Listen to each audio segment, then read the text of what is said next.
New, urban, ethical, authentic, sports, entertainment, something for the old, something for the new, something for everybody in between. We leave nothing untouched. We are Spoon 107.5 FM. From the top of Wologisi to the beaches of Maryland, we cover Liberia like nobody else does. This is Spoon 107.5 FM. New, urban, ethical, authentic, sports, entertainment, something for the old, something for the new, something for everybody in between. We leave nothing untouched. We are Spoon 107.5 FM.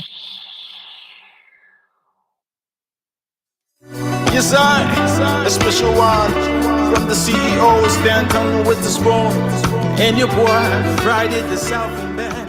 Charges on the beat. To the spoon to get your information. To the spoon to be part of my discussion. Spoon, spoon, spoon television. Spoon, spoon, spoon radio station. Spoon gonna tell you what is happening in Liberia. Spoon gonna tell you what is happening in Monrovia. Spoon gonna tell you what is happening in Africa. Just to spoon you and know.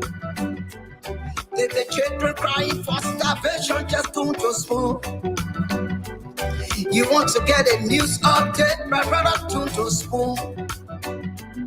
You want to know what is happening, Moravia, to spoon.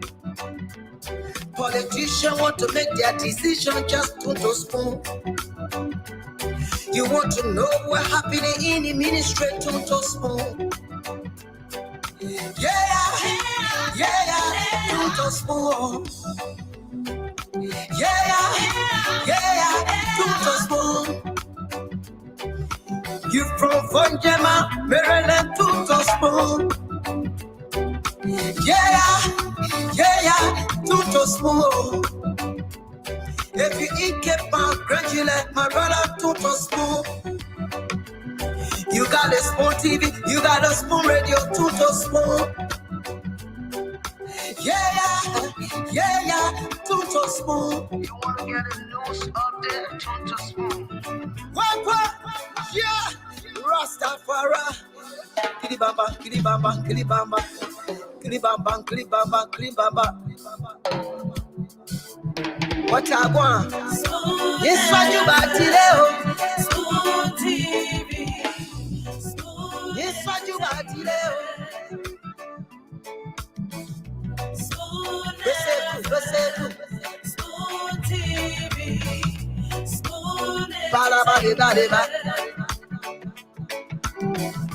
Spoon Skidibidi dabado. Spoon TV. Spoon Entertainment.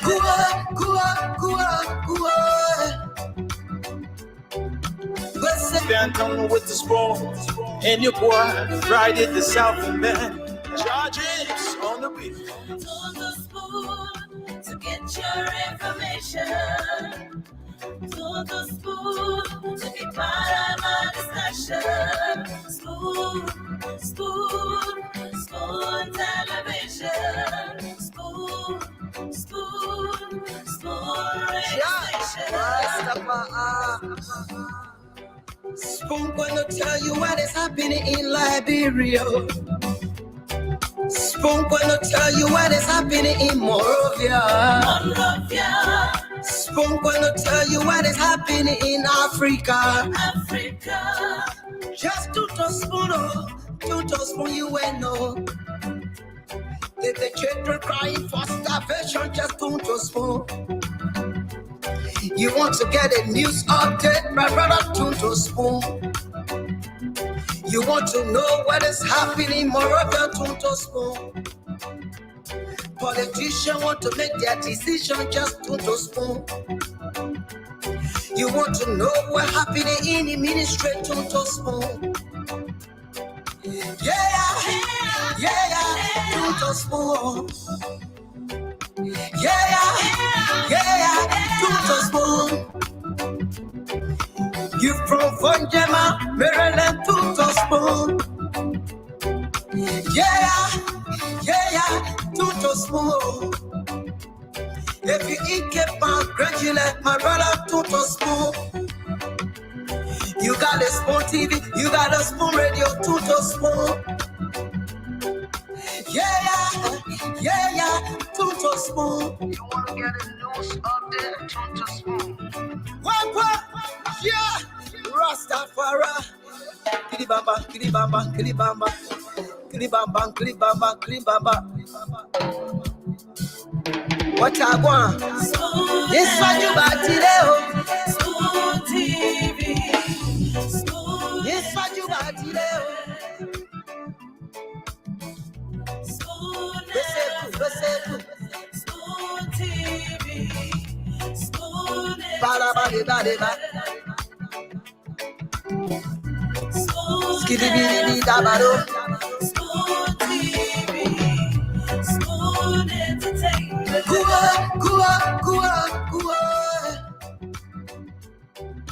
Bese kua, go to there. And of course, Friday is for everybody. That's the saying in Liberia, We've done away with TGIF. We've created our own. Friday is for everybody, weekend vibes. Surprisingly, on Friday, when you come into towards Pinsville, you don't really experience a lot of traffic after working hours like you would experience from Monday to Thursday. The reason, well, decipher it yourself. Many people don't like to go home soon on Friday. They need to do all their office work, their last papers, make sure they file in all their documents and all of those things before they go home, so they don't be worried or they don't have cause to come back to work and do things that they left undone. That is the reason I've been told you don't get a lot of vehicles going towards the Pinsville and Friday. Whatever reason you think there is, well, that's that. So I'm going to kickstart the show on Friday with one of the latest and trending news in the country. You might have seen it on social media already, but Spoon Talk, will bring you all of what is happening in the country, whether it's political, whether it's social, whether it's entertainment, whether it's business. Today, the premiere edition of Spoon Talk Business was aired today, and that is a clarion call to all business owners and those with visions and dreams and aspirations to make use of the Spoon Talk Business platform. Launch your organizations, let people know what you're doing, and you might just get the plug right here on Spoon Talk Business. It comes your way 5 to 6 p.m. every Friday. So make it your duty to reach out to Lorena Honoré or Dr. Richardson, or better still, the CEO, Madam TTC Kane, and book your slot on Spoon Talk Business.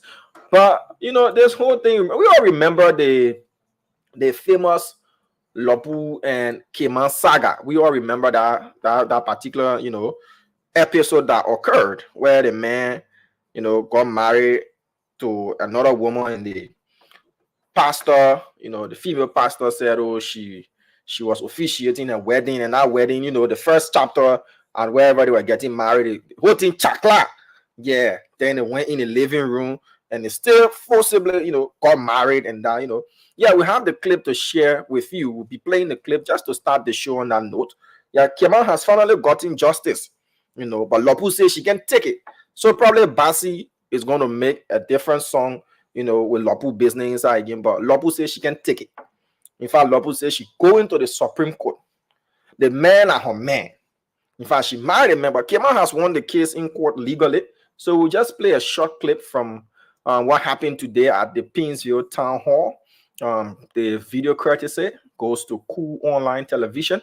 They are the original creators of this content, and we are just playing it, and we need to give them their due credit. So give us a minute as we bring that clip up for you while we're trying to get that clip ready. Other news in the country, the Ministry of Gender has revealed a very, very, very startling, statistics concerning rape in the country. According to the Ministry of Gender, between the period of 2023, they're reporting 2,989 rape cases across the country. You know, rape was declared a national emergency. We've talked about this rape issue. We've been having so many different cases concerning rape in Liberia. And the number of sodomy cases as well is alarming, you know, according to the stats released by the Ministry of Gender. We'll give you that number as well as I'm trying to upload this clip. According to the Ministry of Gender, they've had at least over 200 plus sodomy cases in the country. And according to their data, children as young as 10 years old are being involved in sodomy across the country, with Nimba and Bong counties topping that list. You know, they've called for more education, they've called for more public awareness and all of that. But this issue of rape, we keep getting very, very scary numbers about rape. And talking about rape, yesterday I read a very interesting case from the United Kingdom. Dr. Richardson, I don't know if you came across that case, you know, where a 38-year-old man was sentenced to jail for at least 6 years for, you know, removing a condom that he was wearing, doing sexual intercourse with a lady unknown to that lady. And in the UK, that is also termed as rape because she did not consent to having unprotected sex with him, and he removed the condom without her consent. So that again was termed as rape, and he's been sentenced to 6 years of imprisonment there in the United Kingdom. So to bring it back to our country, the number of rape cases, that number is alarming, according to the Ministry of Gender, and the minister herself, you know, revealed those numbers and said much needs to be done concerning rape in this country. The question is, what aren't we doing? We've said a lot. You know, rape was declared as a national emergency. I remember at the ministerial complex under the stewardship of President George Manuel Weah. You know, a DNA machine was brought in the country. It was harrowed. It was hailed. You know, that this would have gone a long way to help us in, you know, putting the science under the microscope and solving these cases in our country. But what is it we're not doing? What approaches are we not making use of? I remember, you know, as a kid growing up in Ghana, they had cartoons on the television. You know, rape awareness cartoons. You know, I remember one vividly. This cartoon character, this girl was selling, I think, banana or groundnut or something of that sort. And the man was like, "Well, I want to buy everything, bring it into my room." You know, and she went into the room, and then he forcibly raped her. And that was a campaign that even if you're selling as a kid, don't go into somebody's room. Somebody calls you out. Even in our community, people say, "Oh, can't go buy that thing for me, bring it in my room." Then they mental tower, then they get bringing all that kind of stuff. You know, what are we doing as awareness aside putting up billboards and having elaborate programs? Are we going into the communities? Are we making use of the social media space? People learn through audio visual means. You know, what are we doing to indoctrinate our kids as awareness? Cartoons, what do they relate to the most? Are we having these messages being played in the local dialects all across the country? What are we doing? Or are we just riding the air-conditioned vehicles and we say stop rape, stop rape, stop rape? We need to go beyond all of that. You know, the numbers are not interesting at all. You know, so let's play this. Let's play this video. And I want to thank you for everybody around the world. And today the case is finally judged.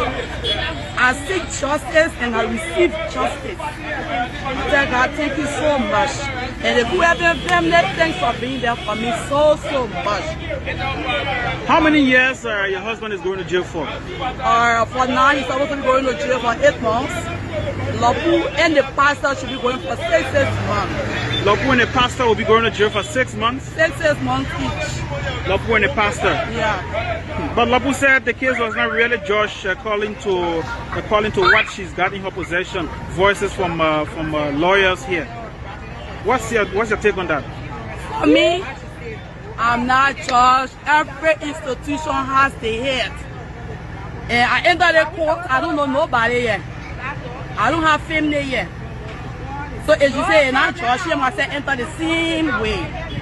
So let her know what she wants for me. The case is judged to my satisfaction.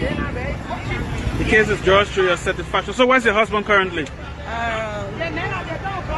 He walked out of the place because that lawyer wanted to talk to them. I said, I will. Oh, what happens when I walk to get water to drink? And people are online and they're happy for you. What advice do you have for them? Those women that have their husbands and don't want to take care of their husbands, what advice do you have for them? The only thing is let them be prayerful, let them know that God is exists, and I tell them thank you, let them keep the faith. Everything let them put God. So this is cool, and my name is Theophilus, Mom. Yes, let's go on this side. So folks, this is Cool TV. The famous Lopu and Kema case today has ended. Yes.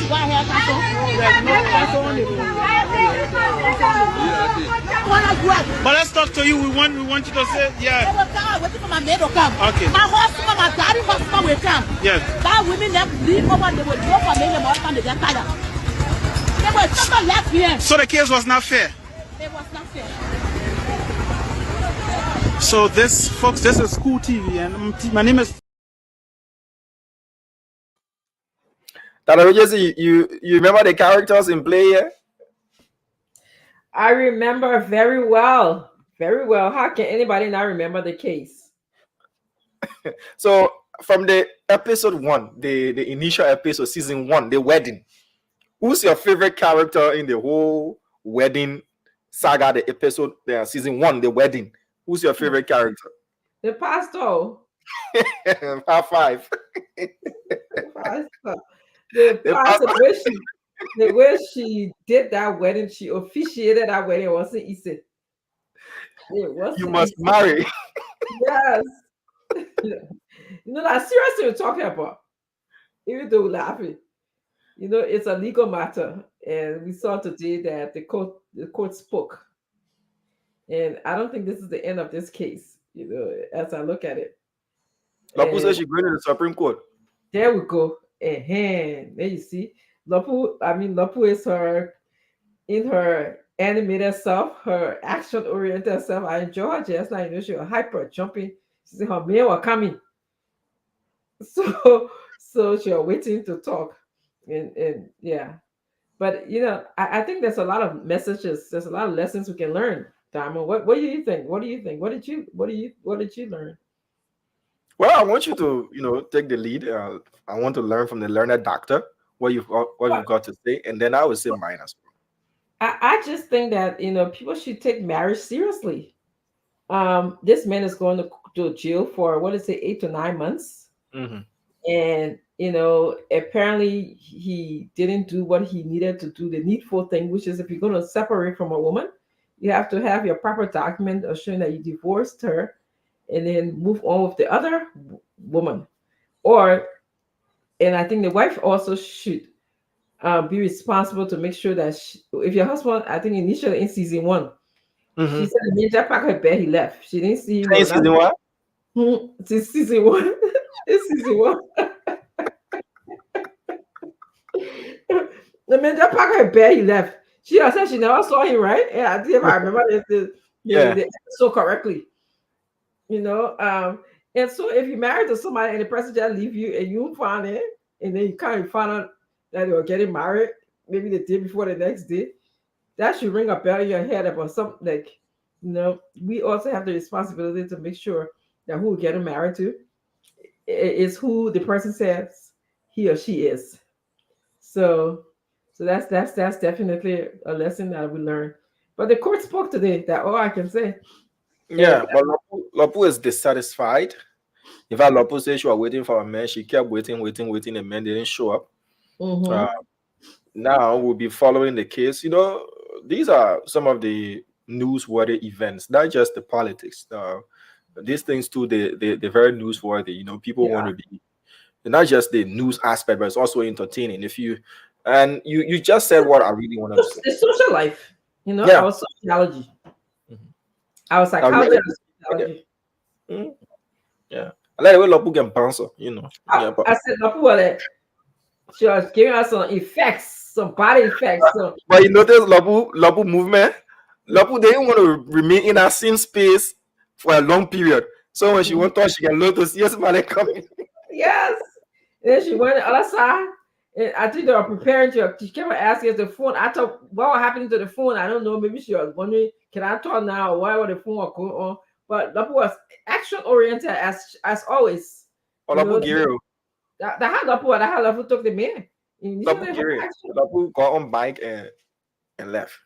Oh, is that right? Yeah, she got on bike and left. And two other women. One said she stood in the wedding. She served as a witness. Oh. No, yeah. And they were And- chasing after her, and she got on the bike and she left. But let's not forget, didn't what the other that Lopo and Kima. that Kima said that the husband wasn't the only person who got punished today. The pastor got punished as well.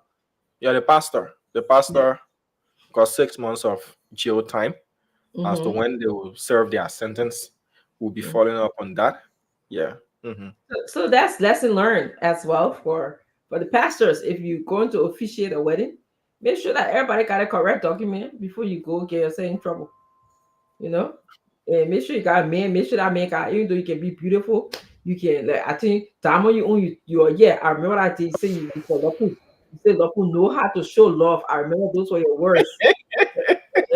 You said Lopu, yeah, Lopu, yeah, Lopu, yeah. That oh, your own side of the story. But Mhm. but I still love Lapu. I need to love all the clips. Yes, yeah, that you say Lapu on la parent casse. Lapu define la parent care. She define la parent care. She know I was just looking at you. I said, "Time for you." Hey. But I still love Lapu. I need to love all the clips. I say, when Lapu ready, the music, the way she be teaching, she feeding the man. I mean, finding her clothes, calling him. The pastor, she said, "Let me tell." She said, "Our man anyway." So, but anyway. Yeah, go ahead, Doc. Yeah, anyway, but I wanted to transition into this to what happened today here. Today we did a premiere of Spoon Talk Business. Congratulations to you and the team. Yes, it went very well. So I just want to count and call on all of those business people, whether you're a pepper seller or bitter bus seller, or you have a farm, or you into the restaurant or hospitality business. Spoon Talk at your station. So come here, let's talk business. Let's find a way to promote your business. This is something that we have not quite done. And the person take your side. Our witnesses. Yes. You said it. So yeah, he said he remember. Yeah, that's true. Anyway, I guess Liberian woman, he said, "Dog, Lapu is an exceptional Liberian woman. We Liberian women, and we don't know how to take care of men. You're talking all that way, Tamo. You got me deviating to the story because the story is still on my mind. I'll say I can't believe Tamo is actually talking about we, the Liberian women, like this onto this platform. That already just becoming spinning here now. Tamo was saying, he said, yeah, he said Liberian women to learn from Lapu. Lapu kid, look at how the way she was feeding the man. She could get talk to him about his clothes. She was dancing in front of the man. All I wanted, we Liberian women, he said we're too old school, old fashioned. We let to do all of that with it. So Lapu is the Liberian woman profile for spoiling men. She know love. When you see, even in the dictionary, you see woman who know love, Lapu picture next to it. I want that one. That one said all I wanted. Yeah. He said all I wanted on the show. Yeah. So anyway, to transition from Lapu's story to what happened here today, we had a beautiful program. Just want to announce that the Liberia Film Awards is going to be happening from June 19th to the 22nd, June 19th to the 22nd. And we had Dr. Clarice Kula here today telling us that everyone should go to the Painesville City Hall, where there will be different exhibitions of Liberian films. And then we're going to be also judging who's the best actress, actors, best music, and all of these important art world, the things that we need for Liberia. And they made a connection on the show between art, tourism, film, and the economy of Liberia. It was just beautiful. And we also did, there was also Reverend Pitcher who was here today. She talked about how there's a relationship between the United States and Liberia, the Americans, American Liberians in the United States, or Liberian Americans in the United States, um, and the Liberians back home. How in the 1847, 1822, a lot of Americans in Liberia, African Americans, were flocking back to Liberia because that was a safe haven. So they're going to be showing the Emmett Till show, and that is a beautiful film, by the way. It shows how, in I believe it was 1955, a black man looked at a white woman wrongly. He was accused of just looking at a white woman wrongly, and he was lynched, which means that he was hung, he was killed. And the show documented how the Black Americans, how they have resonated all of the things, the hardships that they endured in this country. So, and they resonated, they are still showing strength. And the strength not only didn't just come from them being Black Americans in this country, the strength came from Liberia, because many of them, you know, came from that region of the world, the West African region of the world, and they became slaves here. And the slavery was institutionalized, which means that they couldn't, like, they had white fountain, black fountain. Your black man got to go to drink from the black fountain. You got to go to black school. You got to go to black restaurants, and all of these different things that they experience in this part of the world. Now we take these things for granted today, you know, although as discrimination still exists. But she talked about how she actually lives in Liberia. She talks about how it baffled her that people are running to the United States. Liberian like the United States, everybody fighting to get out of the country. But how Liberia for her is a safety zone, it's a place that she wants for all of us to bring our talent to. So I really enjoyed this show today. We're going to have many, many more shows like this. We're going to be looking at all of the different the business industry. We couldn't mix politics and business. To me, and to many of us, including the CEO. The CEO knows this very well, that you can't mix oil and water. It just don't. It's not good. So he's like, you know what? I like talking about politics. He loves Liberia so much, and he allowed us to use this segment of the program to sort of strengthen the private sector. So I think that's a wonderful thing. I want to just say thank you so much. Thank you, Madam Tidi Carter was on. Thank you to the producer, Lorena Honoré. She was there as well, and it went well. We're going to be doing this every Friday. Come and join us at 2 p.m. So, Diamond, it was exciting to have the show. Today, there's going to be a lot of things we're going to talk about. I want to talk about what Diamond was talking about earlier. He was talking about in the news, they said about 2,989 rape occurred in Liberia. This is not new, as many of you know, but you know it has a significant impact on our Liberia. Can you imagine, you know, when you rape a woman, the psychological consequences of what might happen to that woman, and even for generations to come, especially if her effects, the psychology, the trauma, the depression, the sadness, the anger, if that's not addressed and she's harboring them, she's holding on to them, okay, until she's a mother. Imagine when she's passing down to her children, or even if she was raped and then she had a child as a result of that rape. So all of these things we have to think about how it impacts the human resource capacity in our country. Sodomy, which you guys know what sodomy is. That's like anal sex. Okay. I hate to put it on the radio like that, but that's what it is. And there are over 200 plus children and people, men, boys, who are sodomized in our country. And that also has an impact, especially if you raped and you sodomized. That is very impactful. It's traumatizing. And when someone's traumatized, they have a lot of intrusive memories of what happened to them. They can't think right because sometimes you'll be talking to them, they look at you, they hear you, but they're in a state of daze. They have this intrusive thought of what's going on with them. Or either there are times when they're depressed. They just don't want to do anything. They don't seem to be motivated. They're down. Those are all of the things that we humans are doing to another human being. When you rape a woman, or when a boy or a man is raped, you sort of are taking away, their freedom. You're making them vulnerable. So let's work against this. And Dama asks a beautiful question. What is wrong with our country? And Dama was saying declaring that rape is an emergency situation. That's just a declaration. We have to put action to our words, like you said. We have to create awareness. We have to teach people what rape is and the impact of rape, how it is in our society. So yes, I was just addressing the issue that you brought up when you were talking about rape, Diamond. So I see we have, yes, I'm probably ready and see that we can talk to them and for some time. Yeah, before we continue, I want to tell you and your husband and the rest of the family, congratulations on your daughter's graduation. You said that on yesterday, and today is the graduation, right? You've already gone there? Yes, let me just tell you what happened and how sophisticated people's country is.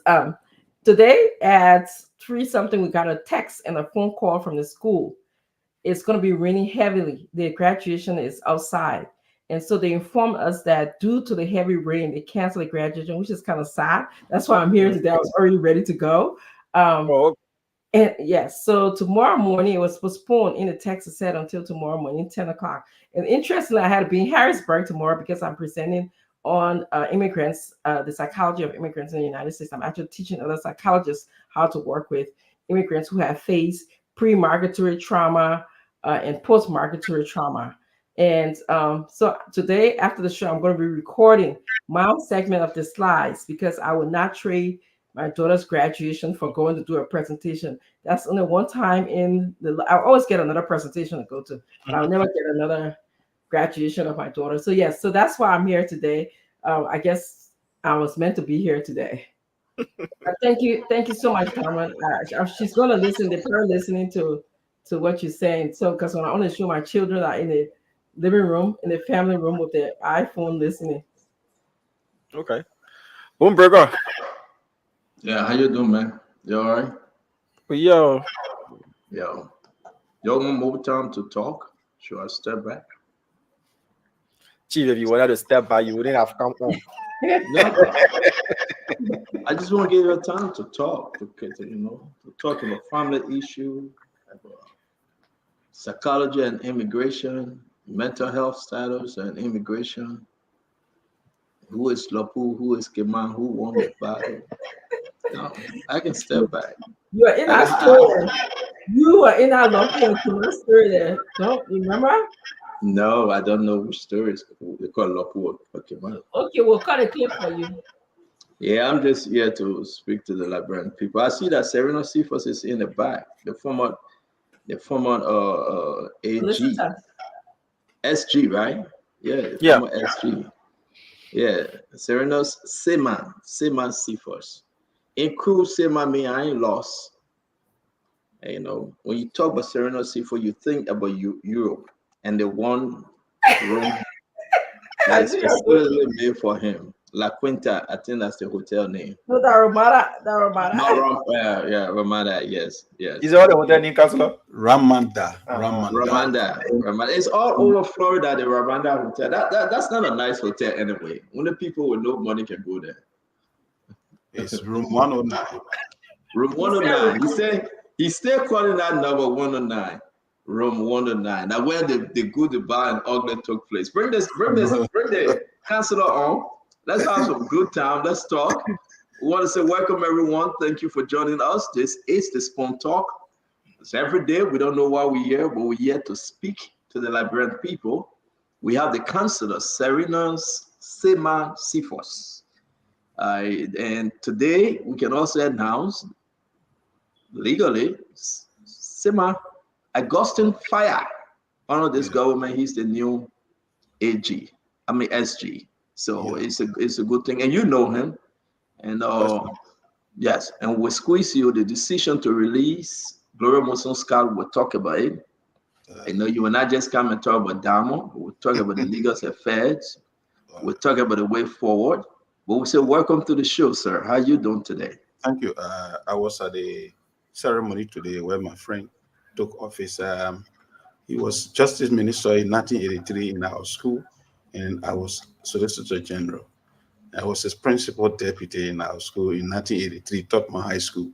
So fortunately, I became Solicitor General before him, and then he served as Assistant Minister for Litigation for pretty close to 12 years. So he's very versed and experienced in the job. I think that's one of the best appointments that they have made because he has a very nice temperament. He understands the ingenuity of the law. He's decisive and he's a man of foresight, farsight, and sagacious. I can assure you that he will be able to perform to popular expectation. Augustine Fire. Yeah, and that's why I attended. That's why I attended today his takeover ceremony because he invited me as a friend. We are called each other Protanto. That's our name. My father served in that position, assistant minister for litigation, and he went back and forth, served as one of the city court at the time. Honor Sawyer brought him in to serve as a judge at the city court. He was the only person in that building after the war. Then he took blindness. But again, he's a good person. You and Augustine Fire. Augustine Fire is a good person. We've been digging behind him. He got a good record. I'm not saying nothing that I can bring him up to speed with. Augustine Fire remained a good person. And I think the decision by President Joseph Yuma Boakai to bring him in as SG is unique. And I know you guys will do well with all the millions of cases at the court, especially those cases that he should oversee. I think you guys will do just right. And he said he would descend on criminal like Holy Spirit on someone. And that's why he said, and everybody was laughing. He said, I would descend on criminal like when you have Holy Spirit on somebody.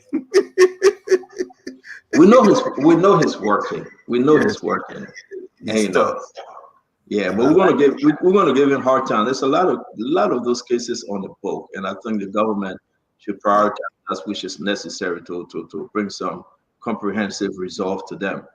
And when you were there, you speak nothing but the law. Anything, the law in Liberia, the Constitution is like a Bible to a reverend. So when we bring in that example, Councillor Serena Seaforth, I think you will be the bishop for the Constitution from Liberia. You'll be the bishop. I'm not going to put you to the Pope level yet. Yeah, I'm not. I don't belong there either. Yeah. I'm going to keep you as bishop. Internationally, I'm at a Pope level because no. I think for you to be the Pope as senior counsel of the International Criminal Court, duly certified under Rule 43. We are not saying anything under Rule 43 that you have presided over and you were successful. We want to know your story.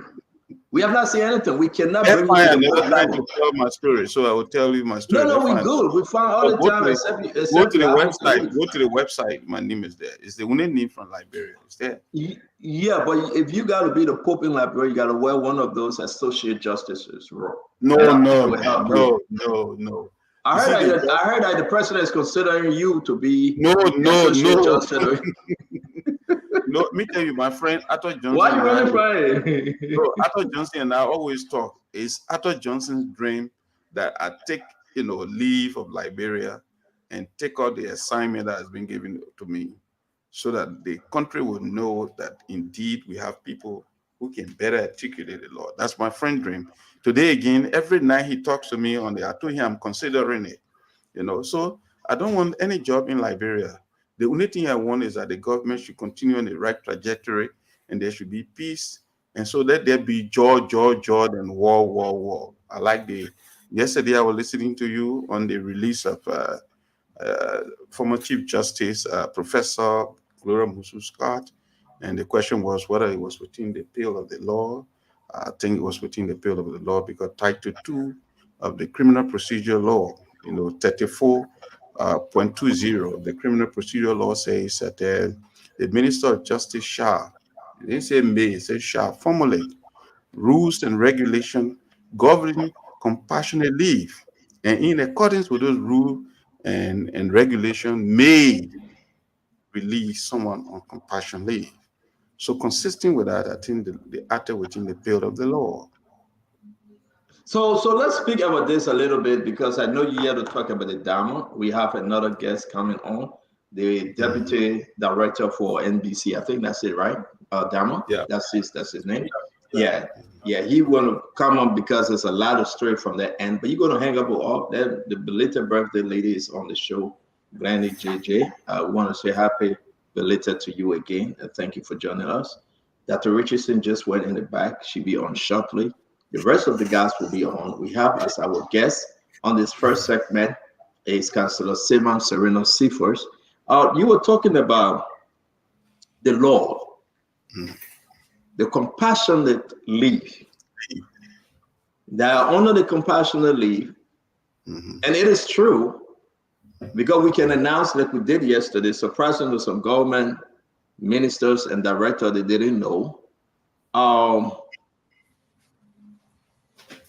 She was definitely released. The arrangement now just to go get her because all documents are signed. And actually, this was pushed in by Augustine Fire, the SG. You know that the minister is here in the state. A lot of people say it is not within the context of the compassionate leave. So can you talk to us? Normally I don't debate issues of this nature with people who actually don't have the appreciation of the law. But for the sake of this forum, let me just tell you exactly. If you notice from me, I was just citing the law word by word. I think the emphasis should be placed on the formulation of the rules and regulation.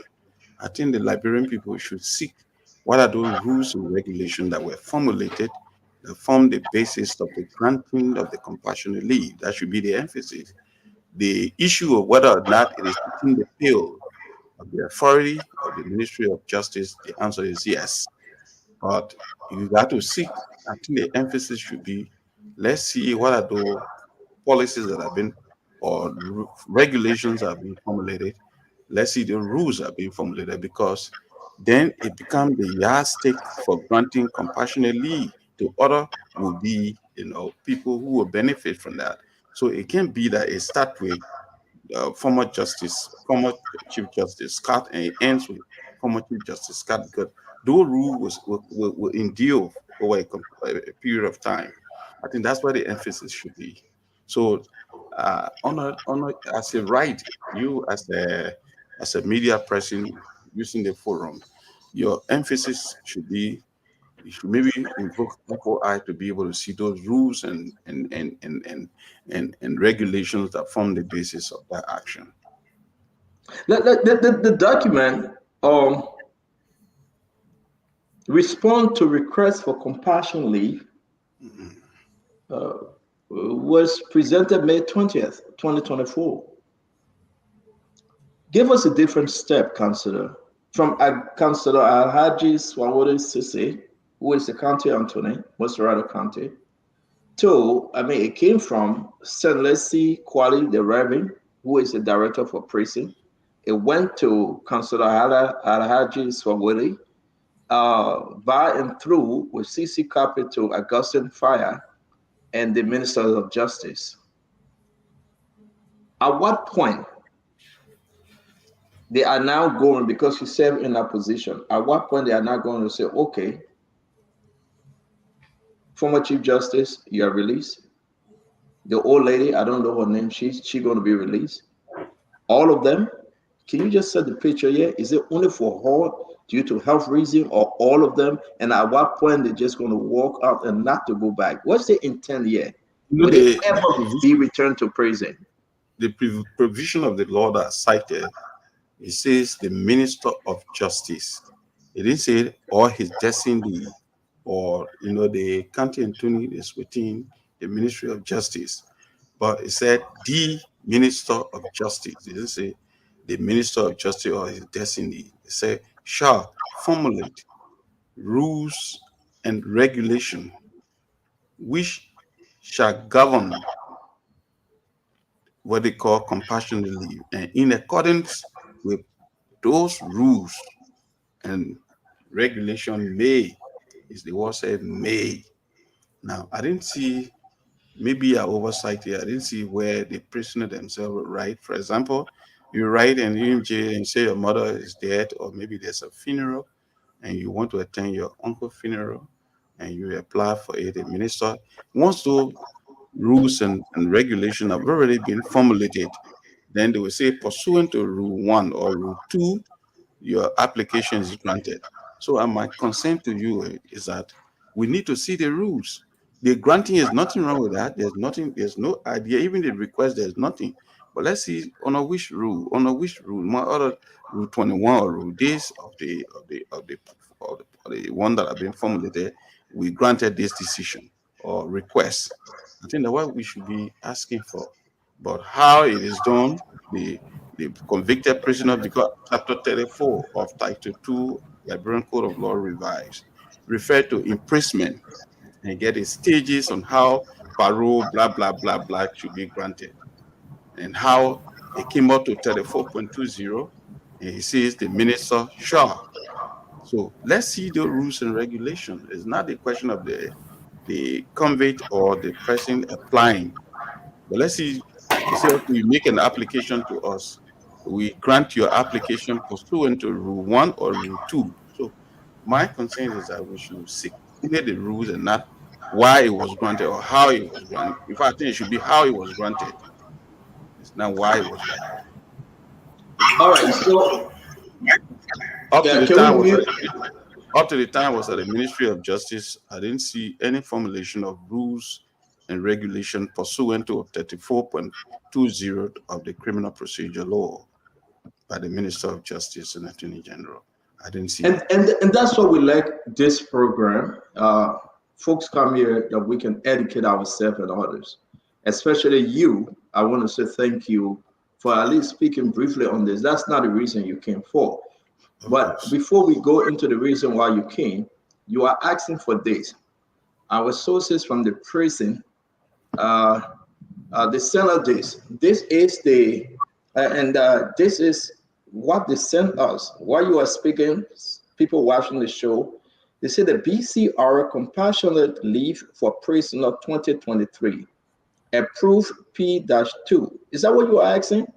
Require that the initiation of requests may be based on extraordinary or compelling circumstances and states an inmate may be granted compassionate leave or temporary leave based on his or her security risks. You are saying it, Councillor. Is this enough? Do you think what they are showing here, is that what you're asking for? The Thank woman you. will ask you. Thank you. If you have the Criminal Procedure Law, just turn to 34.20 and you see what the minister is required to do on that. And it is on that this will obtain, because the prison imprisonment is under Article 34 of the Criminal Procedure Law. And if you went to Article 34.20 of the Criminal Procedure Law, and you will see exactly what I'm talking about. I am saying, and let me repeat, you can check it out later on or now. It said the minister shall.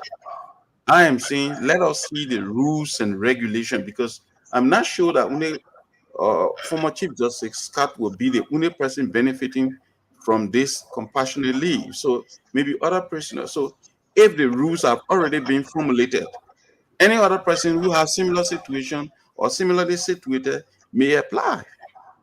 Now, if what you're showing me is the rule, is what it says is the rule, I don't have a problem with that then. We just need to know which provision of the rule that was invoked.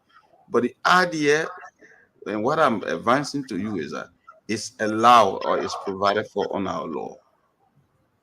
Okay. All right. You know what? We'll have this Tend whole to thing. the Civil Procedure Law. It's titled 2 Liberian Code of Law Revised 34.20. Thank you. Unfortunately, I know the entire Civil Procedure Law. So you're okay with it? Just for us to move forward, you're okay? Yeah. Legally, you think the president decision, the Justice Ministry decision is unique? You say whether it's legal? Sometimes legally, the president is. I mean, what was done? Yes, it's acted within the pale of the law. Yes, okay, it's legal. Right. It's legal. Morally, they may look a bit a facade, but legally, it's correct. Okay. You think they all will be released under this Well, compassionate leave? if there are formulations of rules and regulation, then anybody who find themselves perfectly situated within that same condition may apply, and under the same condition be granted compassionate leave. Because Do you think it's partial leave or complete compassionate leave that they be well, released? for example, if we read the one the provision of the criminal procedure law that I'm talking about, it can be temporary, or it can be turned over to a police officer, or it can be permanent. It's there. If you read it, it's there. Thank you. Councillor Simon Serena Seaforth, ladies and gentlemen, please share the show. We are about to go full blast. We got 9 minutes to play around. I'm going to give chance for all the rest of my colleagues to ask Councillor Seaforth's question. We have Bill Clinton Bien Camara from the National Bureau of Concession, NBC. I think that's the name. The Deputy Director. That's a lot of stuff happening. The director proper, Edwin Dennis, said he might impound his car. He shouldn't use that car. The whole office was damaged. There's a lot of internal fighting at that bureau. Something similar to what took place between LDA directors and deputy directors. Understand, he's here to talk. He want to talk. But this thing been boring. Okay? And we also want to announce that LDCC is slow walking on investigation that took place from the Liberia Water and Sewer Corporation. We received a document. Folks were very recommended for prosecution. The former director, managing director, he was recommended, and everything just slow walk. We have to talk about it. We have to talk about the continual act of inappropriation and willful corruption by some folks of the legislature. We have to talk about, hey, what was said concerning the 10,000 from Prince Boy was a lie. We dug, we continue to dig. The main reason why they get 10,000 for it wasn't for visit to go meet your family member. No, there's a whole lot of different reasons they give 10,000 for. They said they spent 50,000 as of today. We have not seen one damn paper about 50,000, no breakdown. All right, report coming, they spend more than 50,000. So now they are waiting to craft some kind of World Trade Center document to send to us. We went back to the budget, folks. The budget was signed by President Joseph Yima Boakai on May 8th, 2024. The budget was sent to the Ministry of Finance. The Ministry of Finance is doing everything possible to make the budget available. But in the interim, the lawmakers spending money as if to say they are picking it from the ground or just from the trees. And everybody, the good, the bad, the ugly, the opposition, imposition, and no position lawmakers, they are all running with what they have. And I must announce to you, the representatives are preparing to go on the retreat as well. They will be spending between 700,000 and 1 million United States dollars. I must announce to you, it's horrible. Each lawmaker, like I said the last time, honor the Senate, Darius DeLong, Amara Coney, and every one of them walk home with no less than 13,000. And we will show you those proofs today. It's bad for our country, but it's getting worse. Where are you as Liberian? When will you speak up? When will you stand up? When will you denounce corruption? When will you point to your good fellow lawmakers and tell them in their faces that you are wrong, do the right thing? I want to say we appreciate you. Share our program, my people. Comment. Let's read your comment. Let's read your question to Serena Seaforth, room 109, Ramanda Hotel, Europe. Let's read your comment and let's have fun tonight. And I can also say, by this time next week, by God's grace, if it is true, President Joseph Yima Boakai, as a declaration will be made public. I can also say that to you because the president is committed to do that what he asks and what he has promised the Liberian people.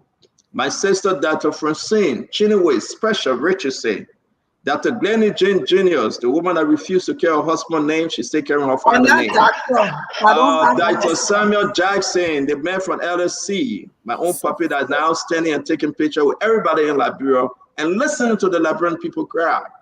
Paul Kubo Kennedy, the man that was in Washington, D.C. meeting lawmakers, senators, and taking pictures.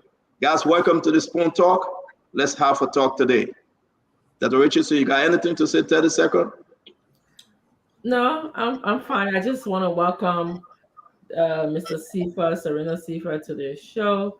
I appreciate his sense of humor that we can joke him on room 109, Ramada Inn, and he seemed to be fine with it. So that's what I have to say. Thank you for your sense of humor. Thank you. Yeah, but I choose the man went to Ramada in, so you will not say that for us. Glenny, you got anything to say? Glenny, have you been to Ramada when you're on vacation? What happened to the Ramada?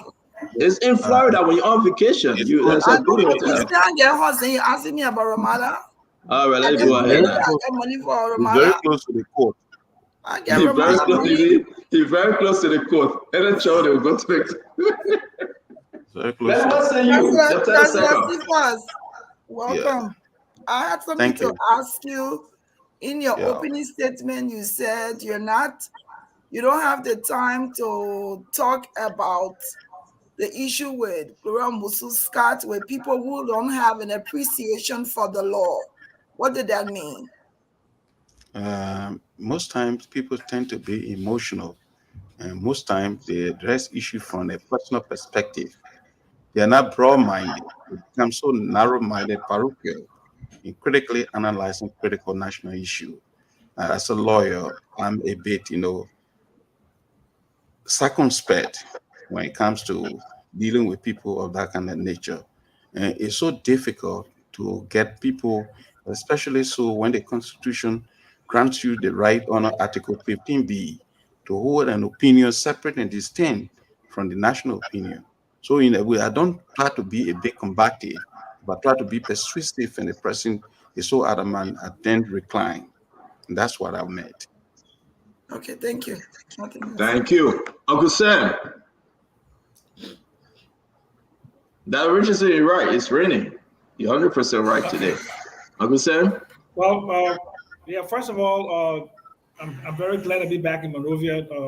Honorable Serena Sifos and I, we worked together in the executive mansion, many, many years ago. But I'm just want to say to the listeners out there, I mean, there's nowhere like home. I arrived here 2 days ago. My soul is really connected. I feel a sense of exuberance, of great joy of being in my native land. And look, wherever your navel string is buried, and I don't know about other people, but this country, I mean, it's just a glorious country. There's nowhere in the world. All of the luxury I had over the last 4 months, I'm dealing with challenges here, but I'm happier. I'm more contented. And I'll be making a press conference on next Wednesday. It's not political, it's economic. It's something I've been thinking about for the last several years. I want to do it, and I want to leave a legacy. And I just want everybody to listen to that press conference next Wednesday. I'm going to have it at a local hotel.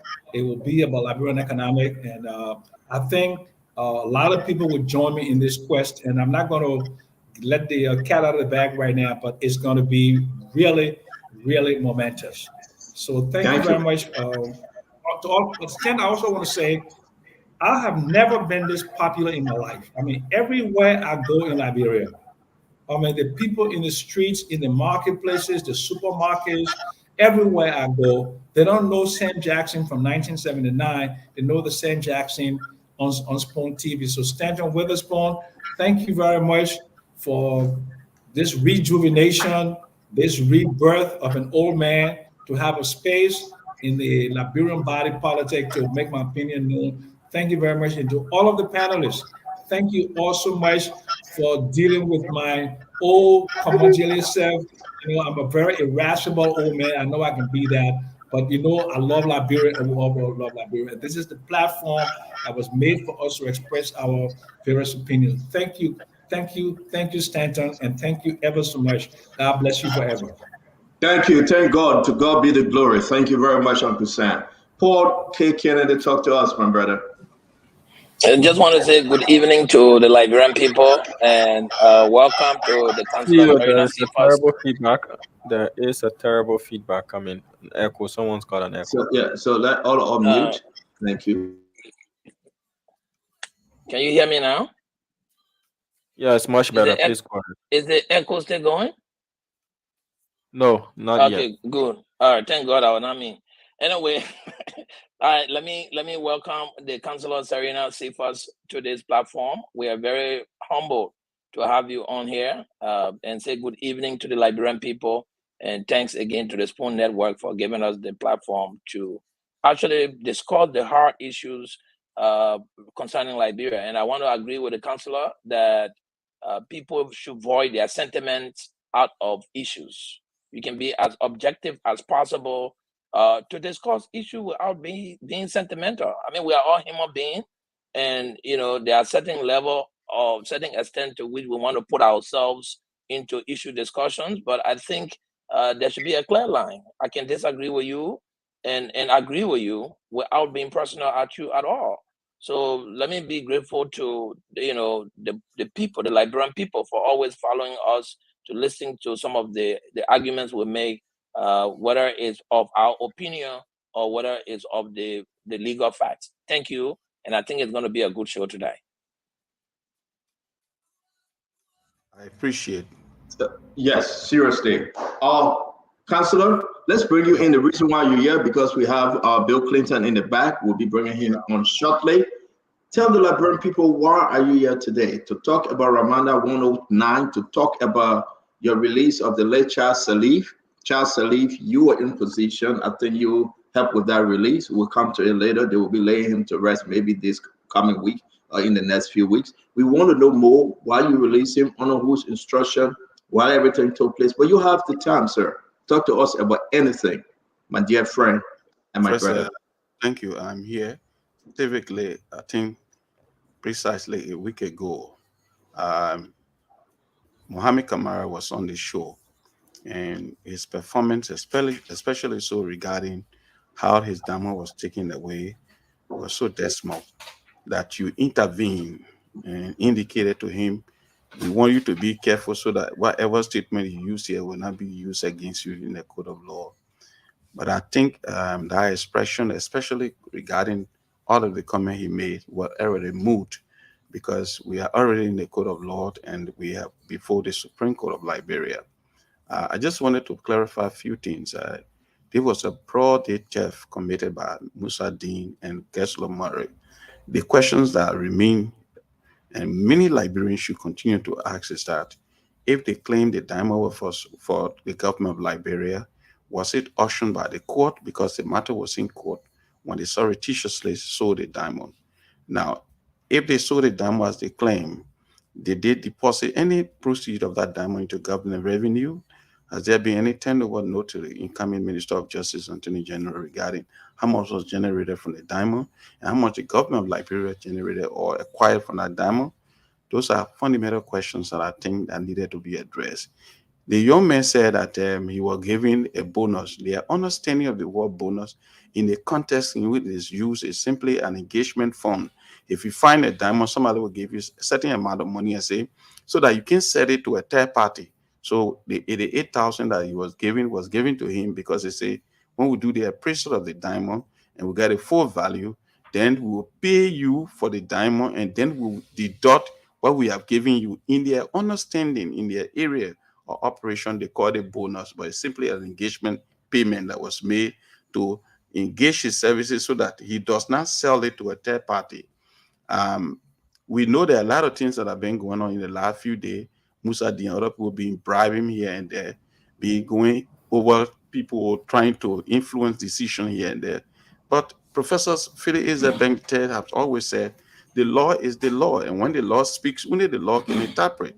So we are waiting for that moment. And when he came here that day, he was nervous. That was the very first time coming on the radio, and he didn't know where to start from. So I heard it's important for me to come because we have written the Minister of Justice on this issue. The matter is before the Supreme Court. The issue of whether what he did or the court have passed on that. If you see, for example, there were letters that we exchanged that we share with you. The Minister of Justice and Attorney General then, not now, who purported to be somebody who learned in the law, wrongly quoted the law. He quoted Article 22A, and it says, Article 22A of the 1986 Constitution says a Liberian citizen can own a property jointly in concert with other Liberians. So it does not provide for taking away people's diamond. that was broad day theft, and it clearly demonstrated the quality and the kind of individual that was involved. I mean, broad day theft and broad day robbery that was committed against these people. And on the basis of that, we are pursuing the matter. If you have any question, I don't want to waste No, your I time. want us to jump into it, folks, because you're right. We listened to this story before. We went through it before, Dr. Richardson. We beat on you. We beat on Musa Dane. Here we are again. I mean, it's been a long time. What's the statement from Musa Dane? What's the statement from the former minister, Gaston Morris? I mean, where is the diamond? Where's the money that was spent on the diamond? Because if you say the diamond is for the government of Liberia, it ought to be, and it's an elementary principle of law. If there's a context between two persons over a property, one of them either will be in possession of the property, and when the final determination is made, then the award will go to the other person. In the instant case, nobody can tell you what is the diamond. They claim the diamond was for government of Liberia, but the former minister of mines, who more or less contributed to that theft, came on your show and claimed that the diamond was sold. For a diamond, for a case that is in court, there are procedures how court matters are disposed of. He said the diamond was sold and they paid the man 300,000. The man came here, you saw the man clarified everything. They disputed that.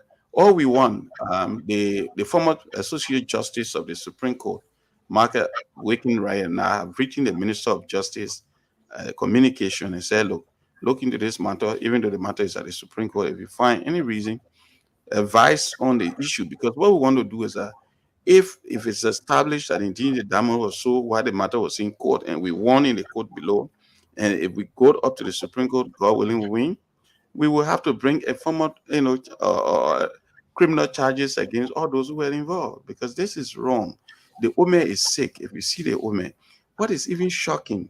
So where's the money, Councillor? We hear this before. What's the money? They sold the diamond. Did the government of Liberia? They claim the diamond was for government of Liberia. They should ask him, where is the money?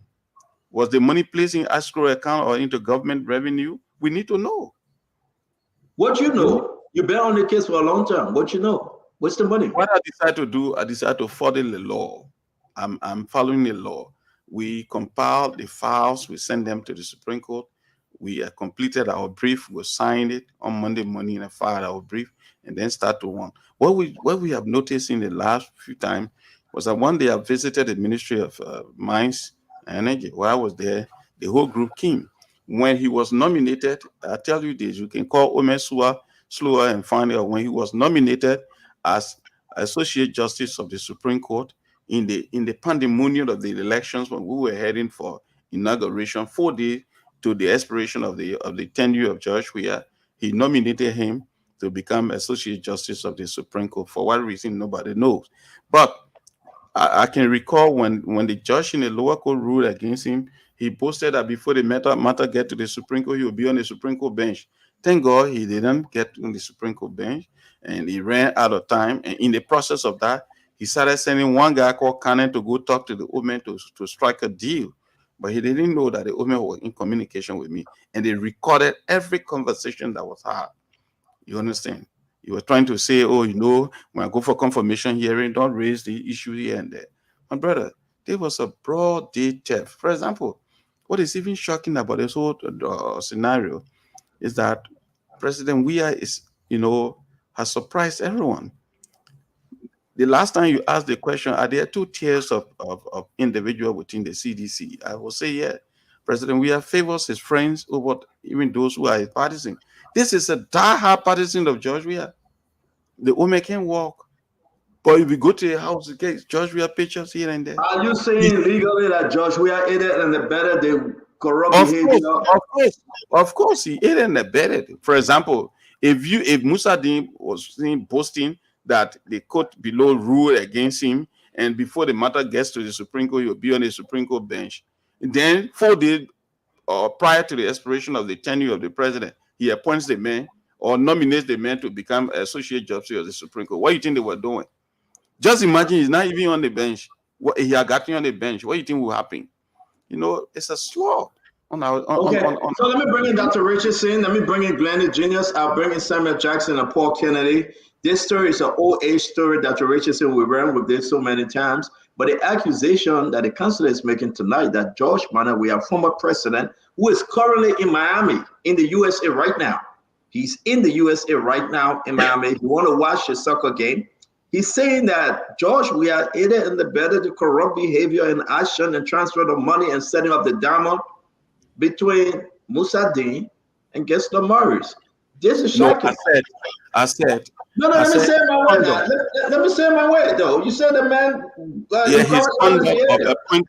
His conduct of nominating Musa Dean in the controversy of the diamond clearly aided and abetted his ascension to the Supreme Court of Liberia. Yes. Oh, what different I say? You speak Creole, I speak Basa. We're saying hello the same way. What different it is? You said Joel was totally involved because he appointed Musa Dean to cover up the story. Dr. Richardson, this is huge, right? Musa Dean posted before that the Supreme Court. Councilor Sifa, you supported George. Are you still supporting him now that you are saying he aided and abetted Musa Dean by appointing him to the Supreme Court? You supported him. You know. Did you not know that he had the ability to be an accomplice to appointing someone like Musa Dean to the Supreme Court? For example, if you use the word, do you still support him? The CDC is a pedestal for youth empowerment. This is how I conceived the CDC. It has become an institutional pedestal for youth empowerment. George Weah was simply a driver of the agenda of the CDC. So do I support the agenda of the CDC then as now? Then yes. Now I'm having a second thought. You understand? So anyone who gets in the driver's seat of the CDC and develop the ingenuity to drive the agenda of the CDC, which is the grassroots political empowerment of the youth of this country, and if I believe that person is pursuing a clear-cut agenda for youth, empowerment, certainly I will support. So it will not be George Weah as a person, but the CDC as an institution. It's interesting that you can separate both of them at this time. But they are separable. For example, George Weah is not the CDC. Many a time and too often, people made a mistake. There are too many dissenting voices within the CDC. You use a key word right now, but now precedent. It didn't seem that way. It seemed to me then it was institutionally pursued. The dissenting voices were institutionally pursued, but now they are externally expressed. Okay, well, I don't know what you mean by institutionally pursued, but for example, let me ask my second question. So, you and myself, when we talk, we can talk about all of that. My second question to you is that we've been talking about this, and Sandra was right. This is an age-old case, this diamond case.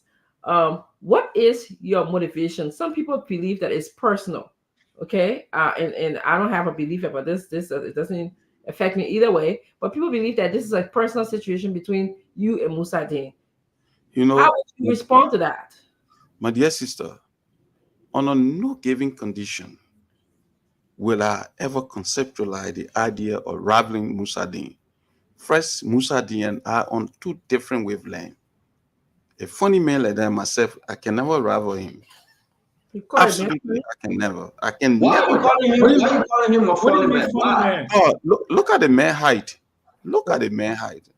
Look at the individual. Look at his way. Look at his way. Look at some of the legal opinions he are reading. That's the kind of man I would rival. No, this is not calling him a funny man. Because each time he writes, go see where he writes. Even look at the issue of the diamond. You cite Article 22A and you say Article 22A gives you the power as Attorney General to seize somebody diamond. And when they read Article 22A, it seems something is very funny. Are you calling him funny because of his opinion? Are you calling him funny because of his height? Are you calling him funny because you feel that all of the above? All of the above. Are you calling him funny because of his sexuality too? No. I have no idea. Okay, we just got, because if you say funny man, yeah, Paul Kennedy opened his eyes, because here in America, people will say, wow, you saying the man funny, is he on the other side? Please be very clear. That's all I got to set this thing straight. All of the above, with the exception of his sexuality. Thank you. Yeah. Thank you. Now, let me proceed. A hardcore criminal was being cushioned by Mr. Weir, so much so to the extent that he was being supported even to the end, 4 days to the expiration of the government. Your ex-president Weir, you guys have a bigger platform. Your ex-president Weir, look, what was the motive? What was the driving force? Because, for example,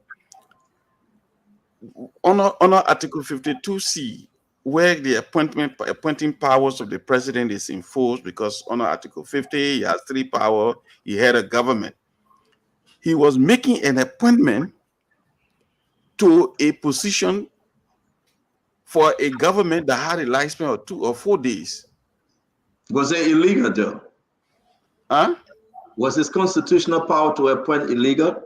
Many of the guys say, oh, it was constitutional, it was this, here, this, but you have to look at the logic. No logic. Let's look at the Constitution. Let's look at the power vested into the president. Was it legal or illegal? Well, the time frame, the timing was not realistic. No realistic. We're not talking about it. You are a lawman. You are a lawman. You are a legal man. Yeah, it was constitutionally, it was not expedient, in my opinion. We are not talking about expediency. We are talking about your lawman. What the law say? How long he has the power to appoint or dismiss? Okay, thank you. When the president appoints a judge or a justice of the Supreme Court, and the justice or the judge goes for confirmation hearing, and then after confirmation hearing, he appoints the judge or the justice, and the person is commissioned, the person becomes part of the government, of his government. Now, as to the issue of tenure, as to how long the person will stay, is beside the point. No, but you're not answering the question, Counselor. You're a well-learned counselor. We got to go to Glenny. We got to go to Paul Kennedy and Sam Jackson. Was President George Manuel Weir former? Was he all of his constitutional power in appointing Councilor Musa Dean? It was not logical. Constitutionally, I'm not asking for your logic. We are going by the law, the Constitution, the given power to the president. You always quote, you always cite, you always go take us to the law. You have to be fair. I said it was legal. It was legal, but it was not expedient. It was not timely. It was not logical. So you are admitting that it was legal? Yes. So you're admitting that President George Manuel Weir former was in error in appointing Musa Dean? Yeah, because he had the appointing power. Thank you very much. Even he made a nomination at 11:59. It was still going to be legal, but thank you for clarifying it, sir. Yeah. Okay, so Glenny coming now. We gotta push him. He's a lawyer. He's a counselor. So he has.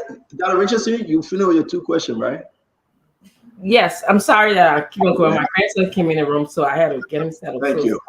Yes. Thank you, Doctor. Glenny, it was legal, but it wasn't expedient. It was legal, but it wasn't logical. It was legal, but I just hit Musa Dean. What are you saying today, Glenny? No, you said it was legal, but Musa Dean is a funny man. It was legal, but he too short. It was legal, but you well educated than him. What are you saying? Are you not being, emotional because you hear the name Musa Dean? I would never be emotional. First, my height will never make me. Councillor Cephas, as a professional man, as a lawyer, I think to interject the word funny is totally unacceptable because there's room for interpretations. You worked with Musa Dean for probably years. You had no concern at the time. There was not a single time that you referred to him as being funny. I want to ask you in this public space, do you think the word funny that you use, that it's going to be left to people to interpret it, was the appropriate word to use? Thank you. I have said from the onset of my presentation, and you rightly quoted that. Let me drive you through to your right as a Liberian citizen. As a Liberian citizen, Article 15B of the 1986 Constitution gives you the right to hold an opinion separate and distinct from every other opinion. So it is my opinion that he's a funny man. Do you challenge my constitutional opinion on this one? You can't force me to. I can do that because my thing is, if you work with Musa Dean for all those years, at no time did you describe me as funny. I understand what the law says. Clearly, I understand it. I know that. Why do you think it? And you use the word expedient. Why do you think it's expedient now to look at somebody who is as professional as you now? I've never heard you call him funny before. I did that before. You've been on this show several times. So one at a time, guys. One at a time, please. So why do you think now it is expedient for you to call him funny? Glendy. Yes. I have said that many a time and too often on this show. There was a time Musa didn't send a text message on this show. Ask Stanton, you tell you. It was even fiery than it is today. And let me tell you, Glendy, you need to learn the Liberian Constitution. You need to read and appreciate the Liberian Constitution. You have no idea, my one at a time, guys. One at a time. Glendy, let me finish. Glendy, let me finish. I beg you. Exactly. We shouldn't interrupt ourselves. Go ahead, Councillor. Glendy, we have to divest ourselves of opinions and concerns and connections when we are discussing critical national issues. Especially so when you are engaging me on the strength of my argument, on the tenor of my presentation. You should also appreciate, look, I have opinion. For example, certain people, sometimes passing, they say, oh, the guy is ugly. I say, that's an opinion. That's an opinion. Oh, the guy is funny. That's an opinion. You can't punish anyone to think the way you want them to think. As long the law says, as long you don't use violence. For example, let me give you an example. The president of this republic can say, look, we want to build a road, a coastal highway, and from Cape Mount to Cape Palmas. A Liberian citizen can go on the radio and say, the president doesn't know why he's talking. You can't say, oh, the mayor insulting the president. That's an expression of opinion. The president can say the president is funny. You can't tell, you lead the inside lane and you're just talking about coastal highway when there are no town. That's a funny statement. That's a funny behavior. You can say, you go, that's an opinion. So I express my opinion. Musa Dean is a funny man. Now, it left for you, whatever interpretation you gave it. When you come to me, I say, one, he's short. When you see him right away, even you don't want to laugh, you start laughing. Two, he doesn't write well. He writes every legal opinion, 25 legal opinions that he has written, so wrong on wrong law citations. I have them. The day you want them, I can bring them on the show or read them one by one. Is it that funny? So I'm being judged because I hold an opinion when I'm constitutionally protected under the law?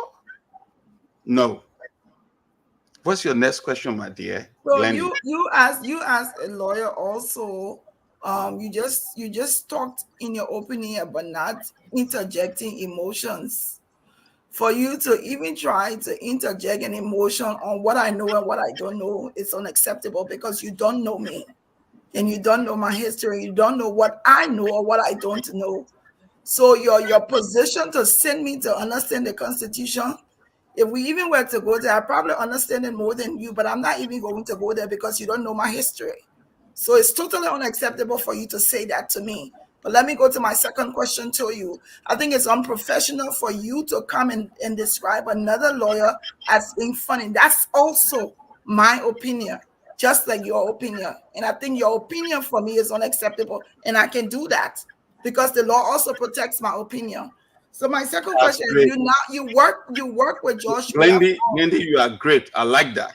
You work with George Weah for a long time. Why should we listen to you now? Why is it now that you have all of these criticisms about what George Weah did was expedient, whether it was right, it wasn't right, he didn't do it right, he did it legal? Why should we listen to you now when you enjoyed a bulk of the years working with George Weah and you were not publicly opposing to any of the things he was doing? Why listen to you now? Thank you. Should I respond? Go ahead, sir. All right. I did not in any way disparage many things and which you are conceptualized in your opinion. I only challenge the rationality of the appointment of Musa Din 4 days to the expiration of his regime. I made no further comment denigrating or disparaging Mr. Weir. No further comment.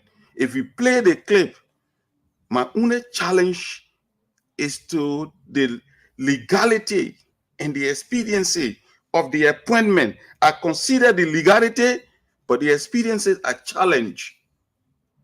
Again, I'm speaking to you on this matter. I did not disparage and have never disparaged Mr. Weir for what happened.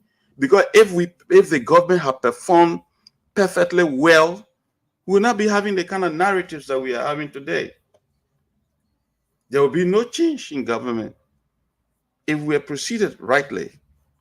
So I'm not. But this is just a gist of some of the errors, the quantum of errors that we made that landed us where we are. For example, poor judgment, missed messaging, poor strategy, missed policy direction. Can we claim credit for any of these things? No. Have I in any way disengaged in any form, manner, or shape? I said some of the criticisms were internally institutionalized. Today they are externally what? Expressed. And that's my opinion.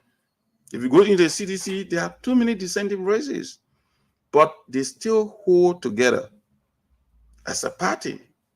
You saw the gradual disintegration of the coalition. Some of the parties are pulled out and want to do a sober reflection. I have no comment on that.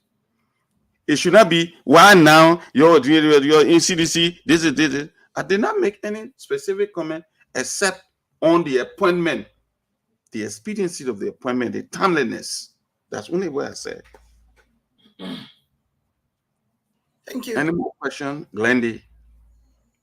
It's 2 at a time. Thank you. If I had another one, It's 2 out of time. She's right. Let me put this up, then we'll go to Uncle Sam and Paul Kennedy. This is from Councilor Musa Din. He want me to read it to you. He watching you. He listened to you. I am no longer Minister of Justice. I am answerable to the law. If I violated the law, why can I be investigated? I am not interested in responding to tissues of lives. And I asked him, I said, do you want me to oppose this? He said, yes. And then he continued, because he want me to tell you, Councilor Cephas wrote the current Minister of Justice a complaint. I will welcome an investigation by the minister and not according to Councilor Cephas' will or desire. Councilor Cephas, I think I'm saying his response is so unique. You were the minister, man. Why can't you just wait that the minister call him, let the law call him and investigate him? He said he tired hearing your tissues of lies. Yeah, you know, when a tissues of men like Musa Din rise, put our trash or me pinpoint some of the things that I noticed from there. Okay, you can get it out. You know, it's siding. That's how limited persons, that's how they act. Not just by saying you are answerable to the law. You know what the law says, Article 11C, the equal protection of the law. Every Liberian citizen is answerable to the law. So you do not have to come on and say, I'm answerable to the law. Yes, the former Associate Justice of the Supreme Court of Liberia, M. Wicken Ryan, and I have written the Minister of Justice.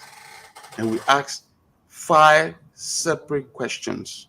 Question number 1, if the diamond was for the government of Liberia and the matter was in court, why was the court didn't take seize of the diamond? And if it was, where is the proceed? How much was deposited into the government coffers? Who sold the diamond? Where is the diamond? These are salient questions that we asked. The minister wrote back. I will share with you his letter. He wrote us back and said, I'm investigating. But we also inform you that the matter is at the Supreme Court. You know, you don't have to tell. I'm doing my job. I'm serving my client. I'm working right myself. We are working. So we don't have to. The day, if for some reason we can't get our way, we know how to go about it. We know how to go about it. The court will pass on that. We'll go to the Supreme Court. But there are discussions ongoing. I think Serena Sifa is right. Let me bring in Paul Kennedy because we almost time. It's 5:30, 9:30 in Liberia. You know, we're always going to keep you for 5 minutes. 30 minutes. I know you'll come back again next week to update the now. No. Paul Kennedy and Uncle Senga will ask you a question. Please. Oh, okay. Thank you. Good evening, Councillor Cephas, and thank you for taking your time to be here with us. Okay. You know, the issue of the damo is personal to me. The damo comes from Bapolu, and I know Mr. Smith personally. In fact, he lodged me in Smith camp during my campaign time there. You know, I don't want to, you know, I hope my question does not preempt anything because the process is already in court.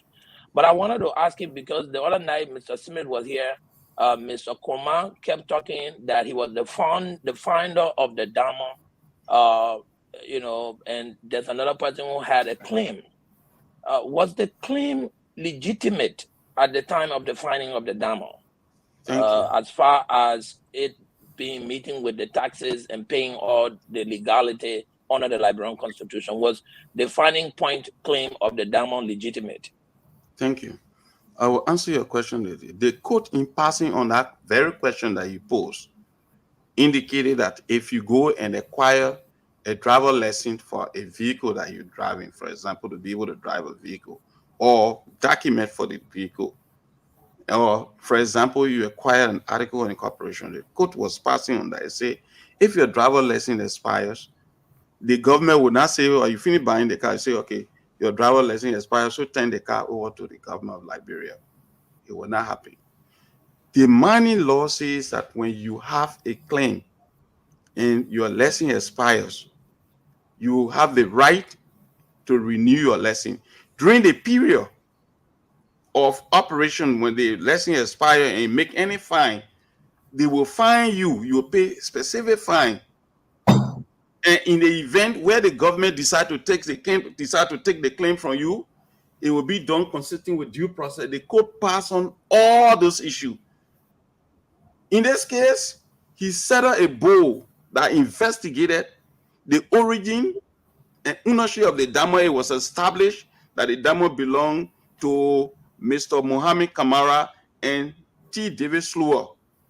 The Joint Security Board wrote, his Solicitor General, United Tuan, signed the report. All the security men signed the report. When they brought the report to him and presented it, the only thing the people expected was to turn the damo over to the people. Then he wrote a trash, 22.A, 22A of the 1986 Constitution.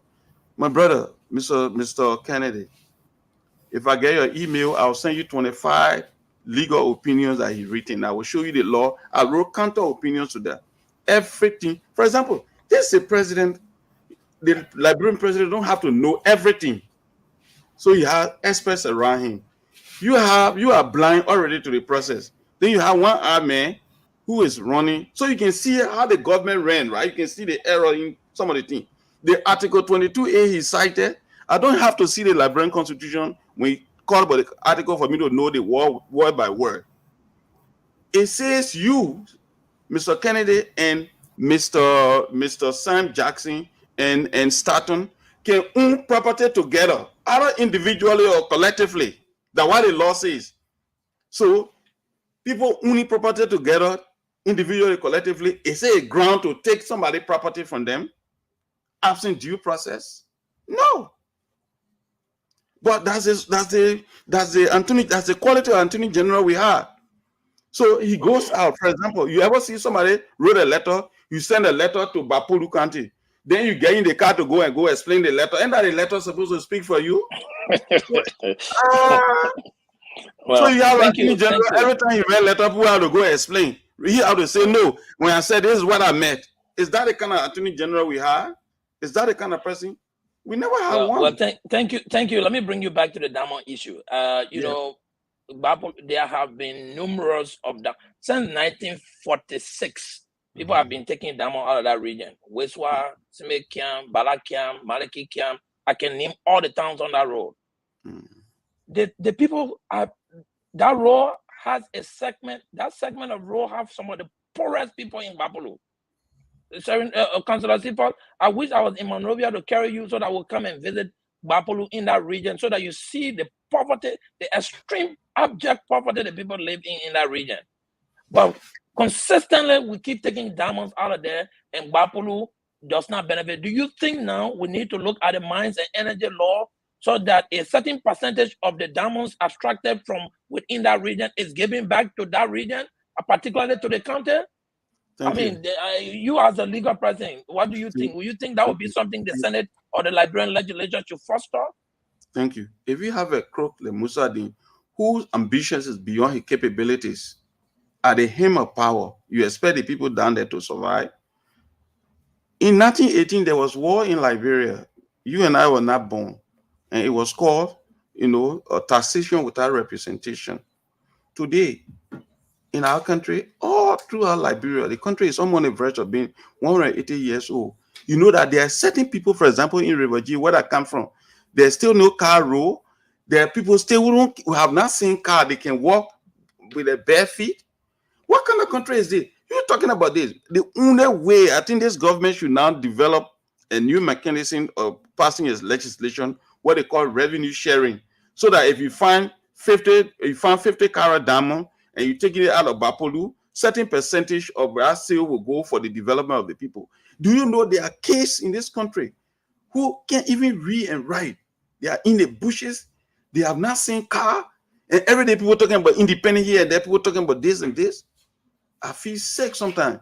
I know Liberians. Let me tell you, I know Liberians because I travel a lot throughout Africa and Europe. I know Liberians who renounce their citizenship. You know why? Because of the population of Liberia simply is so bright in Lagos. Small area like Surulere get 5 million people. But this country has produced the highest number of wicked people. For example, the Congo people rule from 1869, the True Party to 1980, 133 years. They didn't kill more than 5,000 persons a year. We rule from 1980 to 2003, we killed 250,000.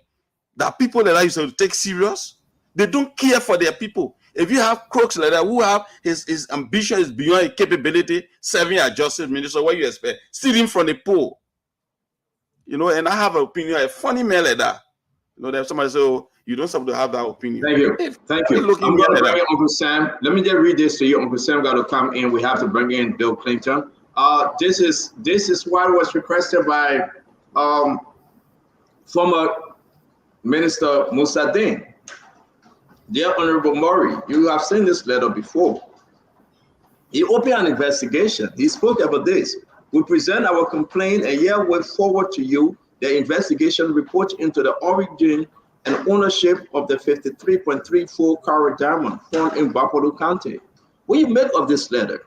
I mean, why do you think that Musa didn't have anything to do with the eating and stealing of the diamond in question? Because he didn't sell the diamond. Listen to this. Staton, you taking all back. When there was a public demonstration staged at the former president residence, he then directed the Minister of Justice to conduct an investigation. The letter you just put out was written in consequence of the establishment of the Joint Security Board. That was done. That Joint Security Board went and conducted an investigation and wrote a report. I will send it to you. And in that report, confirmed and affirmed that the diamond came from Clinton F and is owned by T. David Slua and Mohammed Kamara. All that was expected of Musa Din as Minister of Justice when the report was submitted to him by a Solicitor General, the rest of the people, was just to write the Minister of Mines and Energy and say, turn the diamond over to the people. But what did he do? He then wrote an erroneous letter citing Article 22A, which is a trademark, and claiming under Article 22A, the government can invoke the seizure or confiscation of people's property. It was almost a revisit of the 1980 exercise, under our law, no government, no matter how powerful the government is, can take away private property absent due process. The procedures are there, laid out in the mining law.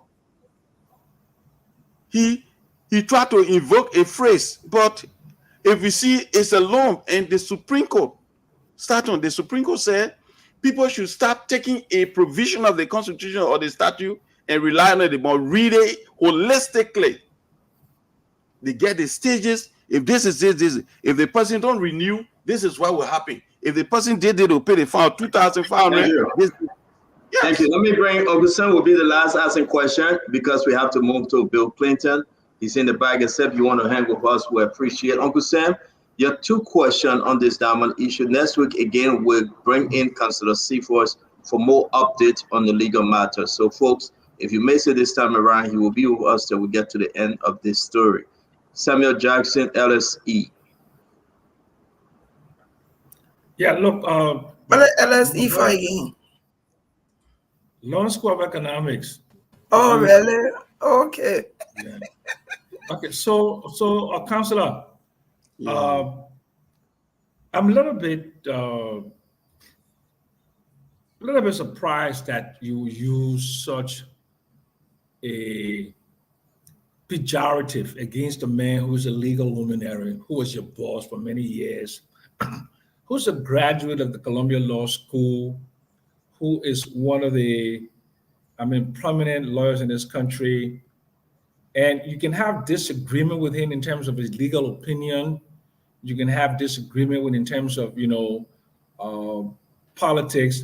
But to call him funny, you know that you know the denotative meaning of funny. You know there's a pejorative. I've never done this before, but I will interrupt Samuel Jackson. You're sat on the same podium, Amakwana Kimbia, and say I was not normal. Nobody on this podium said a word. So can you address the issue of the diamond in Bapolo and leave this gentleman? No, but that's his opinion, though. That's his opinion. You shouldn't interrupt his opinion. So I will interrupt his opinion. No, you shouldn't interrupt his opinion. If we were on Amakwana were on, that's different. Samuel Jackson was here. Well, then you can talk to him at another time, but now he's addressing something different. Don't be personal about it. Listen to me. Listen to me. One of the CEO were not there. So you'll leave the council alone. Mr. Kennedy were not on that podium. The councilor can speak for himself. He's a learned councilor. He able to answer questions. Just leave him alone. The diamond issue is affecting the citizens of Bapolo, and we need to there are other questions we can ask. We'll not just ask about diamond.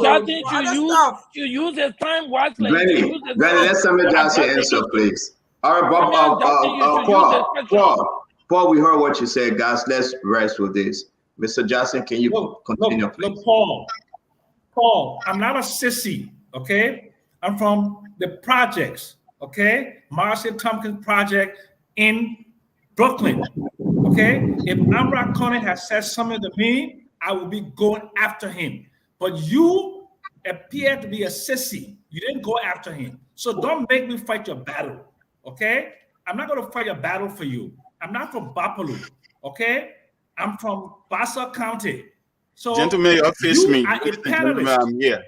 So again, the guest, Uncle Sam, that's enough. The guest is right. Let's move ahead and face the council.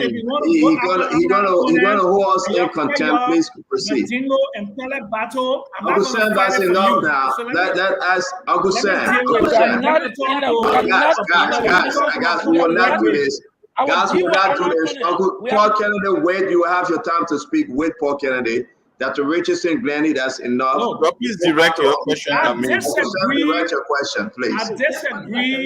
I disagree with how this diamond issue was handled. I disagree with 100%. And I would like to see legal redress. Okay? But to call somebody funny, that's not getting legal redress. Okay? It's muddying the water. Okay? It is causing unnecessary attention to a legal luminary who you disagree with. So, sir, why don't you, if you represent the owners of the diamond, Why don't you take the legal steps? Is the matter in court now? What is the status of that?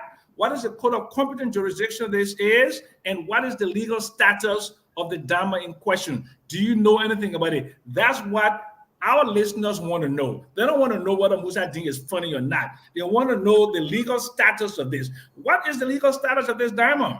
Where is it? Is it sold? Which court have you taken the government to produce this diamond? You think calling Musa Deen funny will produce the diamond? Thank you very much. I appreciate it. I like the question. Sam, you and I worked in government before. You were the prince of our government when it came to the public relations. And I used to write most of the things for the media in the print. You were for the radio and I was for the print. And you know my pen power. But that's beside the issue. Sam, you say legal luminary. I don't know your definition of legal luminary. The best lawyer in the world, go to the ICC, their names are published. Go there. They are venerated lawyers in the world. Answer my question about the diamond. You say legal luminary. A funny man, a funny person, you call them legal luminary in your context. You understand? I want to put it in proper context. The issue has been in court. The funny man presented his argument. He was defeated in the court. He announced appeal. Because he's so funny, he presented funny argument. You understand? I'm not the one who wrote it. I made my argument before the court. Mr. Sifa, Councillor Sifa, can you please let continue. Councillor Sifa is almost done. We shouldn't interrupt and I'm begging you. Let's just continue. The funny man presented his argument. It was okay, Ramada 101. All right, let's go ahead now, guys. We will not interrupt Councillor Sifa, please. We will allow him to speak. He's a lawyer. He should be here responding. Okay, so answer Senator Johnson's question. The funny man presented a funny argument. Councillor Sifas. But I'm answering your question now. You want to interject? The funny man presented a funny argument before the court and was defeated. And he announced an appeal. So he announced an appeal and perfected appeal is interspersed with being funny. So there where we are. Now, me tell you this. Many a time, you people, this person that legal scholar, legal day, blah, blah, blah, blah, blah. You know the courts of the world. Go there and see what are your quote-unquote legal scholar, a racial population of 5 million people, which can be a population of the suburb of Lagos. And they move around here. They are senior lawyer from Bongonima. Have you been to Bongonima? To Cape Mount? That they are senior lawyer. The brains in the field. They ask, their names are published around the world in international institutions like courts, international courts around the world. Check your quote-unquote legal luminary. But that's beside the point, my brother. His argument was funny. And they could just trash it. For example, I told you that if you get a driver lesson and you have a car, if your driver lesson expires, the government would not take the car and say the lesson you're using is expired. And because of that, we're taking your car. Or you were running a corporation, maybe your article in corporation for some reason expired, they will not kind of take your property. They could address that. Thank you very much, sir. Yeah. Uncle Sam, your last question. Let me ask my second question. Yeah. Yes. Question. Okay. So, Serenius, you and I are friends. This is not a comeback because you call Musa funny. But I want you to tell the Liberian people, you were sanctioned. You were sanctioned under the Global Magnitsky Act of the U.S. government. What are you doing? What are you doing to vindicate yourself? Because you're a young man, you have a future. And this is not a comeback. This is not to remind the public of your fiscal, legal circumstance. But I'm just asking you as a friend, what are you doing? What are you doing to vindicate yourself? Because you have a great future. I know you're a good lawyer. So what are you doing to vindicate yourself from that Magnitsky sanction? This is not a comeback. This is not a I got you movement. I beg you. Because I'm not like that. I'm immune to this kind of thing. Let me answer your question. And let me just answer your question in this way. Sam, this is a sad thing for our country. We celebrate the agony of our fellow Liberian citizens. We extol those who denigrate our people. I saw it as a kid in 1979. I saw it as a kid in 1980. I saw 13 men placed on the pole and shot. When I became a lawyer, I started to ask questions. The military were the one who staged the coup. The military were the ones who set up the tribunal. The military were the one who were the judges. The military were the one who executed the people, and we clap, we dance. Our people dance. 14 years later, the very people that were dancing became victims of the very military that they extol. This is the sad story of our country. I work for a government, a sovereign government. I'm a sovereign citizen. The government for which I work found no fault in me. A funny man like Musa Din and others who and I had a rivalry in the Ministry of Justice on the basis of the law used his connection with Michael McCarthy, who was running riot here, like he was running a parallel government, and succeeded in having me on sanction. But I tell you this, Sam, I believe in God. There's nothing under the sun except there is no God. The truth will come up. What I have, the evidence I have on Musa Din, the role he played, I will keep it for now. And I know. The question is, what are you doing? What can I do? What can I do? Sam, to even hire a lawyer in America, the lawyer we were contacting, he was charging $800 per hour. Man, the scramble in Liberia for bread is so tense. And I was just Solicitor General. Unlike my other friends, my other two friends, and even those who were stalling, who were spearheading and celebrating, later became victims because the town trap principle that is not for Rye alone. Sam, many a time and too often when I sit and think, then I recall that in 2012 when I traveled, I saw people Liberians who asked me to renounce my citizenship. I think they were right, but I would never do it. They were right, they were the opinion. What do I do? I asked myself a question: how is Serena Seafood sanctioned?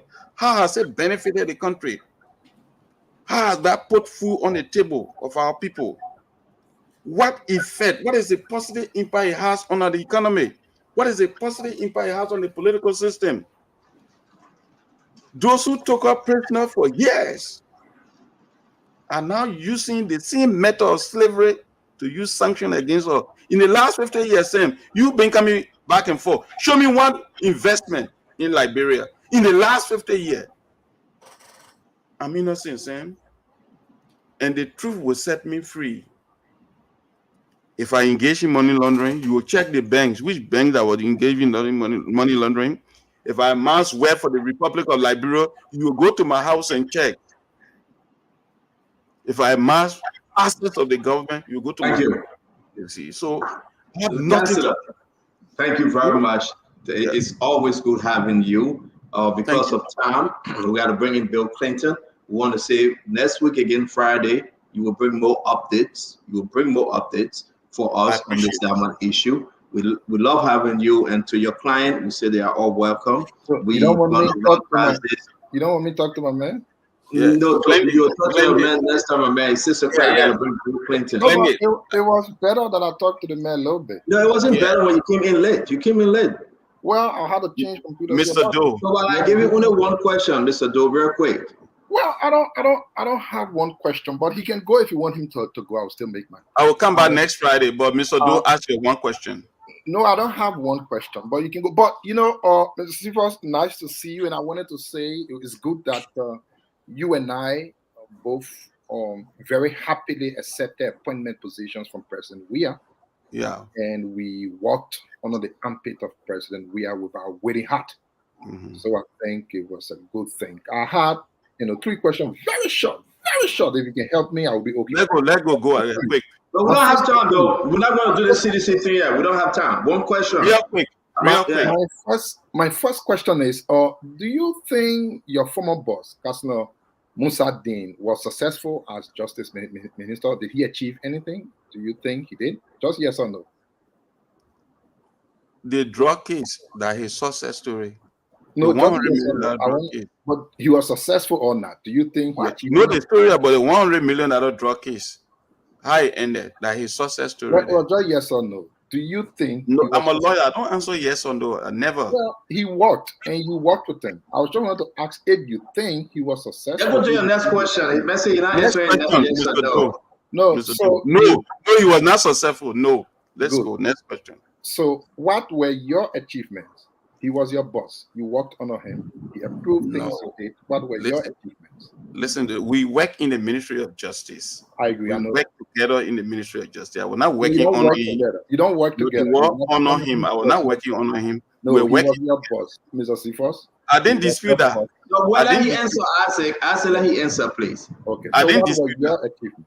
He was not just my boss, but he was once my teacher from law school. So what were your achievements? Yeah, I need to look, my man. I need to admit to some of these things. Right. He was not just my boss. He was once my teacher from law school. I've always said as an SG, were you successful? What were your on that? Were you successful working? I want to be judged by history. So you don't know who was successful. Were you successful, Councillor? I was successful, yes. But you were successful, but the minister wasn't. Right. Your success is not the minister's success. Your success. It was the ministry's success, not the minister's success. So the minister was not. There's a difference between the ministry and the minister. I mean, Councillor, you can go. And this is the reason why I ask you. We gotta go. Bill, you on? We're gonna bring in Bill. Government tell Bill that he's on. I'll be back next. I said finish that. I said Yeah, finish. like I was saying, these are the kind of problems that I have, Councillor. Yeah. Yes, you have had all of the issues on earth with Musadin and President Weah. And for some reason, I believe it is your belief that you were the most qualified person and most deserving of the position of Justice Minister. Yet still, you accepted the position and you worked very happily until you were forced to leave the position. In no time, you started seeing everything wrong with the planet that you didn't see all of the times you were working. And you just on here saying your boss, who was the head of the ministry, was not successful. But from some other reason on the planet, you, the honor man, were successful. Sorry to you. Please be my lawyer. I take such a thing as being hypocrite, and I think you should bow your head in shame. And to thank you, Asudo. Thank you. We gotta go, guys. You have the last word, Councillor, please. I didn't know that on this platform people can ask people to bow their head in shame. I really didn't know. Because if that was the object and purpose of this gathering, certainly I wouldn't come here. Like you say, oh, please bow your head in shame. I am CDC brother. Just go take it beyond on the beach. Well, I like him, I like 2 persons on this show. I like Glendy. You know what I would do? I'll reserve comment because I'm back on next week Friday. So I will start my exposition from what he has said. You understand? I can see his reaction. I can see which dimension he's coming from. I can see it. Mr. Doe is a very nice man. I like him. I like his opinion. I like Glendy. It's a personal opinion that he holds. But I will leave it as is and come back. Let me tell you, today the government of Liberia is pursuing asset recovery. I brought about asset recovery in Liberia. That's my success story. That in the last 200 years, no administration where a deputy minister would develop a program and incoming government comes out and take out that program. I'm proud of that. That's my success story. Thank you. Thank you. Councillor Serena Seaforth, we're good having you, and you're welcome back again next week Friday. We'll hear more about the diamond issue from Bapalu, where Paul Kennedy from, and we'll also hear more from Councillor Seaforth's fight with former Justice Minister Musa Dean. I know we couldn't get to you, my brother Fadika, but we'll be bringing in Bill Clinton's BN Kamara. We want to bring in Bill Clinton beyond Kamara. What's going on?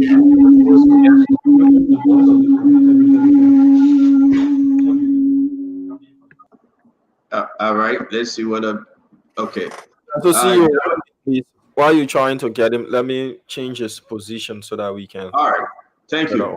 Thank you. While you do that, let's just so you guys going backstage, right? All right. So let me go ahead and have. There was a wonderful conversation. Listen, I'm not into the funny man thing. I know Councilor Musa Dean. He's a married man. Councilor Musa Dean, I would say that when people get married, he left women. I never seen him hanging around men too much. The man love all his children. He get his children. He's a responsible man. Trust me, Councilor Musa Dean is not funny in that aspect. That's Councilor Seaforth's words. I respect Councilor Dean. I know him. I have seen him. I've been to his house before. I mean, he's a good man on the law, on the Constitution. You can have your own opinion, but he's not funny in the aspect of sexuality. He loves women. That I know because I think I sensed his operation on one or two occasions. So we move. I don't want to push any fire before Paul Kennedy hold me in contempt. We move on that one again. We want to say, folks, gotta stop looking at me, man. Your eyes don't kill me. You and Dr. Richardson, you're trying to push me here when we're talking about national issue. You don't do that. Liberia first above all. Think Liberia, love Liberia, together let's build Liberia. We can only build Liberia when we have a man and woman. We can build Liberia with more children. We can build Liberia doing what we need to do. That's why you see up to the age 70 years, going to 71, Uncle Sam still operating because he want to build Liberia. You should be proud of him. Seriously. Look at Paul Kennedy. Operating well. What are you operating with? Listen, leave me The alone. Leave me alone. The man called me sissy. He called me sissy to that. Paul, you know you're not sissy, be that Let's bring our guests on. We want to welcome. How I call you a sissy? You know that sissy? All right, guys. We want to welcome our show. Are we good now, Damo? Don't bring it to me. I beg you. Yes, we are. Guys, we got to move on. Uncle Sam, we got to move on. I will put a boxing ring for you. I'm not a Uncle Sam. Uncle Sam. Reminds me of something a few years back. As I you see on total base time is 10:02 p.m. It's 10:02 p.m. It's 6:02 here. We get about another 55 minutes to go. Thank you very much, Diamond. I think we are super now. Welcome to the show. I always call him BN. We know each other. He's the deputy director for how you call it? How you call it? NBS, right? Can you hear us? Damo, what's up? Yeah, National Bureau of Concession. Okay, can you hear us now? Can you speak into the mic? Okay, Fine, good. fine. You're good. You're good. Welcome to the show, man. This morning, you know that Rich is here. You've been following Spoon Talk, Paul Kennedy, Sis Glendy, Isaac Doe, Uncle Sam, and my troublesome little brother Fadika. I'm older than I'm older than Fadika, so that's a plus for me. But we happy to have you, man. I'm older than you. I'm 49 years, so you're not even reached there yet. But on a bigger picture, let's talk about this issue. I woke up this morning with a lot of information coming. I'm going to give you the time for you to explain why you're here today. But I want to share with our audience. When I woke up this morning, the first thing hit us, bam, this letter. I have the text messages. I'll share this with the guys. Honorable Kotuma, Galapa Kotuma, request for the replacement of Liberia plate. I don't know what is that. When I look at my phone again, another document came in, request for the use of vehicle, Honorable Edwin Dennis. I went back again, information came in, Honorable Edwin Dennis, from you, Mr. Kamara. And a lot of troubling things happened with this vehicle in question as to where is the Toyota Land Cruiser, who owns this Land Cruiser. Then to our amazement, we start seeing you guys having some emergency meeting, discussion, messages coming in, text messages that threaten your life. They say the president has no right to hire you. All the different letters coming up. I want to say, let's give you the time. Are we now walking into another LDEA situation? Mr. Kamara, talk to us. What's going on at NBS? Well, thank you so much. Thank you to the Spoon family. Let me recognize one of our strong mentor, Dr. Mr. Samuel Jassy, a very good person that I followed for the period of years. when you work for the government. One time I was listening to radio and you were discussing economics, supply chain, and the role of macroeconomics. So I salute you. Congratulations again. The rest of the team, that Richard team, Glenda, you listen to the man? yeah, there's a Richard, Fadiga, Acid Doe, Paul Kennedy. I know him very well. He contested. The only strange person here is Sis Glendy. How you doing? Well, I'm very glad. Let me first of all say to the audience who been wanting to listen to me at this early age, it's late. Many of them will not listen because of the time. Let me extend my profound gratitude to His Excellency President Joseph Yuma Boakai and for trusting me to serve the Deputy Director positions for administration at the National Bureau of Construction and my family and children in the United States as well. Um, this appointment was done on March 19, 2024 to serve the Bureau of Construction. Before then, I've worked with the National Investment Commission for a couple of years, and I worked to ensure that the first investment forum out here in 2019 with a partnership to host investors in New York. We facilitated that, and the Dubai 2020 Expo, I've been one of the facilitators working with the National Investment Commission to ensure that. So working in the area of concession, it's not really strange to me. I've been the president for the Liberian Diaspora Business Association, one of the young men who hosted the first diaspora meeting when we brought over 200 people to meet Joshua to tell him about the economic atmosphere and the economic bottleneck affecting Liberian businesses. But that could not go on well, and I returned to the US to continue my business. I have a corporation called Semago Group of Companies that's doing export in Guinea, Liberia, some part of the world. So the rescue mission I've been with for 16 years. I joined Ambassador Boakai since 2005, and I saw the vision and passion in him to deliver Liberia. Immediately, he did not win the election in 2017. I returned to do my business. So we continue to fight to ensure to rescue Liberia, especially the economic space. So when I was appointed as Deputy Director for Administration, my credentials were vetted, and I immediately resumed activities. But before then, my letter was rejected by the Director General. And I said, why? He said, a letter is a trash. It's a souvenir. The president has no authority to appoint. I was like, okay, no problem. Let me get back to the Martian.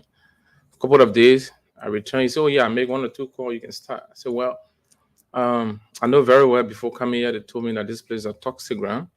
It has been toxic for the past period of time where deputies and head of agency have been fighting. But we've not come to fight. We've come to restore, to repair, and redeem this entity. This is one of the entities that is a macrocosm, that is a special purpose vehicle for economic productivities, especially the Bureau of Construction. After a few days, a couple of guys called from the executive mansion, and we started work. When we started work, it's been very toxic. As you can see, all my hair was black, but now everything turning white every day because of the tension and growing tension everywhere. What we did is to come up with a very management plan to revamp the entity. And the first thing was, first of all, to see what the entity is lacking of. Personnel management, human resource audit, ensuring that people are in a various capacity in offices that they deserve to be in. That met a stiff resistance. They said, no, we can't change it. We can't change anything. This is how it looks. So I said, okay, what we need to do is that as administration, I want to know what we've inherited. So it can be like after my boss leaves, then Kamara, who's in charge of administration, will be taking the kind of liability. So I call for internal audit, and I do personnel audit, and I do payroll audit, and I ensure that each and every one that work in the entity should be in a rightful position where they work. But to my surprise, out of 94 employees, only 30 were coming to work when I took over. After a few times, the 30 started going to 40. So I said, this is what we do. We know the election is over. This is a transition period. We want everybody to adapt to the new government and the rescue agenda to ensure that we work. Because the Bureau of Construction responsibility is a more technical institution. We should be on the field rather than just in the office. So what we would do, we have a Department of Concession and we got a Department of Administration. So my colleague, she gets on the field ensuring that compliance and monitoring activities are met.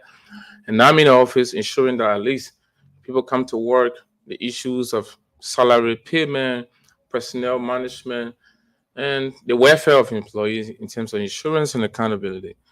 But with all these good ideas we brought on the table, continue to meet resistance by our outgoing director. The first thing we did personnel audit. We realized there were vacancy on the payroll. Some of the vacancy on the payroll, somebody we don't know who are taking the money. So a full person are deleted from the payroll. They say, oh yeah, the person passed away, the person, but you can keep a dead person on the payroll. All you have to do is to report it to CSA. Don't keep it on the payroll. So we took that out. We went back to say, okay, let's see people credential. It became a problem. We said, okay, this is fine. We're going to leave that with CSA. CSA responsibility to do that. But let them know what each person role and responsibility in department. We got 22 sections. I control 10 and my colleagues control 12. But out of the 22 section, in the whole building, you only have 3 offices that are functional. So the rest of the people, no computer, no desk, no chair, come in the building. So we said, okay, well, what we want to do is that we will look out there to see if we can have a better budget. Maybe in fiscal 2024-25, we will talk to the legislature and the Ministry of Finance to at least elevate the professional competency in our building. That also met resistance. I was never given a budget to do anything. And the legislature said, oh, but we didn't see anybody defending your budget, and that's it. So we have to go through the Ministry of Finance to beg to see whether we can have another program put into our recast, the supplemental budget to improve the building. That also meeting another resistance. So I lay back and say, okay, this is what we need to do. Let's do discovery of our asset. The NBC is a technical institution. We got to be on the field. How many vehicles do we have? When there's a crisis in Kinjo, Maryland, in the Southeast, NIMBA, we need to run there.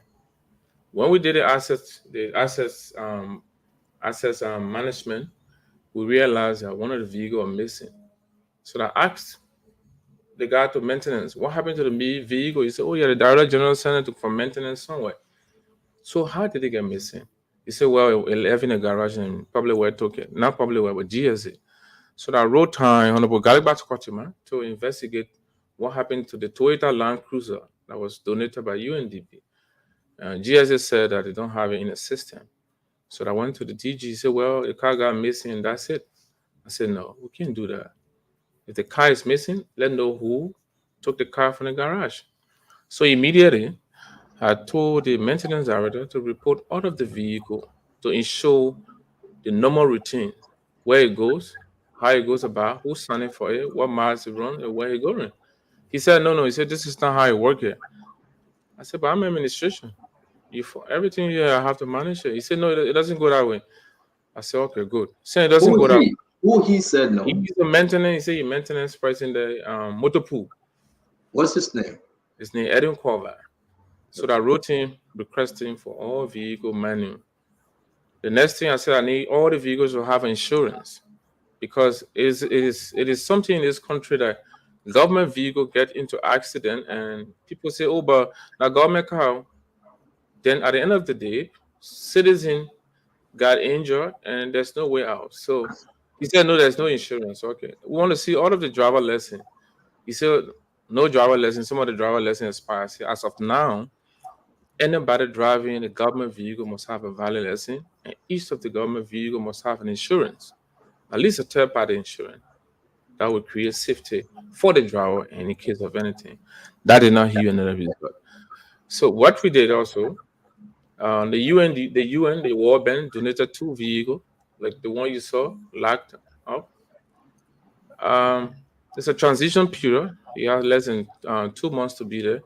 He requested for the brand new vehicle. I said, okay, what we'll do, we will take inventory of these cars. If you're going to Kinjo, just let me know you're going to Kinjo, we'll release it. If you're going agriculture, we'll know where you're going. So he said to me that the vehicle would not be available. So I told the maintenance guy, what you need to do is a very simple thing. This is the vehicle. It's just 4 months old. I think 4 or 5 months old. Can we just jump in with some question real quick? Right. I think we would move faster if we ask you a question. Mr. Kamara, welcome to the show. I will call you in your professional capacity. I will say Director Kamara, Deputy Director. It's good to have you. This is the vehicle. Who is this vehicle? Government vehicle? Was it donated by partners, by NGOs? Can you talk to us about this vehicle? Yeah, this is a Liti project on a World Bank. World Bank donated this car to the Bureau of Concession. They had donated two other cars before, up to two other cars before. One of the car that currently I have in the garage that's undergoing repair, that was very damaged to the extent that they almost gave it out. So now I have to take that to the garage. We spent almost 1,850. That is also in the garage. There's no maintenance. So this one, I say, you guys can overly use it. If you guys using it, just let us know what. Do you have a NBS vehicle? The NDS? Yeah. Do you have vehicle from your entity? Yeah. There's two other vehicle. One was ZDC was assigned to director of administration, which is damaged, completed, that I took to the garage on a repair. I'm going to send you that picture. Or also, you're going to see it from the garage. The repair has been done so far. You're going to see it in my So do you have an assigned vehicle from the entity? No, currently no assigned vehicle. Are you using any of NBS vehicle? So the vehicle that you see in that picture, currently was the vehicle that was parked. So we wrote the guy from maintenance to say, like, I don't have a car, let me use it. Since we have in local transportation, when you guys need it, you can let us know. That's the vehicle the director said we can use. So I said, okay, since we can't use it, we're gonna park it. Then they requested to go for servicing today, and I said, okay. The procedure is, if you're going for servicing, just do a service request. Just say, I'm taking a car, I'm coming to this garage. Don't forget about the servicing. I want to bring the other guys. So let me ask one last question on this vehicle. Let's stick with the vehicle issue, because as he's speaking, folks from the Bureau sending pictures and information. So my question is coming from there. I want to be fair and balanced here. Mr. Kamara, what's the process, the procedure from the Director General to obtain an assigned vehicle? The process is for the Director General to assign vehicle. In fact, there's no vehicle. So every vehicle made that they are damaged. So order the one to show us, we took it to the garage. I mean, my deputy is repairing the other one I took it to repair it, including the employee boss. So all vehicle fall under my control. Maintenance under my control. All the vehicle was up. Are they project vehicle or personal vehicle that should be assigned all to the vehicle are donated vehicles. So they are all for projects. Yeah, they are all for the entity. We decide where to use it. When you went there, were those vehicle an assigned vehicle to directors, or they were just assigned only on a project basis? It's only assigned for a special purpose mission. If you want to go somewhere, if you want to go to project, you want to go to mining, you want to go to agriculture. But it will not be personally assigned, correct? No, anybody can use it. So you just have to show the description where you're using it for. So when you took one of the vehicle, you were asked to return that vehicle. What was your reply? No, they did not ask to return it. He said he want to go for servicing, and I asked him and said, "Where are you going for servicing?" Because the first one you took it, you said it got missing. That's another Land Cruiser. So if you're taking this one for servicing in this period, all I want is what we call a request order. Who is servicing the service request? If it's going to Africa Motor, they're going to Jet, what you call it, Prestige Motor. He said to me, it's going to World Bank office. I said, where is World Bank office? He said, Ministry of Commerce.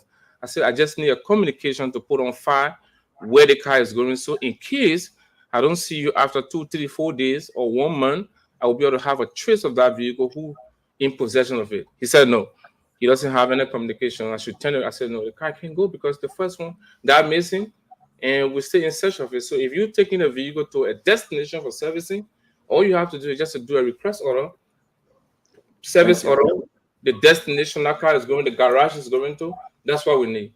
And that's where they said, no, man. They took Thank you. Let's go to Dr. Richardson. Uncle Sam, Dr. Glennie can come back. We'll bring in Alpha Dika, Paul Kennedy, and Acido. Dr. Richardson. Mr. Kamara, it's good to have you here at Spoon. I'm struggling to understand exactly what is going on at your agency. It seems to be like your work ethics, your work style may be different than some of the people that you are working with. Would you like to elaborate on that?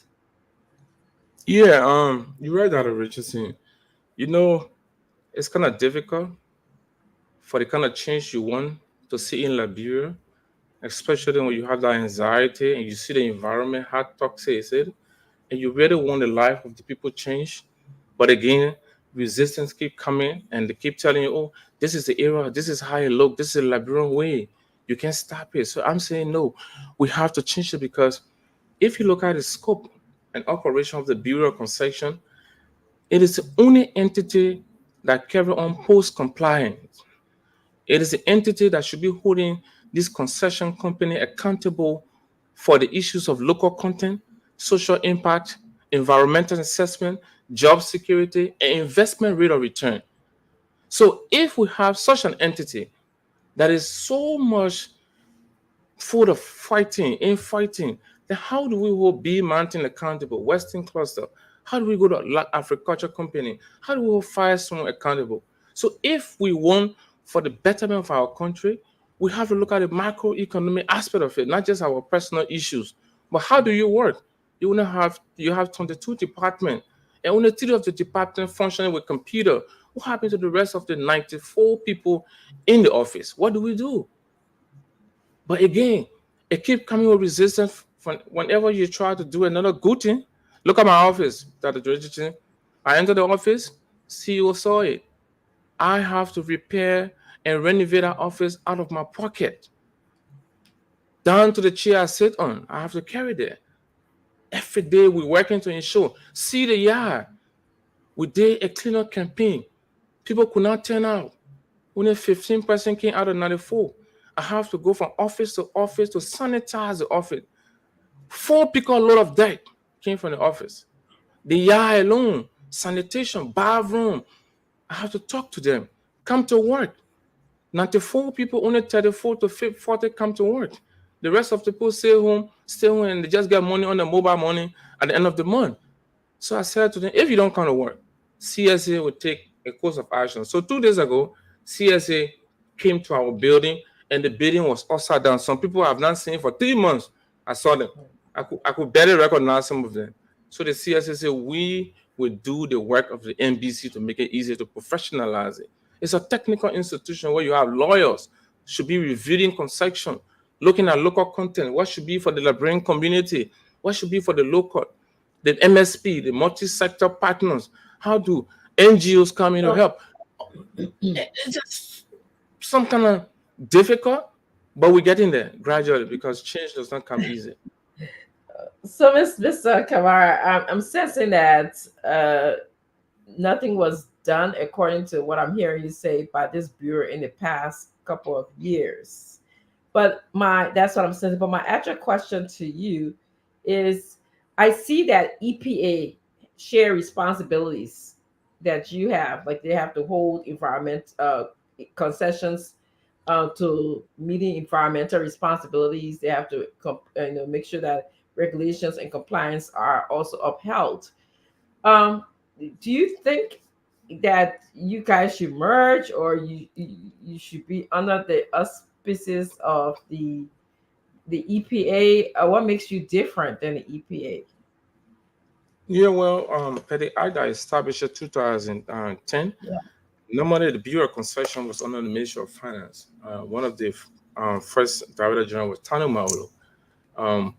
The legislation tried to avoid conflict of interest because you have the National Investment Commission, who's an incubator of looking at investor, bringing the investor, making sure they go through the legislature, do all the out of the Mineral Development Agreement. Then you have the EP that's talking about what impact, the safety, the issues of environmental impact, what does the concession pose on the community. Then you have the extractive industry on the other arm. You have disaster management talking about safety, the issues of the community, volcano. Then you have the Bureau of Concession, which has the direct responsibility to look at the laws. What is in there for social corporate responsibility? What is there for the community? The local content. What is there for the locals to have contracts? What is there for the locals to be involved with the job security of the place? How do they empower the local, giving them job?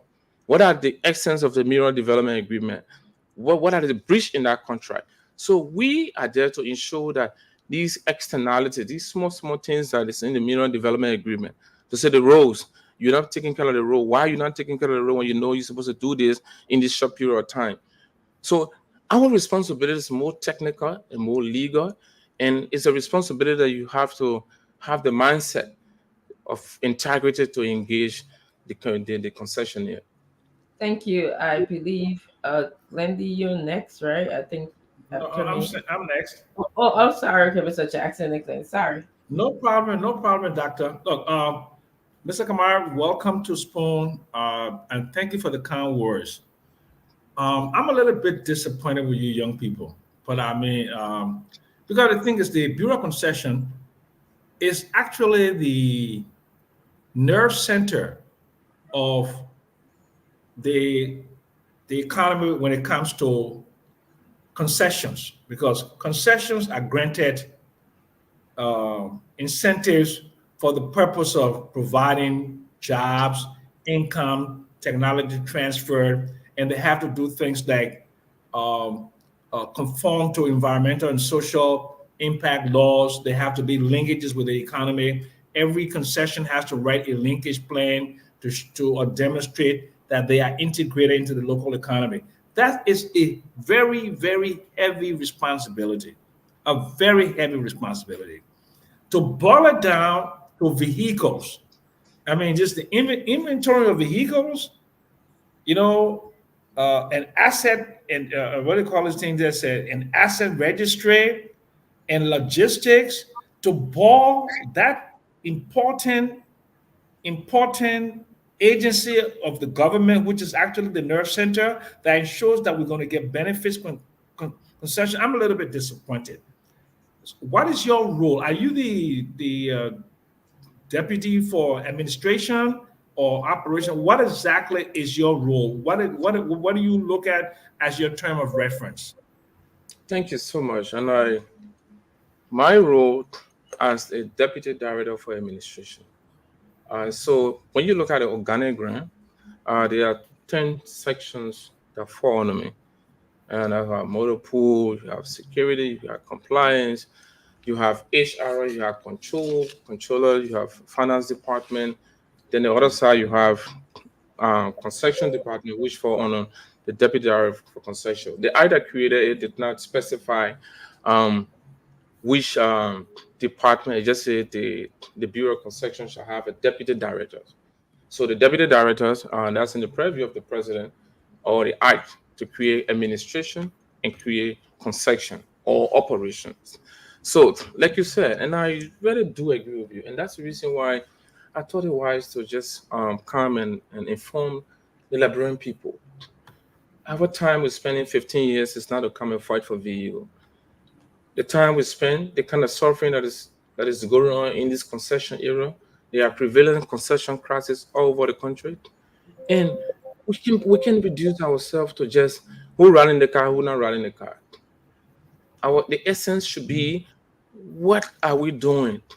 What is the strategy to mitigate concession crisis? What is the strategy to increase government envelope? What is the strategy for us to have a more technical institution with professionals, legal mind, economists, environmentalists? What is the strategy that we need to put on the table to have a biannual review, a monthly review? What are our compliant decentralization strategy where we can, because I told them, I said, no, we can have 94% sitting in the building. I don't see the cost benefit. Let decentralize, let have a regional office. Let divide the country into four. Let look at the northern aspect, Mani, Asla Metal. Let go to the west, Be Mountain. Let go to the south, the forestry. Let look at Maserado that have to do with public-private partnership, the PPP. You got 150 PPP in Liberia. If we are monitoring them and they are in the best compliance, we think we can have a very viable environment that can create jobs. But if we are not on a fee, it's a more technical job. It's on a fee. I just need few people to be in the office, do salary, personnel audit, transportation, but the rest of the people should be in a fee. But if we just taking 1 week to run to B Mountain, when there's something happened to B Mountain, we'll get in the car, we'll run there. After 2 days, we'll come back. Something happened, we'll run there. But if we decentralize and have regional office in in the western belt of Liberia. It means if something happens to the western cluster, we'll go there, be mountain, whatever. We will have response unit to monitor and ensure that these institutions are made in compliance. But our absence in this concession era is causing a serious breach of the agreement. So these are things we need to sit down and create a technical environment rather than just the trivial thing. So that I support the idea, and these are the ideas we brought on the table.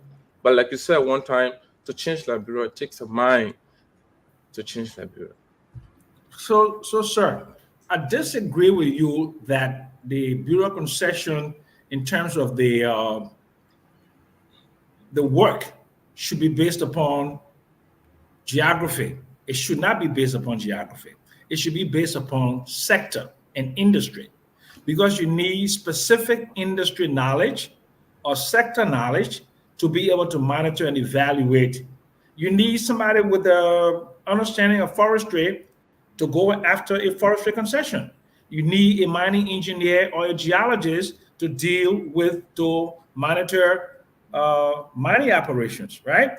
And you need somebody with all the other concessions that we have. So I mean, I don't want to teach you guys what to do, but in my opinion, you all should be working with the sector ministries. In fact, if I had my druthers, I wouldn't even have a bureau of concession.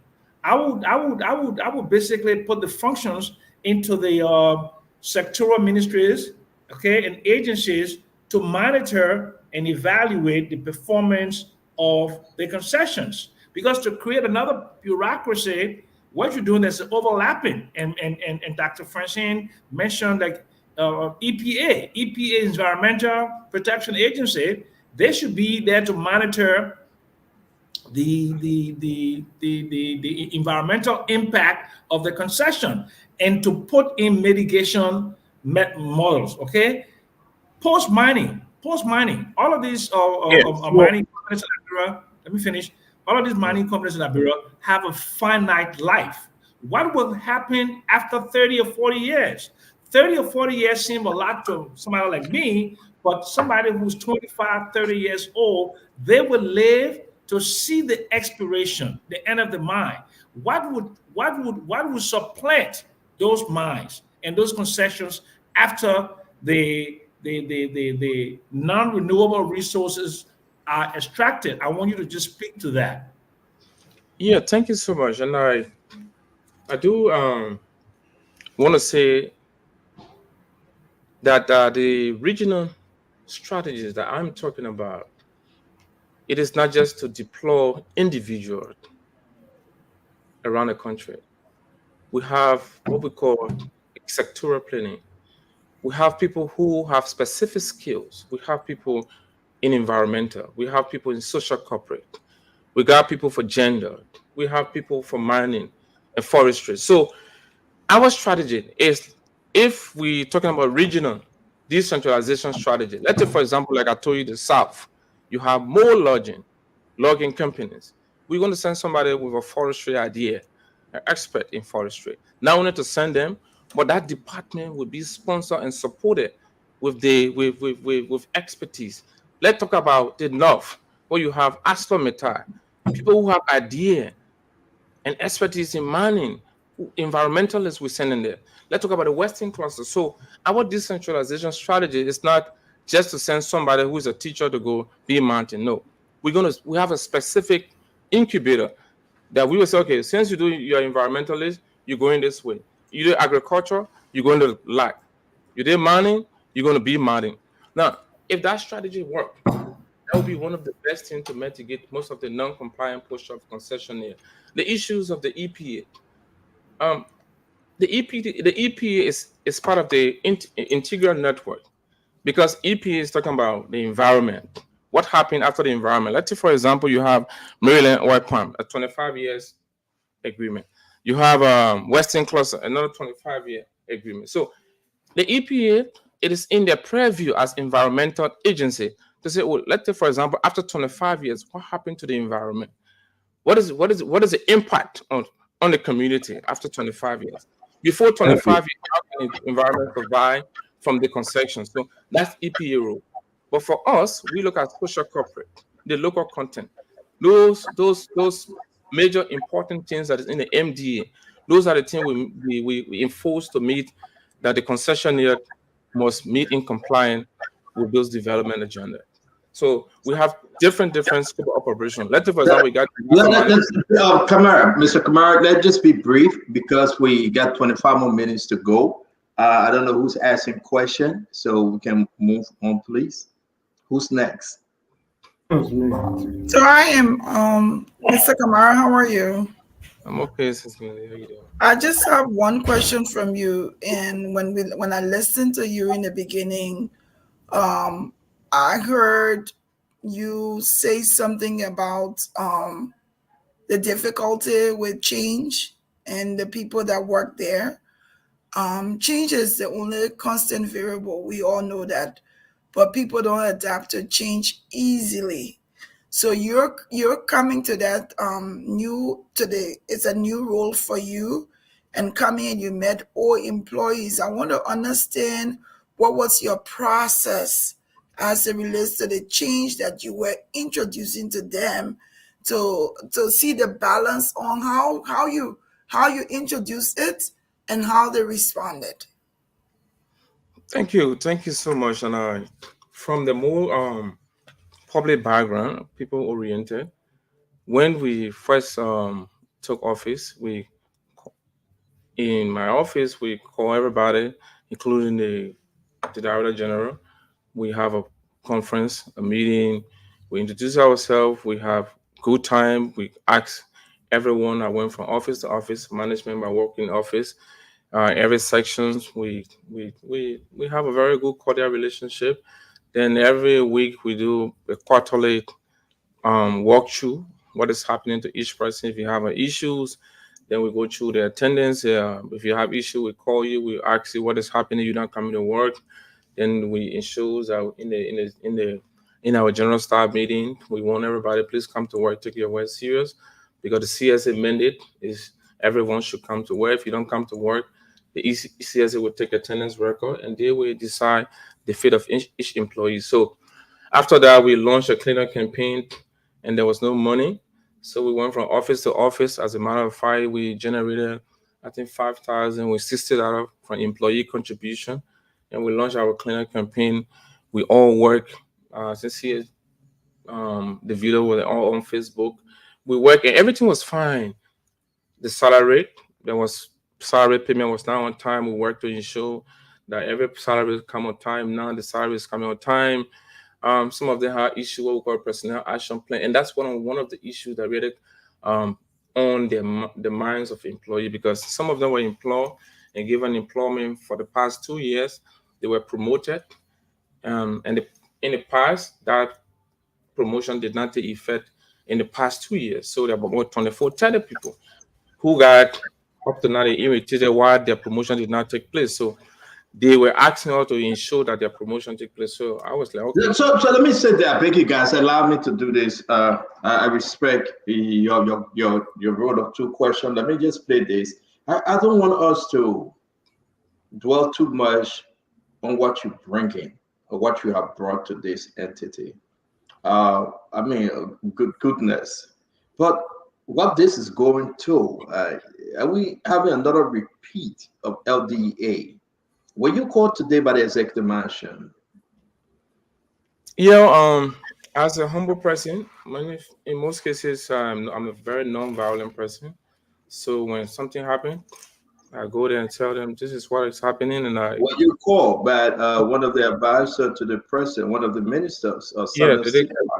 Yeah, no, not. What did he tell you? What is said to you concerning what is happening at NBS? Well, I was called. It was not they need not to be mentioned.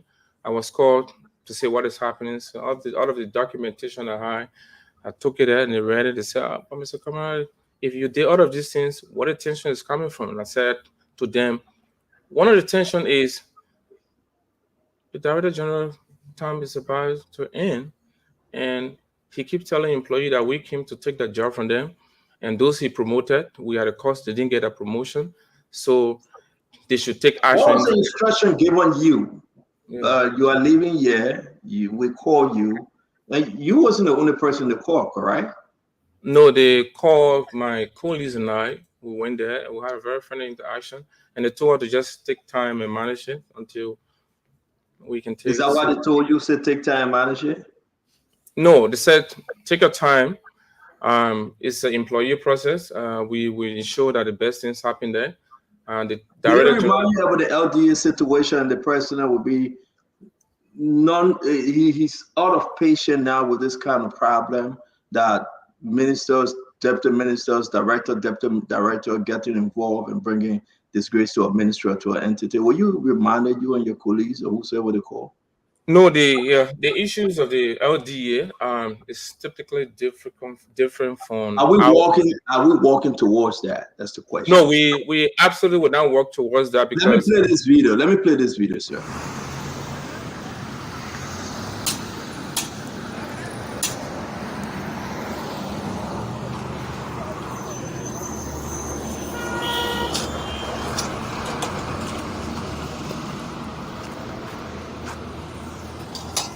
Don't take my picture, please. I'll take it. No, don't take my picture. I'll take it.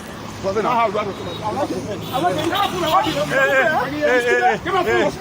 phone, man. Give my phone. What wrong you got carry me for? Don't you want shit? I can't get it. I can't get it.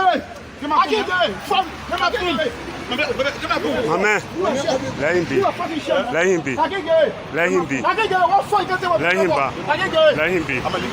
him be.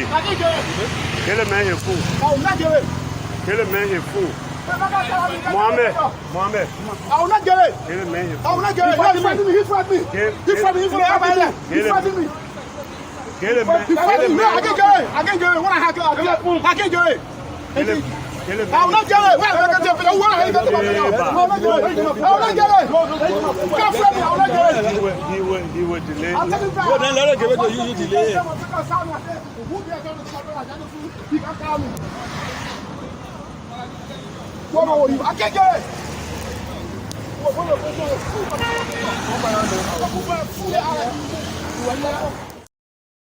What's the difference, Mr. Kamara? I'm so sorry to cut you off, Glendy, but we really want to know.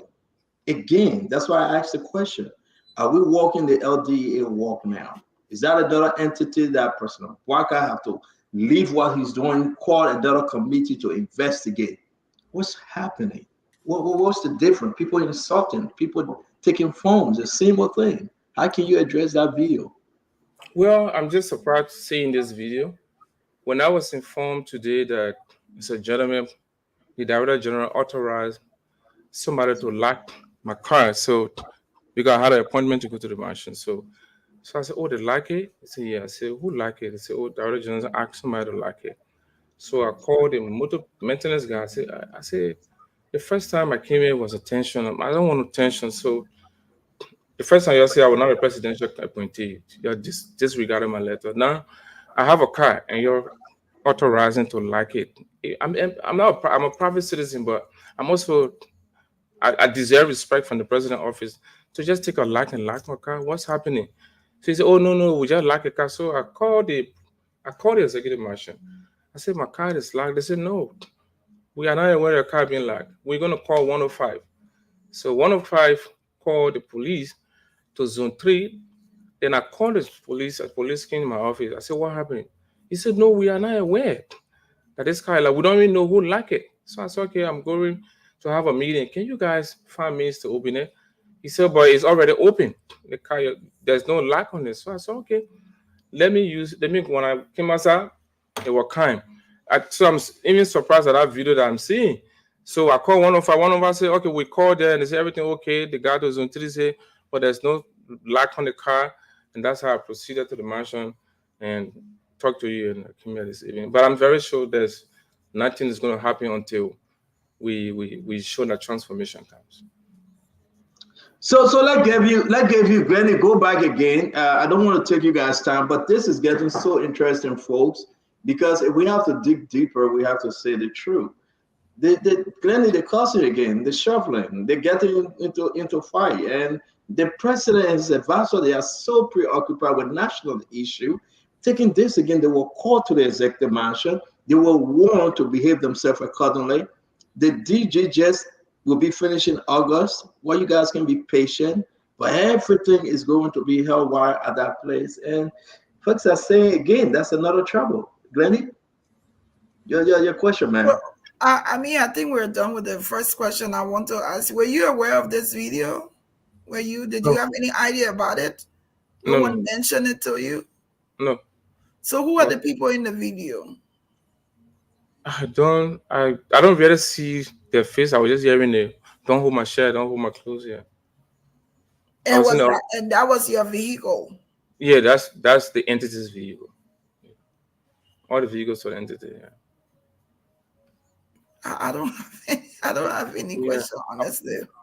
I was in office in the call. They said the director general instructed to your car to be locked. I said, well, I'm going for a meeting somewhere. So that's how I left in the office and called. And they called 105. 105 called the police, and the police came and said, but there's no lock on the car. So did you speak with have you spoken to the director general since then? No. When I came out, I didn't see him. They say because there was a group of men, us Amanda, so the employees came to the office and said, don't go outside, because the people said their pen did not go through CSA. After CSA head counts, it's not going down well with them, so they are all chanting battle cry. So I remained kind of office for like 1 hour, 30 minutes, and later I came out and just drove out. All right, thank you. Welcome. So I don't know who's next, but I think it will be my brother Fadika, my younger brother Fadika. Bill, if you have time, though, we got to push this story a little further. Most recently, were you arrested in Liberia, taken to the Liberia National Police? No. You was never arrested? No, I was. Were you taken to the Liberia National Police? No, there was. I have an institution. I have a company. So one of my vendors. No. I just asked him. Were you taken to the Liberia National Police? I was invited there. So I want to be straight on the question and the answer. Yeah. Did someone from America complain against you or your institution? Yeah, my company. Yeah. Correct. Were you arrested at NBS? No. Were you approached at NBS? No. Were you taken from NBS to the Liberia National Police? No. No to everything? I will pause because again, okay, Fatiga, come in, please. So what Fatiga said, thinking, did you go to the Liberia National Police willingly or invited or uninvited? Were you taken? Did you go to the Liberia National Police? Yes, I went there. They called me. They said, "Oh yeah, we have issues. One of you, because I have a company for the past 15 years in Liberia, called Simago Group of Companies." And he said, "Oh, he has issues with it." And my manager went there and said, "Okay, what is your liability?" He said, "Oh, he has an issue." But that was about business issue. So I left it with him, and he said it. Yeah. So it was settled. Yeah. Mm-hmm. Oh, okay, Fatiga, please. Thanks, man. My question is this: what is your relationship with the current DG? Is he a micromanager? How will you describe him? How will you describe the relationship at the NBC? Well, at this point in time, I don't want to use any adjective to say, "Oh, the only thing that I find difficult is he said the president had no right to appoint me."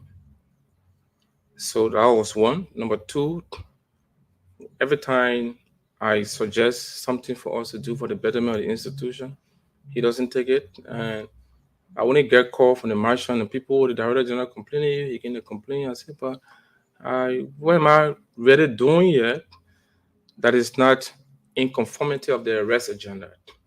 The arrest agenda calls for reform. It calls for productivities. It calls for efficiency. It calls for the betterment of Liberia, for every Liberian, regardless of what party you come from. And that's one thing I did. I said, we'll depoliticize this institution, regardless of where you come from. You can be CDC, you can be Unity Party, wherever you come from.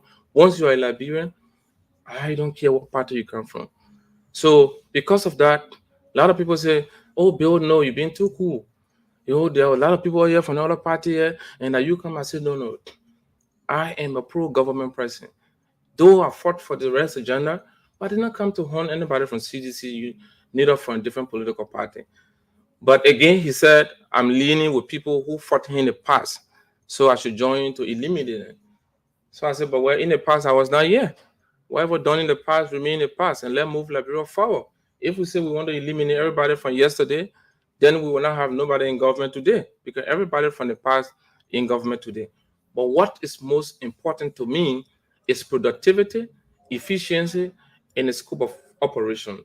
Let us do that way. But it's not simple coming. So folks around the executive keep telling me, just keep it cool until your tenure ends. I say, why in the process of your tenure ending, why have you caused a serious problem?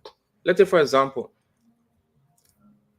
on our legal liability, $1.4 million. So I reached out to him and said, legal liability of $1.4 million for wrongful dismissal under the former government. How did we arrive at legal liability of $1.4 million? He said, but my man, we dismiss the people in the CSA did a ruling against us, so we have to pay. How? Your budget is $1 million. Then you have legal liability of $1.3 million, $1.4 million. So your legal liability is even more than the budget you have. So he saw that to be very confronting. That why I'm asking for legal liability, and one of the settlement that was made up over $520,000, he said he can provide a document to that effect.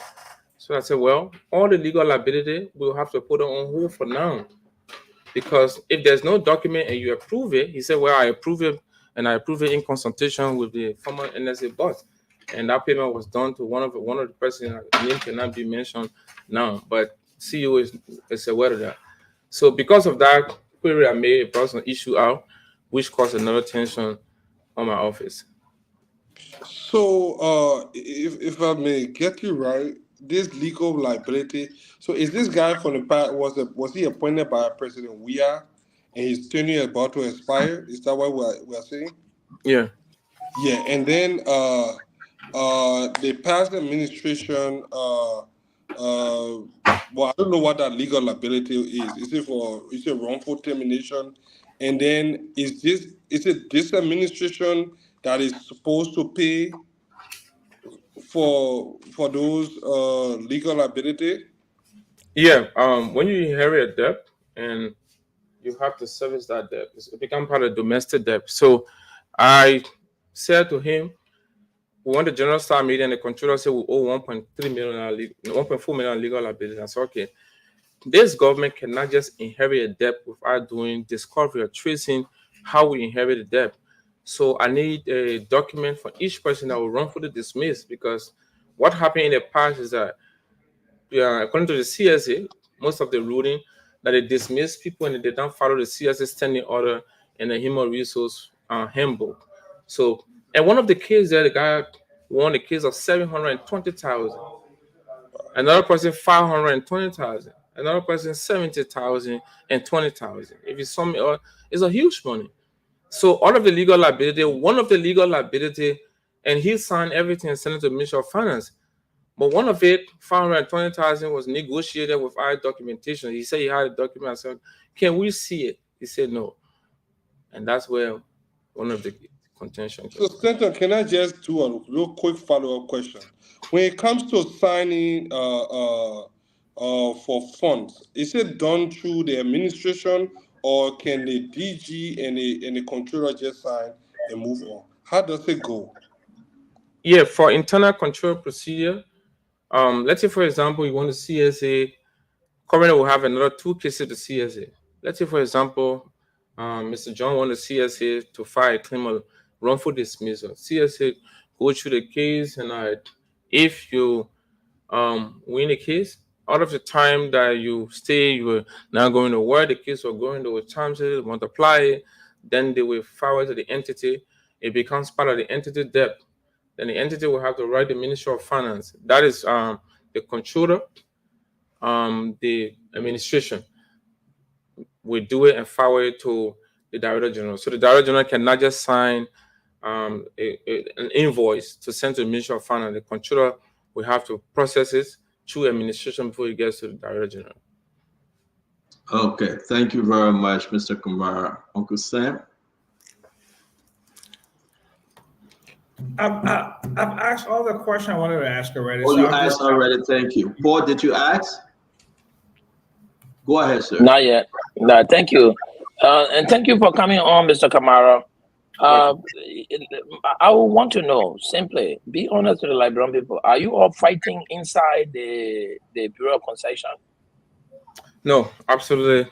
You ask all the employees, I'm not up for fighting. Why would you fight? We came to build an institution. You can be fighting for power at the same time you want to build society. Yeah. Okay. My second question is with respect to your scope of operation. And thank you for the enlightenment. Today I got to know that the MBI is supposed to also make sure that the concessionaires are living within the MDAs and all of the social corporate responsibilities of them. In Bapolu, there's a Bauchico mine that has not been doing very well for my people there. They're bringing people from Monrovia, employing them in Bapolu, and they are turning people down from basic skill set. As you want to drive, they say, all right, bring your driver license. When you bring your driver license, they say, well, we need certificate from driving school. There's a lot of things going on. Sir, could you take some time, could your entity take some time to review the MDA from the Bauchico mine to really validate some of these things we are hearing from Bapolu, from Bauchico mine? Have you looked at the mining document with Bauchico and the Republic of Liberia? Well, thank you, Mr. Kennedy, and I do like that question, and that's one of my major concerns. The Bauchico mine is a $500 million investment size with 25 years, and I have gone through it a lot. I've gone through a lot of the mineral development proposal and some of the legislation, and I've said, as a matter of fact, I talked to the legal counsel. I said this institution basically we need more technicians and legal experts and economists, because when we talk about the mineral development agreement, anything that has to do with mineral extraction, unrelated, we need to know the local content aspect of it, the investment security that you're talking about right now, job security for the community. Let's say, for example, Bauchico in your community. Then Bauchico is hiring people from way Nima County and leaving the people that should be employed in that community. Then it causes, it's a contraction right there. Because the people there, they are the locals. We consider them to be the locals. They benefit from the local content. Let's say, for example, Bauchico want to hire security. Then it should be hiring people that live in that community to become security officer, to become a driver, to become maintenance person. Those are the benefit that goes to the community. Now, if we are not monitoring that, we realize that you will see a labor pool. People will just go there for work. They will work there. After a few time, when that company closes, those people return, they immigrate, then leaving the people in an impoverished environment. So that is one thing that we are doing. I told the legal department, I said, look, instead of all looking at small conflict here, we need legal luminaries or experts or maybe Antonians to say, you know what, since we have because we always say 66 concession, but if you technically look at it, some of the concession are just public-private partner. They're not real concession, but we just say 66 concession library is not surviving. When you look at the rate of return, the economic rate of return from some of the concession, it will spend 25 years. After 25 years, nothing will be left in our community. So we need to strategically look at concession community, the environment, the people, the safety, the future, and today. Thank you. Paul Kennedy, thank you for your two questions. Isaac, did you ask your question, Isaac? Go ahead, Isaac. You're the last person. It's 7 o'clock already, 11 in Liberia. So go ahead, Mr. Odo. Kamara, how you doing? Kamara, just for full disclosure, I'm a sedation. I'm from the past government. And I am always happy when I see young people being empowered in position of authority like you. I have just one question and a comment. That's why if you see with all my disagreement with the way the country has been run with the government, I normally hardly go after young folks because you know, I kind of feel good when I see young people. But I must say to you, as someone who also had the experience of working in government as a number two man, I feel very discouraged and disappointed in almost all things you've said, my brother. I've heard you say a lot of I, I. Sorry to tell you, there will always be the problem in government, in your entity, if you believe in I as the number two man. The head of the entity runs the entity.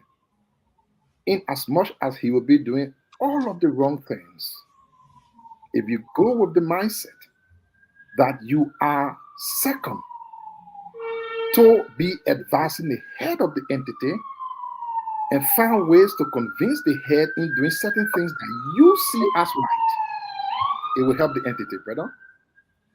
It is saddening that we are here discussing another similar look as LDEA, and you saw the video that was just shown. This is not something I'm sure you are proud of.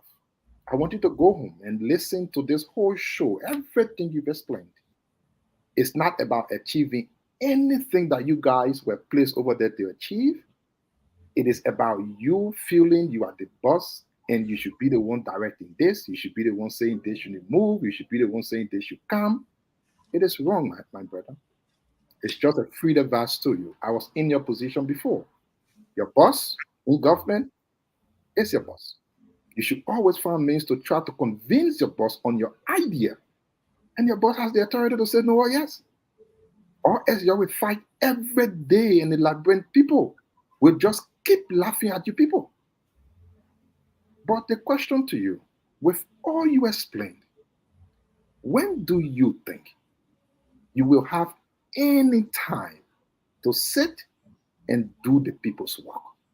When will you get done with the car lock, the car go, the fuel come, the car go over, the busman lock it, the busman come, before you start actually doing the work for which you are there?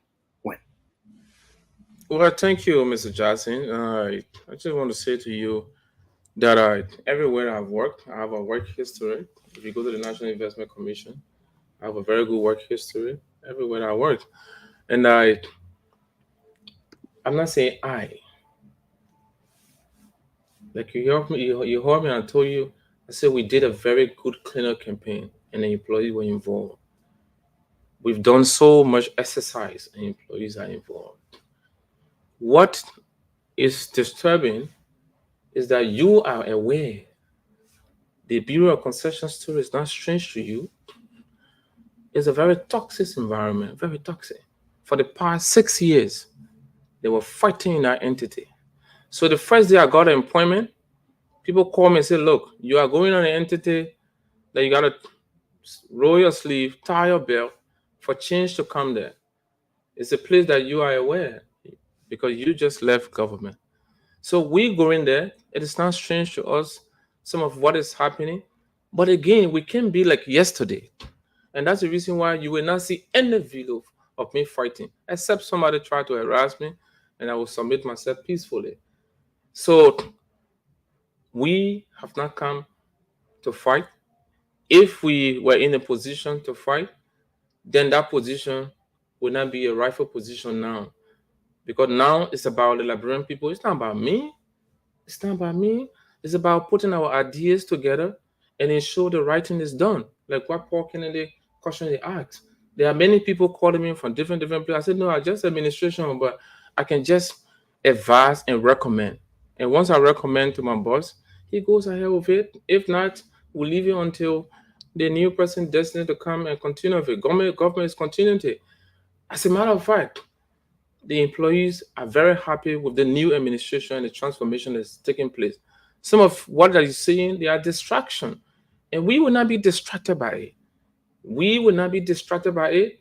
We will ensure that the right thing is done under this administration because when we fail the presidency. And I'm very optimistic that we will do our possible best to ensure that the Bureau of Concession do its mandate. Thank you very much, Minister Doe. Thank you, Bill. Again, let me just ask you, the individual that complained you to the Liberia National Police, that you were invited, as you said, We are receiving a report that you are arrested, but I would believe what you said. You are invited to that event. Is that the brother to Madera Cooper? Is that Madera Cooper brother? Well, my lawyer for the company has settled that, and was it Madera Cooper brother though? Yeah, it was How much? Madera Cooper. How much was involved? I think it was at 1,500, and that was a couple. Was it 7,000? No, I think 13 or 1,400, but the company took care of that. Yeah. Okay, let's just go back on the record. Yeah. It was Madera Cooper. You care to tell us what actually happened? Yeah, that story I thought not to get into it because the name Madera Cooper is mentioned with it, and I just thought to leave that as it is. Yeah. No, I'm not talking about Madera Cooper. She got nothing to do with it. Her brother is he's an adult. It was between you and her brother. I'm asking you. You care to tell us the reason why they went after you or your company? Yeah, my manager could speak on that because it has to do with some internal conspiracy, but that was settled, and they apologize for the action. But they are saying that it wasn't settled at all. You have any settlement? Was it taken from the Liberia National Police? Where are you there to go to court? No, they are no. saying it wasn't settled. You say you No, paid, I but they are saying no. don't have a case. The company, I have a big company. The manager was in charge, and he sent me all the documentation that he said to the client and said, yeah. But you choose not to explain. No, I mean, I know the case. You know, we are friends. I just want to give you an opportunity to address the issue fairly because the saying wasn't settled. You didn't pay any money. You owe up to $7,000. I don't want to go into it. I'm asking you, how did you settle? The issue is that it's another topic we're on, so I don't want it to be take away the discussion we've just done. Major company around the world, even Donald Trump, anybody can be sued, and that's a constitution. You can be sued, you can sue and be sued. So once that is done, the company takes care of it. Once it has nothing to do with my image, as a company responsibility. When you were nominated by the president, you took your letter, and I'm going to leave that because of respect to you. You took your letter to the National Bureau of Concession or National Bureau of how you guys call it. Then the Director General, what's his name? Edwin Dennis? Yeah. Okay. So you said that he sent you back to the executive mansion because he had the power then to appoint, correct? Yeah, that's correct. Okay. And after it was resolved, did he write a letter on your behalf now recommending you that the president should nominate you and you should take over? As a matter of fact, the president did not accept it because there's no act that is above the president appointing power. So when that was done, I said to him, when the president appoints, if you have any issue with it, then you can take the issue with the executive mansion. But in the course of my appointment, if anything happens in this entity, I'm whole liable. So after a few days, there was another commotion that I can't enter the fence. That I can't enter. And I have to call a few other people around the executive and say, no, let the man continue work. That was the first visitation I ever made to the entity. But as a peaceful president, I went there and did my own work, and in collaboration with all the sectional heads, we've been working and ensuring just if you enter the Bureau of Concession today, Mr. CEO, you'll feel proud. When you enter the Bureau of Concession today, you will see the dignity, the proud. Because even vehicles at that entity, I'm taking it for repair. Down to employee boss, I'm trying to take it for repair. The reason I'm saying I'm doing it is because I'm not asking judge, please credit me money. Because we are underfunded. So on the issues of the letter. No, I just asking. So he wrote a letter, right? Yeah. Okay. But you said the letter wasn't accepted by the president or the executive mansion, correct? No. Okay. Now listen, man, I'm going to open the phone line. If you care to take questions, we'll be happy. Let the people talk to you. I've been knowing you from year, but we got to be fair on the show. Liberians watches our program all over. And I hope you guys can resolve your issue. Seriously, we are walking into another trouble with the LDA that the president will have to take serious action. And President Barker is not playing. You can be his own son. He has promised that he would go according to and restore honor and discipline in every ministry and entity. Ms. Damasnaga, can we just take a few calls, please? Guys, we'll take a few calls because it's after 11. Usually we end at 7 and 11, but we'll push this to 7:25 and be out of here in the next 15 minutes. Damon, are you in studio? Is Damon in studio, Mr. Kamara? No. All right. Nobody's there? No. Okay. So let's take a few calls. I'm going to go ahead and put up the numbers. Let me put this number up. Hello, your name and where you joining us from? With this phone, how are you? My name is Edwin Dennis. Oh, okay. Mr. Dennis, are you the DG for NBS, right? Yes. Okay, welcome NBC. to the show. And NBC, thank you. Welcome to the show, Mr. Dennis. Yes. It's good to have you. Thank you very much. And hello to your guests and your platform participants. Thank you. It's all yours. You have the time, sir. Well, one of the reasons I decided to call in because I know too many persons have come on this show to state what is not true about me and all of that. But if this is getting to be persistent, and then I think it is now time to talk. But Mr. Kamara, his first action when he took office was to procure for himself a desk of $800. The office that he said he furnished is not true. It was furnished all by NDC funds. We got documents to prove. No, it's one thing to go after your ambition, which everybody has a right to do. But don't go after your ambition demeaning other people's character. He for himself $800 desk over and above the objection of the procurement directors. The second thing he did was to put 2 dismissed employees on payroll over and above my objection. The third thing, people make meager salaries. When somebody resigns or when somebody is dismissed, I had a policy of spreading that money around those who make little money. When he came, for those people who did not get processed, his position is recoup that money so it can enable me to employ people. I said, that's never going to happen.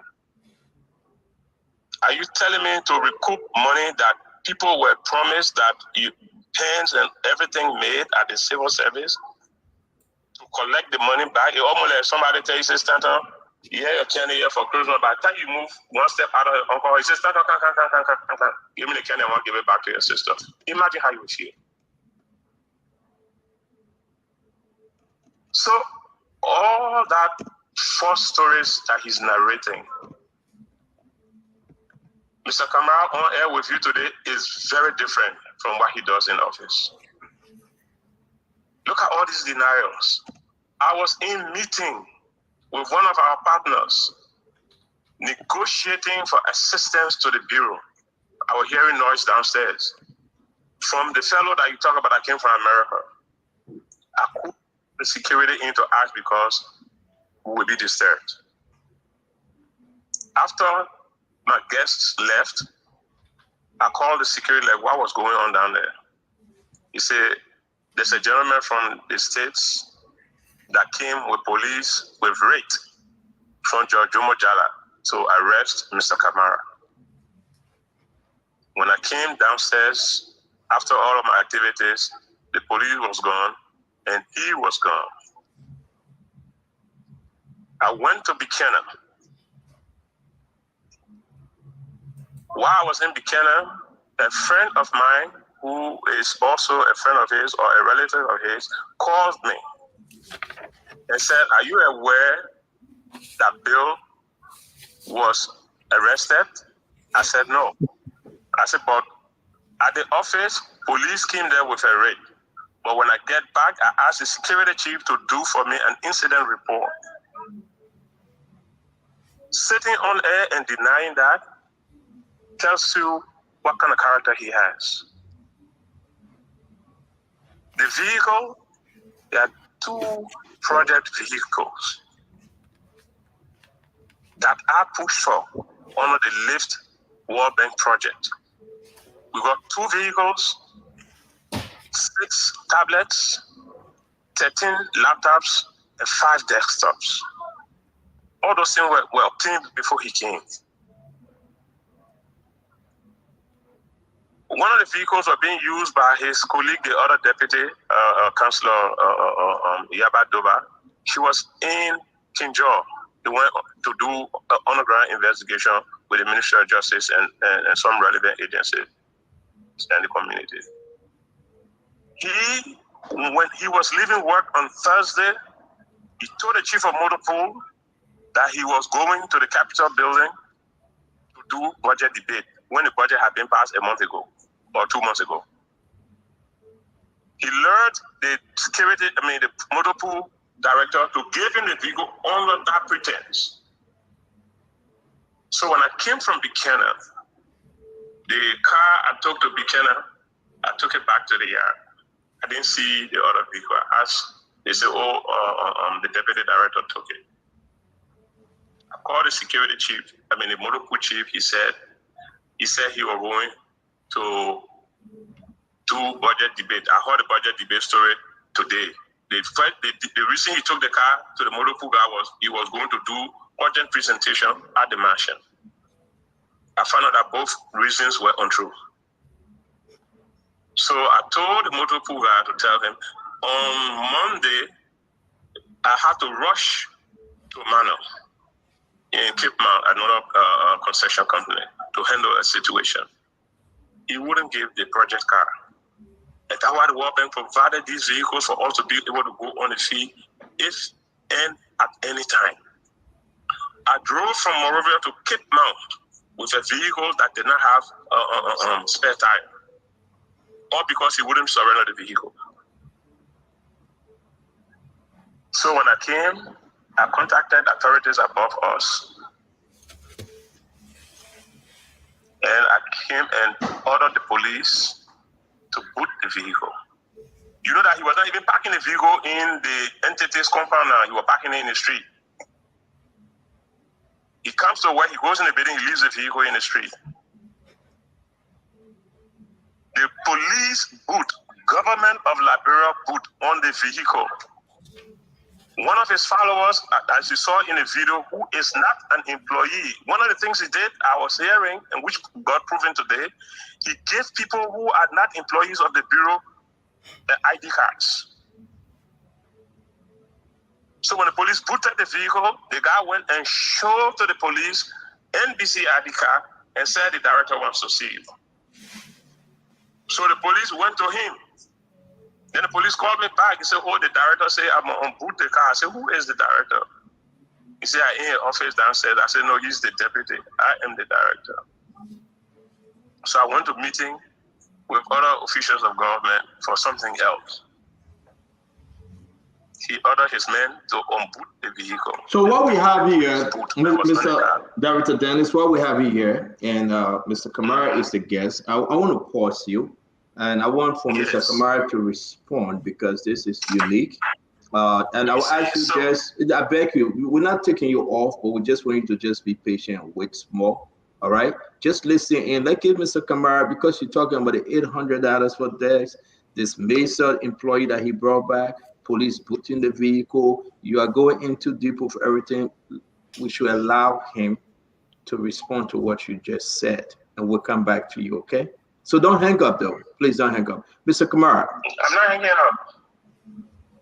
Yeah, thank you so much, Teton. And I'm very happy that he says so much what people have come to lie on his name, and he's come to make clarity. So maybe I'm not the only person coming to say the truth. if many people be on the line saying the wrong thing about him, I guess 20 or 30% will not lie on his name. So the record is there. So on the issues about my death, like I told you, we have procurement department. Procurement department, procure. Camara do not procure. So when you authorize procurement department to go and procure decks, and you know under the best practice, procurement will always take the lesser price, right? In procurement will go and solicit invoices around. Then when they come to do the building, they say, this is 1,000, this is 500, this is 1,500, this is 900. Then they would use their office to take the lower price. So if the procurement went and procure $800, then look at the invoices. Maybe there are two other invoices there that is more than $800. So I don't know what it means. But besides the desk, the chair, I bought it myself. All the chairs in my office, the projector, I brought it. Everything in the office, I bought it besides the desk. So if procurement procure a desk for me, it is not me supposed to be deciding what you procure for me. They took the lowest price because the entity do not have money. So I can't be addressing that procurement board desk. That's the procurement authority. And more besides, Mr. Stanton, procurement do not procure anything when the director general do not approve. So if you know very well that desk they bought for me when I'm in warfare or it was expensive, why did you approve it? You approve it before the purchase order is made. Every procurement document pass through me, go to him, and you look at it, you review it. That's the first. I don't want to be in argument with him. The next thing is he said I put 2 dismissed employee on payroll. Oh my! As administration, you don't have authority to put people on payroll. It is a CSA. Let's say, for example, John is dismissed by CSA. Before you reinstate that person on CSA payroll, you must provide a justifiable reason to the human resource. It means you rehiring him, right? You rehiring him. If the person is dismissed and the person file a wrongful dismissal to CSA, that is CSA prerogative to either put you on the payroll or not put you on the payroll. Payroll is not managed by administration. Payroll is managed by the CSA and the Ministry of Finance. All the HR does, if the payroll comes, she goes through the payroll and see who is there and who is not there, or if somebody have a query before the HR approve it. Now, the payroll he's talking about, I was not in office. It's a March payroll. I got appointment March 19. I took office April 4th. How can I put somebody on March payroll when I took office April 4th? That, you see, that's the thing that we need to stop in this country. Let's do the right thing. You can't accuse Mr. Kamara for putting somebody on March payroll 2019 when Mr. Kamara took pay in April and gone on and started official work April 4th. Now, the Ministry of Finance regulation for payroll processing is every HR should submit their name and the payroll if there's any excuse on the 9th or the 10th or before the 10th. That's a payroll approval. So March payroll should have been approved March 10th or before the 10th. If it goes beyond that, then you have to consult the CSA why the reason that you have issue, and they will go and help you to solve the issue. So if you say April, I took responsibility of April because that is where I started official work. And when I started official work, he said he dismissed some people, and that's some of the thing I'm telling you, Staton. Well, so this accusation about someone going to your office from America, and you guys were, I know you don't want to get into it. You like to respond? Yeah, the reason I don't want to get into it because I know, like I told you, I know the conspiracy from the day the president appointed me. And sometimes, Staton, I don't feel honored to work in that kind of environment. I don't feel honored because if we are appointed to work, the first thing you resisted the president letter and describe it as a souvenir, you trash it. I said, you cannot do this. You could not even do this to Joshua because he dismissed his deputy before, and the president suspended him. The president said, you cannot dismiss a deputy that was appointed by me, and the president suspended him for 3 months before he came back. So I said to him, if you even decide not for me to work to the Bureau of Concession, but you cannot refer to President Barker's letter as a souvenir, I should go keep it home. I said, that is an affront to me. So did the police, were they at your office with the gentleman from America? No, like you say, I always in my office. Maybe he was very informed, and probably he could be part of the whole thing that was orchestrated to humiliate me because he in the know. I went to my side and I left. The only thing, my labor told me that one of the client got issues, and I said, call the lawyer. We were Jala and Jala law So firm. you didn't see any police? No, I didn't see any police. Yeah. Thank you for the correction. And Mr. Dennis, you want to finish up? Because we got Woman Smith issue. That's one of the things you got issue with me. Let me ask you a question. Women Smith issues. No. You gotta take his question, Mr. Dennis. You threw three different. I will take your question. Okay, go ahead. The two dismissed employees. I can show you the HR letter because I objected to the March payroll because the March payroll had the two dismissed employees. I did not approve the payroll. So it was lingering until we got into April. April 10, it was going on. When I looked, we were together in a meeting in a conference room. So because of two employees, you didn't approve the payroll and other people never got their pay? Until April 20. It is not just because of two employees. These employees were dismissed long time ago. How their name came back, I even asked him to do the investigation, how those two names came on payroll. Okay. So he went and ordered the HR that was way in April, and he was at work. There's a document from the HR to prove that. He ordered the HR to approve the payroll. When I wrote her asking her why over my objection you went and approved the payroll, she wrote me back to say she did it under the instruction of a direct supervisor, Mr. Kamara. So he can't come and say, oh, he was not there. Okay, I think you made that clear. We gotta go. We really gotta go, Mr. Let me come to the Wilmot Smith issue. Yes. Let me come to the Wilmot Smith issue. Yes. When I took office, I traveled. When I came back, it was during former Minister and now Senator Margaret's mother's bereavement activities. So I was approached that Wilmot Smith had an issue with the agency whilst he was there. I wasn't part of the agency at the time. So I said, okay, let him bring me all the documentation regarding his case. Wilmot Smith's payment was also ordered by now Inspector General Colonel Gregory Coleman at the time he was director of the Bureau. That was before I got there. There's a clearance letter that came from former director Henry Pearson, clearing Wilmot Smith.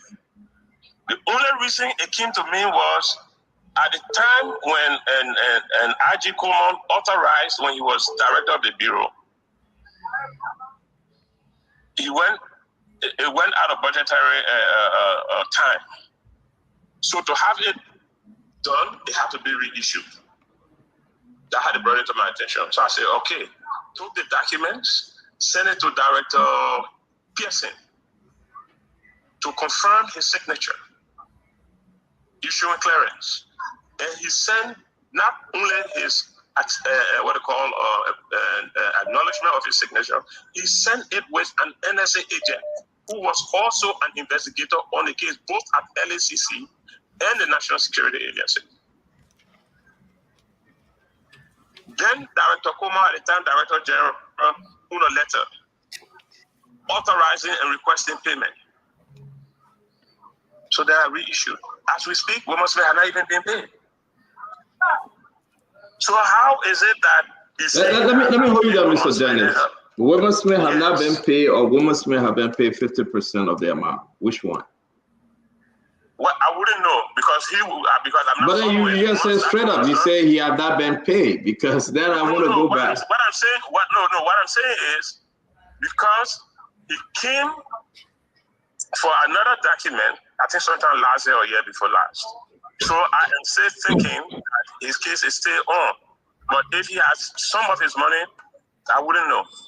So again, we understand that Gregory Coleman was involved. We understand that the former NSA director Pearson, they all went through the investigation. With the exception of Wilmer Pay, any one of those 4 or 5, with the exception of Wilmer Smith, any one of those 4 or 5 individuals were paid, were given some form of money? Like I said, I wouldn't know because I'm not following it. Finance Ministry will know, or the individuals themselves will know. 1.3 million? Any allotment or It's from voucher. Honor You. You've been there all this year, but it's 1.399 million. Stanton, so this is what I'm saying now. I have not signed any voucher because the way the process is, request is made, allotment is made, and then we write voucher for payment. I have not signed any voucher for any of those individuals. Okay. Okay. Thank you. Thank you. I have not signed. That's why I say I wouldn't know. Yes. Thank you. Let's talk the last one now. The missing vehicle. Where's the other vehicle? Again, if you look at our status report during the transition, the vehicle was taken out for repair even before I was there. So the driver, mechanic who took it for repairs, I wrote him. And he said GSA took the vehicle. We went to GSA. GSA said they did not take the vehicle. When Mr. Kamara came, that one of the assignments I gave him to investigate. Ask him, he's right before you. So who took the vehicle? Huh? So where is the vehicle? We cannot find the vehicle. That's why I asked him to investigate the driver as to where the vehicle is. Because he said GSA took it. Yeah, but you serving as the director though. Don't you think as of now you should know something who took the vehicle? You should open an investigation of the Liberia National Police. This is what I said. I gave him the instruction to investigate. Okay. I gave him the instruction to investigate. He's right there before you. Thank you. Thank you very much, Mr. Edwin Dennis. It's good having you. Have a good evening, sir. Thank you. Oh, let me say hi to my papi, San Jackson. That was our African sister. He say hi to you too, Mr. Dennis. Thank you. All right, let me bring in. You can wrap up, Mr. Kamara. It's all yours. You heard what he said. Thank you, Staton. I'm very proud that you see the truth. The truth doesn't hide. For where I sit, I'm not 100% perfect, but I try to do my best to do the perfect thing. He just told you that vehicle went missing under his watch. Then he's telling me to investigate that. In my investigation, to authenticate who to the vehicle, it's a Land Cruiser, $40,000 worth. It lost. Free. Just like that. Then I'm trying to investigate it. Then he said, Kamara. And that's one of the reasons I refuse to give her the next car. He said, you won't carry for servicing. Because if a $40,000 vehicle get missing, and you are saying you don't know where it is, then you're coming for another one to carry to the garage. And I'm only asking for request for service. Who is servicing it? So the next time you come and say it's missing, then if the Africa motor or Prestige motor, I will have a trace of it. Then you say, I can't give it to you, I'm going to like it. So you see, that's one of the reasons why I said this project vehicle must be monitored highly, because government had car. But since we took leadership, most of the government vehicle went missing, down to Project Car. They are nowhere to be found. And one of the instances the Director General just narrated to you, he said it's missing. You know where it is. You can track government assets. The next thing is that he just authenticated to you that he told me to investigate dismissed employee in April. I'm in April. You're supposed to approve your payroll in March.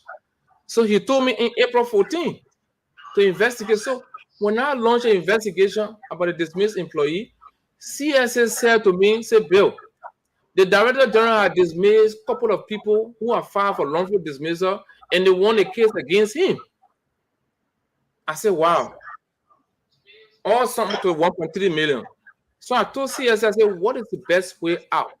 Can you delete the 2 people from April payroll? And they deleted them. They said, we'll delete them, but you should pursue your case to CSA or else. Those 2 people might likely come out to another 750,000, 750,000 US. That is increasing government domestic debt, and we don't have money. The next thing was women case issue. You see why you play around here? He said, that Kumo involved, a PSA involved, he said involved. When the CSA adjudicated the case of Wilmot Smith, they said, in fact, they said Wilmot Smith, he did not even win the case. They said Wilmot Smith was some kind of charge they put on him, and they threw out the case. So Wilmot Smith then waited until the new government came to power.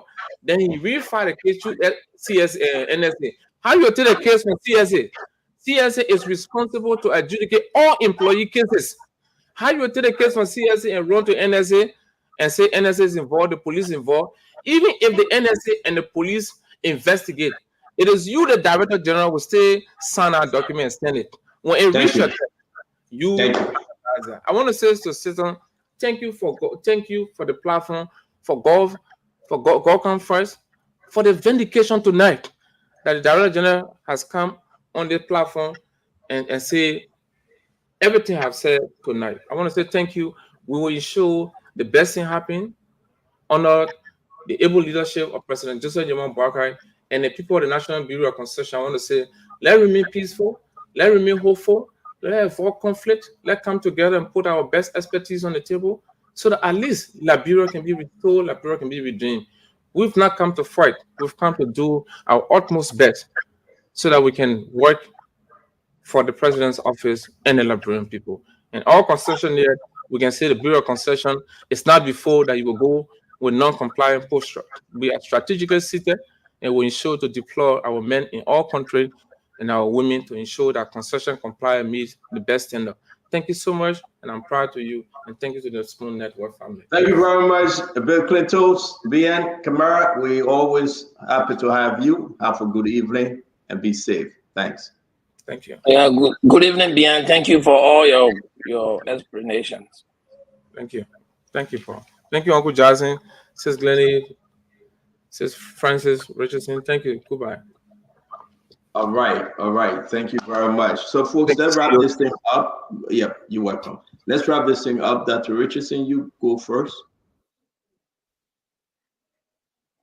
Well, I'm going to start with what we started talking about at first, which was the case involving the diamond situation in Liberia. Councillor Sifa is accusing former Justice Minister Dean of stealing diamond. I would have preferred for him to stick to the legal issues instead of name calling and denigrating his colleagues. I think that it diminished the substance of his conversation here with us, especially when he was saying how Liberians are wicked, and he met some Liberians who tried to renounce their Liberian citizenship, but he wouldn't do that. So on the one hand, he's upset, or he's talking about Liberians who don't want to be Liberians and that we are not supportive of each other, but yet instead he will come on a public platform and denigrate someone that he worked with. So I was a little concerned that I hope in the future when he returns that he will stick to the legal substance of the matter and discuss it. I think we all would benefit from such a significant conversation as to instead of such petty conversation that he demonstrated here today. This conversation I spoke about what's going on at the concession bureau. I think that bureau is a waste of government money. That bureau has a lot of overlapping responsibilities, a lot of shared responsibilities, and I think it could be sort of integrated into other ministries, especially if the government is serious about saving money. Second, I don't believe that these two people in position of power can work at that agency. They must not even kid themselves. They have created a toxic working environment.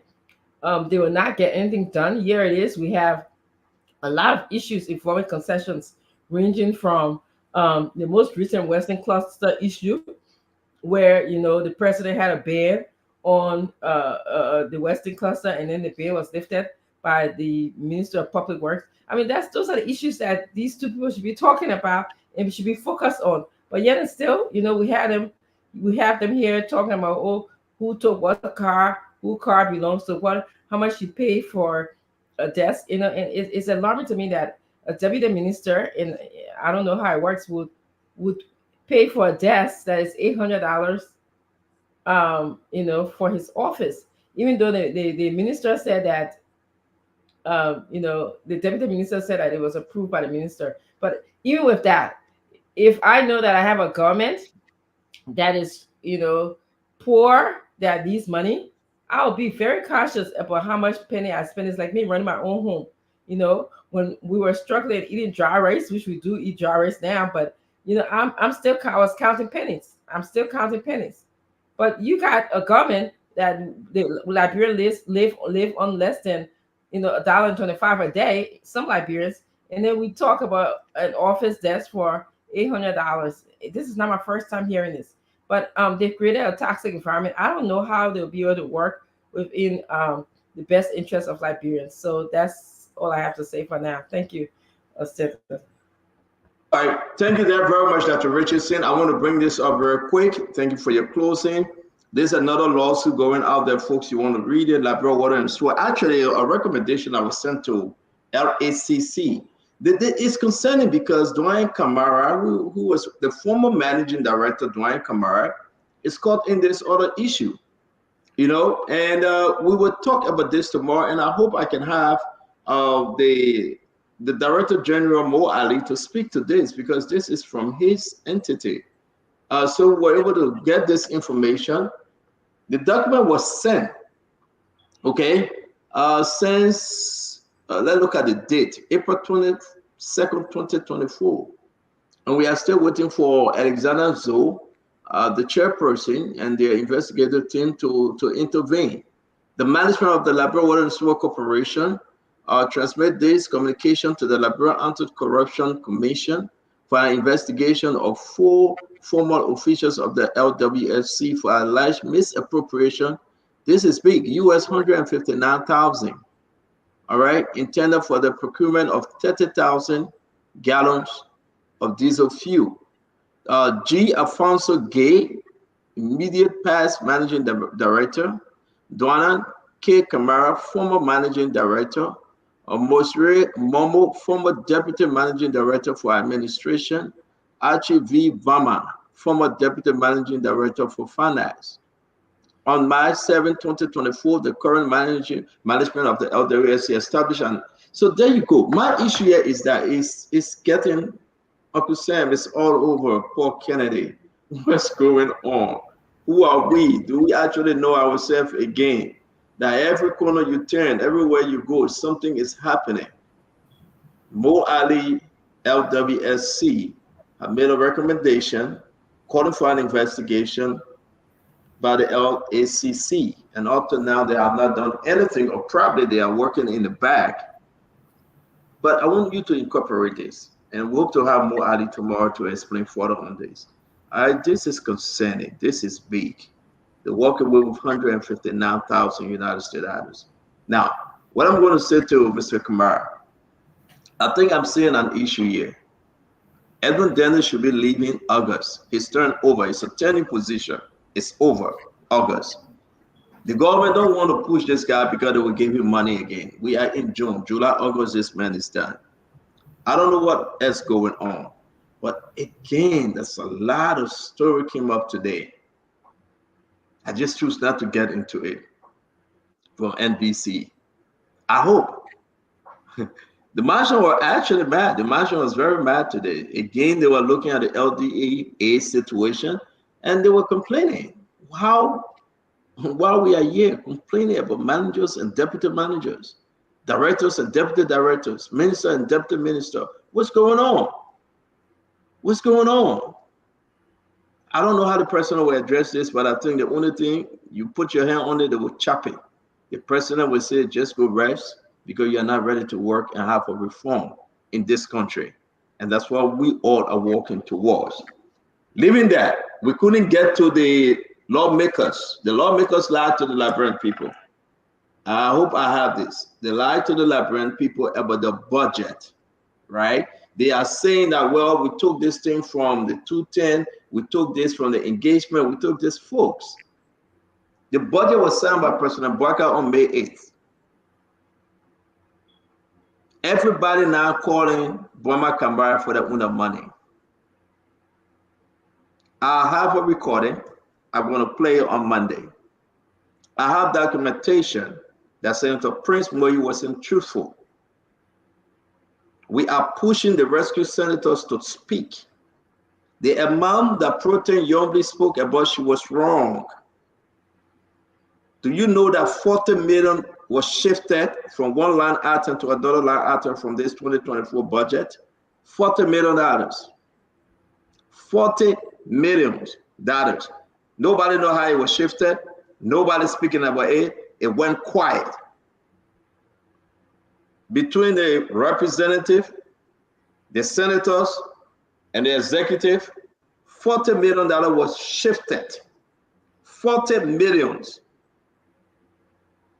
That when these guys then go in the corner to talk about money, the leadership go in there. So when you ask anybody not part of the leadership, they say, go ask your senator. What they gave me and what I take. Our story is so strong, and we will run beyond Delon, we'll run beyond Amara Conan, we'll run beyond Yombi Kanga Lawrence, we'll run behind Board Charles, and the rest of them, James Barney, Alex Tyler, and the rest of them. They shifted the 40 million to do a revolving door that money changer called dimension, the persuasive and impersuasive dimension. Put everything on a new baptismal name. And we are here confused. I want you to join us on Monday. We are compiling everything. What I saw today is shaking. It's scary for our country. That our newly elected and leaders, senators, representatives, they have found a way to eat money. I want you to remember, when I call numbers, I mean it. 40 million was shifted. And I'm using shifting because I want you to understand. Ask them, chair on finance, chair on waste means, chair on different group that put themselves. Ask them where that 40 million. Ask them how much was spent in Buchanan. It's not 50,000. Ask them because we know. Ask them on which line item they took the money that they took. The 10,000 were given for the offices. The 5,000 were also given for the offices furniture, and they lied to the Liberian people. It was given for engagement. Hold they're not responsible. Hold Americana responsible. They must talk. They already informed Prince Moyi. If you don't talk, like you look at Delon go on his page today, he said he was going to speak at 2 o'clock. Because after America, Prince Moyi, that if you don't talk, we will talk. They after Prince Moyi and say, Prince Moyi, put something together. They don't say, I will speak at 2 o'clock today. He never said a word. Because it's all finding a way to speak. They are finding a way to come up with some kind of story. The budget is online. It may not be what the president signed, but the budget that was submitted from the legislature to the executive is online. Go and read it. Go line by line, precinct by precinct. You will understand that Prince Moyi lied to us. Yomdi Kanga lied to us. Darius Delon lied to us. Americana lied to us. They said on their Facebook pages that, yes, we spent 50,000. That was a lie. Remember, we have opposition lawmakers in the Senate, in the House of Representatives. We have imposition. We have independent. We have the good, the bad, and the ugly. We do have them. Somebody will be so nice with the Liberian people and they will let it out. They can go up and fight. They're asking lawmakers, they're asking senators to put their hand up to speak truth and keep secret. The people saying no. Some of them are saying, if you don't talk from now to Monday, we will have a press conference. So Prince Boy is in a serious boat. Yombi Kanga, they are all confused. They lie to the Liberian people, and it's bad. I want to find what they don't say. I will speak 4 o'clock, 2 o'clock Liberian time, GMT, he said. We're still waiting. Glenny, your brother said he was going to speak at 2 o'clock GMT. He can't say fine. Because there's nothing to say. Really, Glenny need all of these things are big, hold your phone. Because you say I will. Because you say I will, Uncle Sam. Because you say I will. Way in America. She way in America.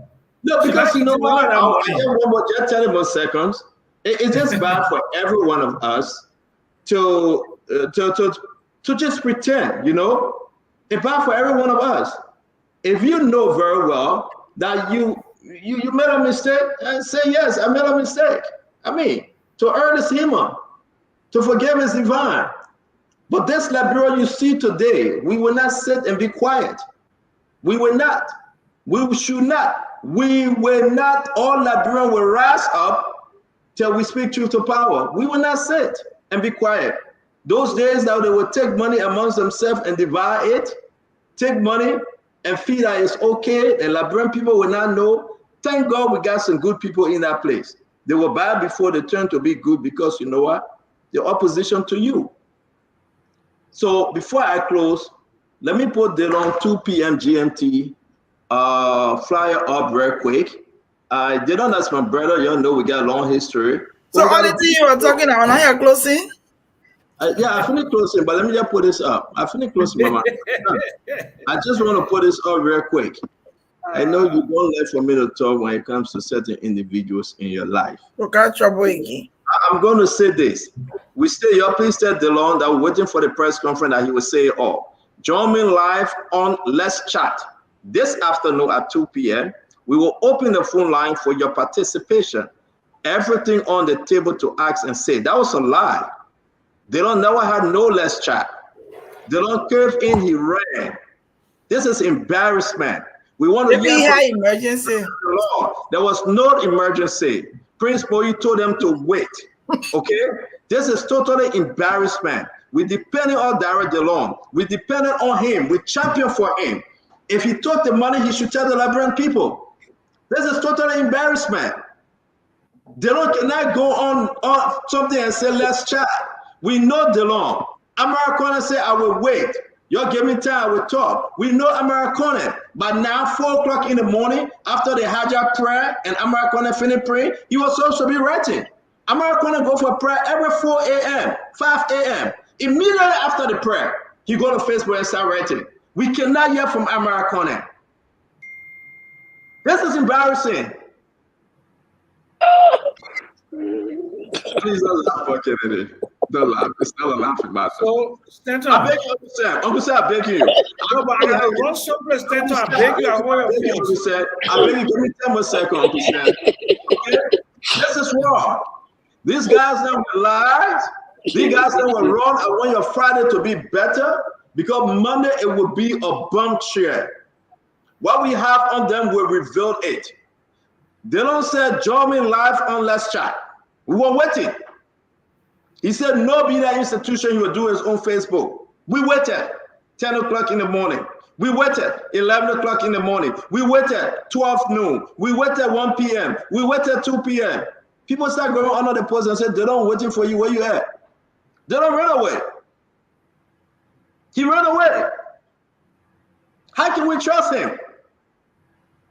How can we trust the Lord? He worked with Yombly, a good friend to Yombly Kanga Lawrence.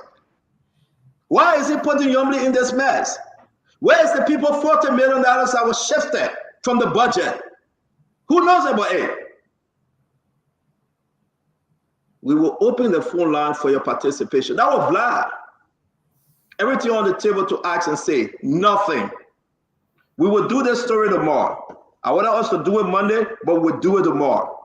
I want you to tell DeLon, tell Americone, tell Yombly that they lied to the Liberian people, Prince Moyi. You tell them, our country has taken a new direction. We will not sit and be quiet. We in too deep to change this nation. Their failure, their pretense, their lies, we will expose them. Go on American page and I will rest on that. 5 a.m. in the morning after the Hajj prayer. I love my Muslim brother and sister. American would take a pen and paper and start writing on Facebook. He can't. Did you take the 10,000? What was the 10,000 for? Did you go to Buchanan? How much was spent? How much were given to your driver? How much were given to your security? Let's ask the hard question. Which land budget approved that money? What's the balance? What's the breakdown? The food you ate, the drinks, the hotel. Come on, guys. Isn't it a fair question to ask? May God bless us and may God keep us. We'll continue holding these guys to the count that they must change. They must be rescued for us to rescue the country. We need to rescue DeLong. We need to rescue Amarikwane. We need to rescue the Protein Yombi Kanga Lawrence. We need to rescue James Martin Bolcha Segwe. We need to rescue all of them. But I'm calling these names because we trust those folks. We have confidence in them. But here we are today. They have lied to us. Mr. Jackson, please speak or forever hold your peace for today. Okay, so Stanton, I've been here in 48 hours. And I'm not saying there is despair. There's nowhere near despair. People are not yet despondent, but people are very concerned. They're very concerned about the direction. And one of the things that I would urge President Boka and people who have the authority in the rescue team to, critically look at changing course, because something is not working. And I know they mean well and they are trying to do their best, but something, maybe it's about the chemistry amongst themselves, it's about the synergy, it's about something that I cannot put my finger on yet.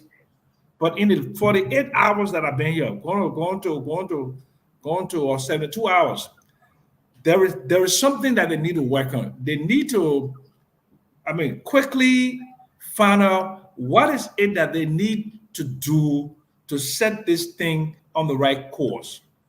Because there is just too many unanswered questions. And people don't expect miracles. I don't think people expect that all of the things that were wrong in the past 6 years, 177 years, will be righted today. But they would like to see a direction, a clear direction, okay? The beginning of the solution of the problems, not necessarily the results, but at least the beginning. And let them feed that goodwill that those people that they put in charge are honestly working to change things, but they don't feel that. METEC, CTN, all of these things, and they retreat, and all of this, the failure to address the issues concerning the thing. Well, Senator Moy was here, I think 2 days ago, and he said he would have spoken like the following day. They haven't done that. They need to speak out, and whatever they need to put, they have to come up with speak with one voice. Let the pro tem sign it. This is the position of the Senate. This is how much was spent. This is the documentation. But if they leave it to mass speculation, then it undermines the integrity of the Senate. And this Senate was supposed to be a new Senate with a new direction, with the people of good moral character in there. And if the Liberian people feel that this is business as usual, I can tell you, 6 months from now, a year from now, you will start seeing real, I won't say protest, but people will start speaking out much more, and it would really undermine the good intention and the political capital that President Boka came to power for. And I don't want him to lose that, because that's all he really has going for him. his political capital, his good character, and how the people view him, Uncle Joe. And he needs to do something radically. That's how I feel. In the 48 hours that I've been here, that's how it's looking.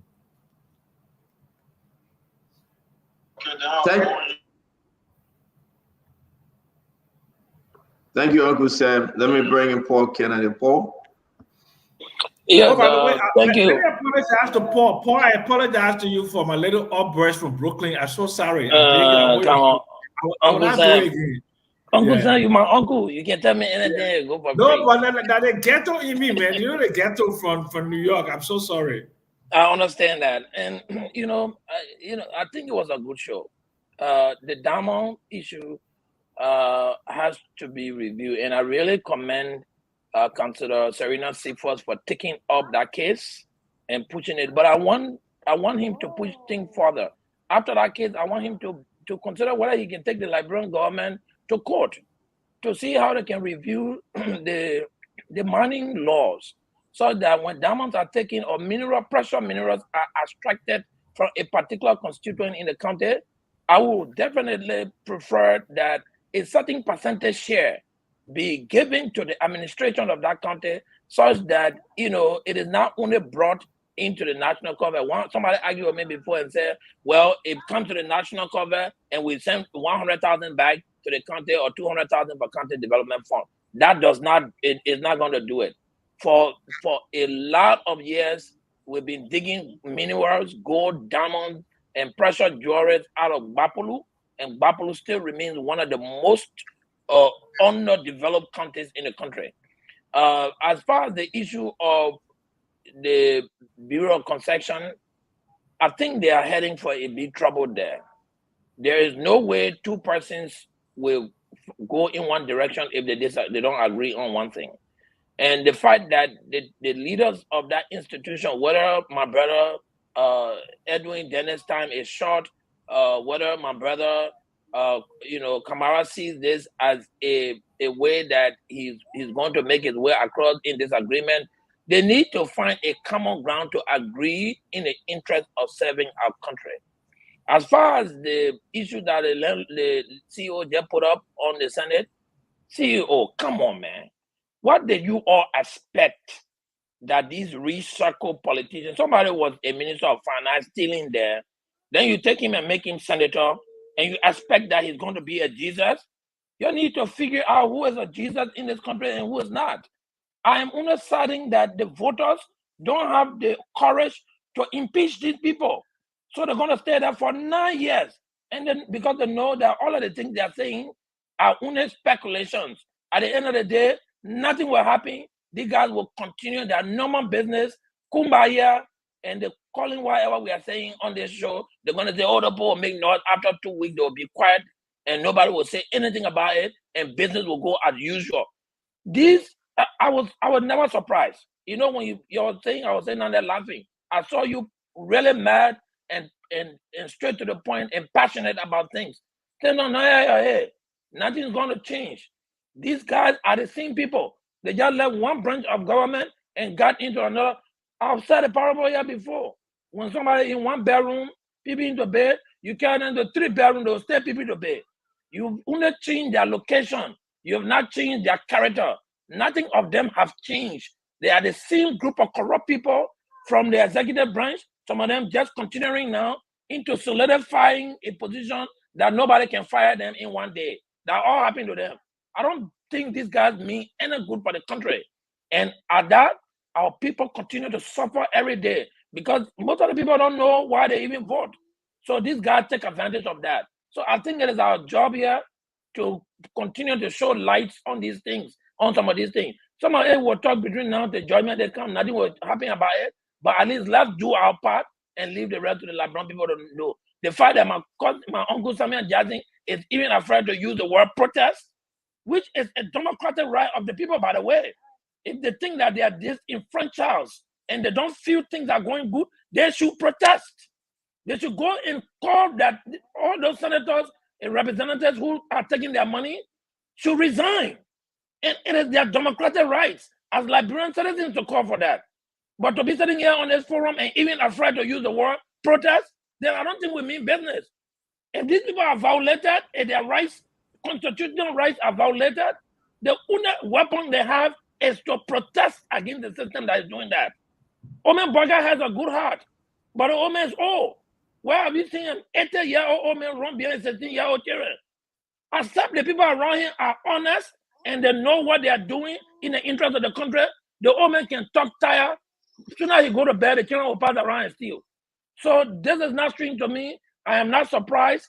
And I think that we can hold the government responsible so that it holds its member responsible. Thank you. I thought it was a good show tonight. Thank you very much, Paul. I said, take us home, man.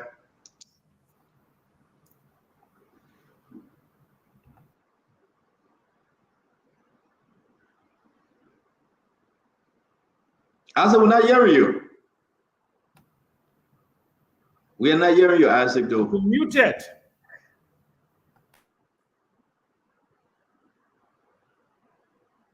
We're not hearing you, Isaac. All right, so Isaac is in America. Maybe you have some technical issue. We are not hearing you. You want to just log out and come back in, or do it real quick now. But Paul Kennedy, you know what? I don't know, though. I'm not calling for protest yet. I would agree with what Uncle Sam say. You know, let's give the thing, let's give it time. The Liberian people are resolved. They know how to come together and solve a problem. And, you know, but we need to do it constitutionally. I'm not saying protest is unconstitutional, but I'm just saying that, and, you know, it just, you know, you can only say what you want to say because it's in your favor, but say the truth and let Liberian benefit. Yeah, My see, thing let is me be correct here. Let me be correct. I am not calling for protest in a fragile country like Liberia. I would never want to see Liberian people go to protest. But if this is the only means they have to make government listening, I think they should do it. You see, listen, you cannot hide from your bathing bucket. These people are being so violated. Then don't children go to school in Liberia hungry. Then people moving $40 million and putting it nowhere, and nobody knows where it's don't going. know what the $40 million, the shifter is for. The shifter is.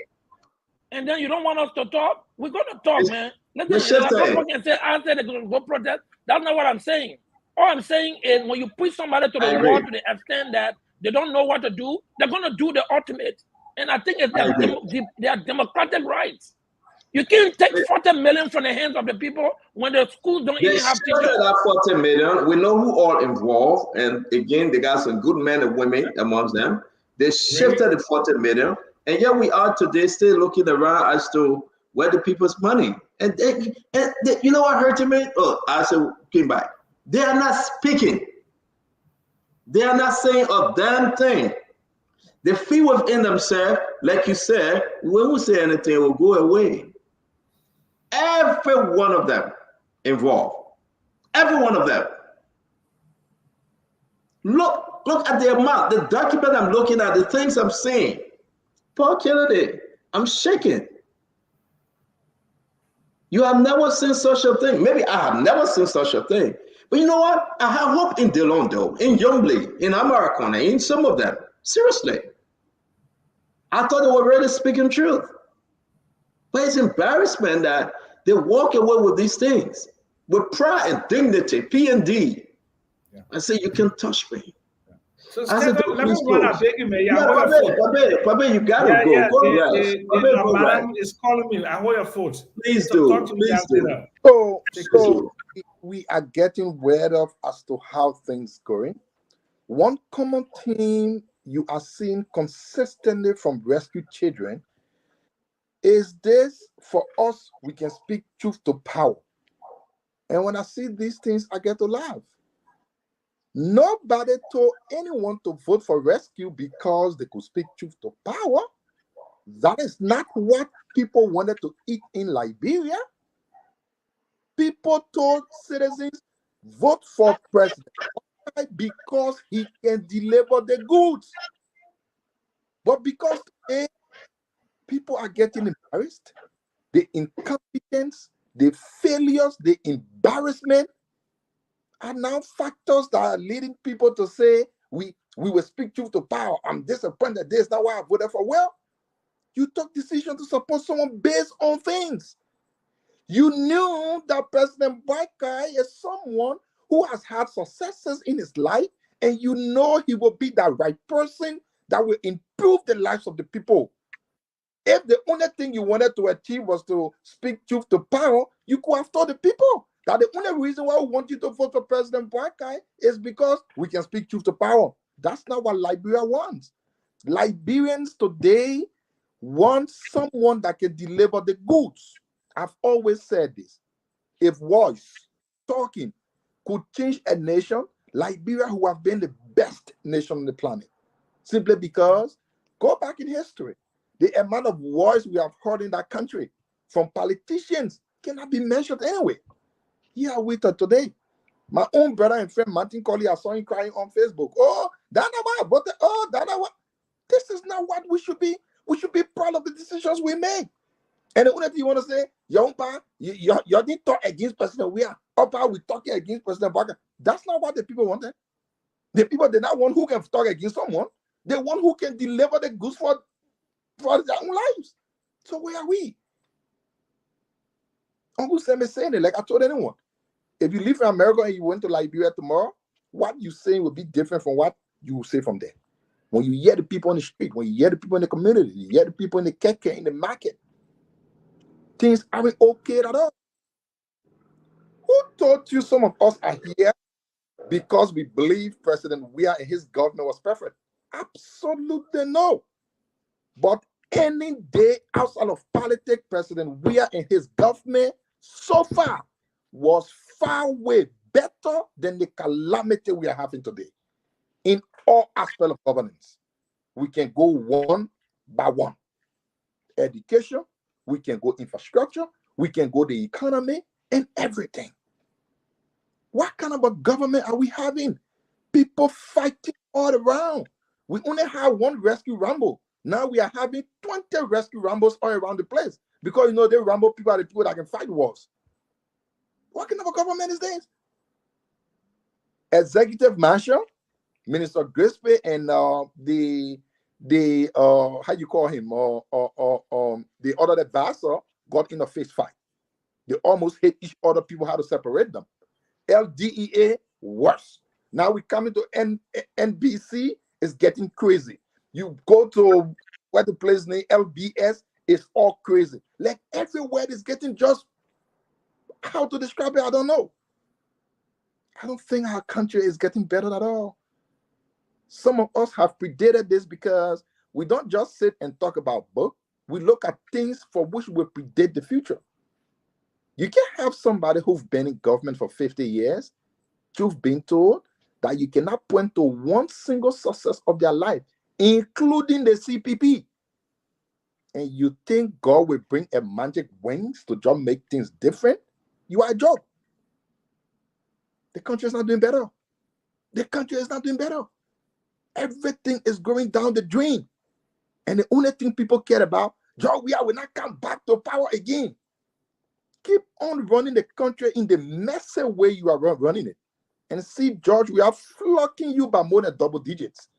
If you think the Liberian people will not be there to compare between what this government that everyone said will have come and bring all of the change, who rescue people, who do than what President Weah did, you are joking. You are joking. But we are not doing okay. This country is not doing okay. And I don't think we are. Thank you very much, Minister Asado from Minnesota. Instead of saying Minister Asado from Monrovia, it's Minister Asado from Minnesota. We want to say again, thank you for joining Spoon. Nelson, you can come on. Paul Kennedy, man. Tomorrow we have a wonderful show. Folks are asking me to wait till Monday. I don't want to wait till Monday, Paul. This thing is so, listen, it hurting me, Paul. You know why it's hurting me? Because I had trust in those lawmakers. Yeah.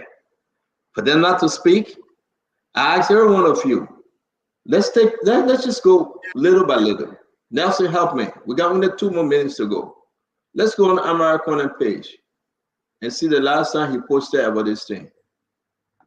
And you guys know, I'm very serious. I like American, right? I do. Let's go on the American page and see the last time he posted about this thing. Seriously. Should we? Nelson, can you find his page? I mean, if anyone you want to go there, your helpmate would be happy. This is Senator Cornyn. This is Senator Cornyn, his active page, sent 2 days ago. Today, the chief women youth leader from Bama home district in Bapadu visited him today. Nothing about the money in question. Yesterday, you said it was a lie. Did you go for the retreat? How much was spent? How much was given to you? All the other questions, they are not answering. 2 days now. 2 days. Folks, I want you to go there. They are not answering. Let's go to Delon. Let's go on his page. Let's go on Delon page. Let's go on Delon page and see exactly what's happening with Delon.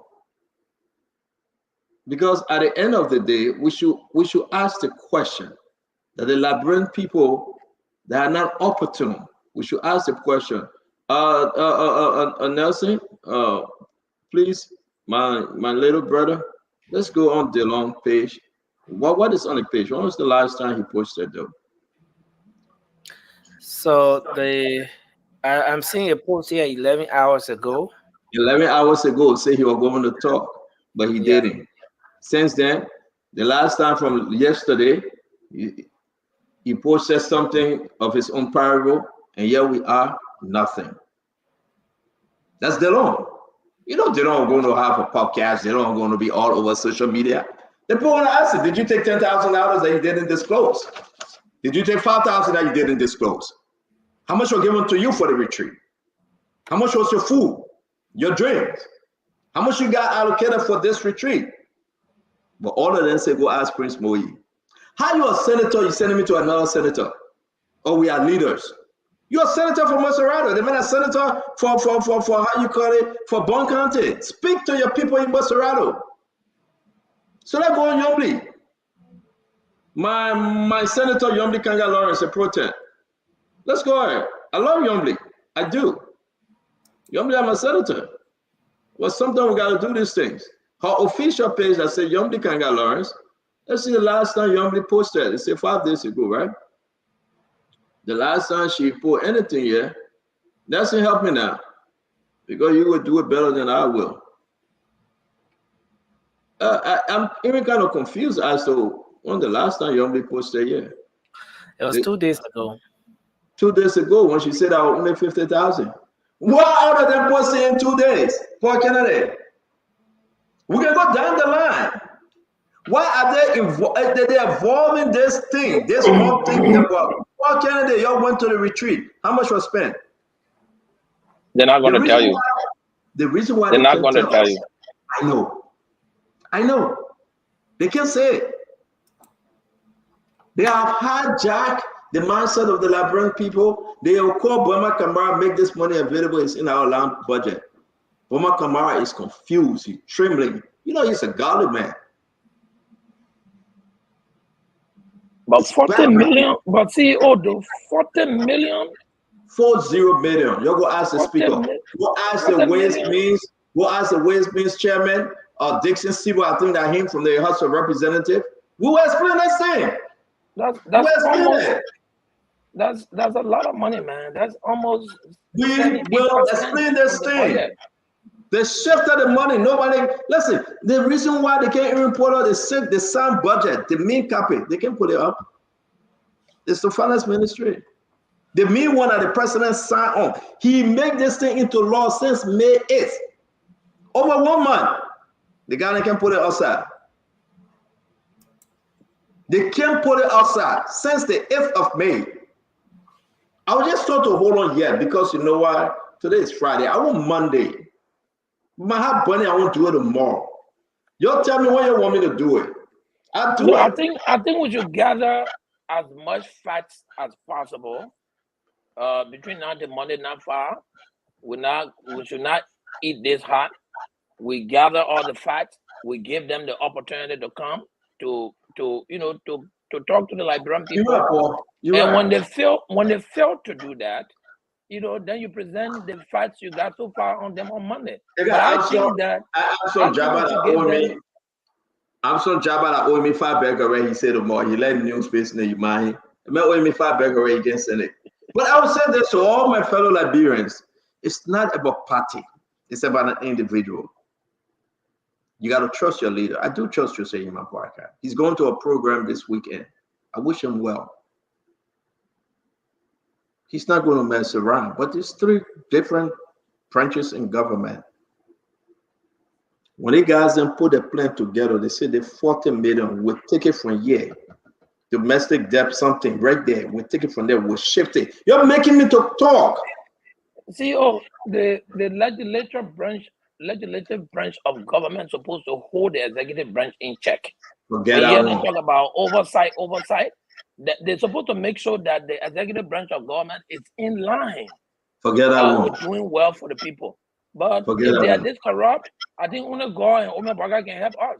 But then the Forget thing that about one. Ome Baga, he needs to have honest and truthful lieutenants around him to Yeah, make this that's the happen. key. That's the But key. if he does not have truthful lieutenants, the That's the president key. alone cannot be everywhere.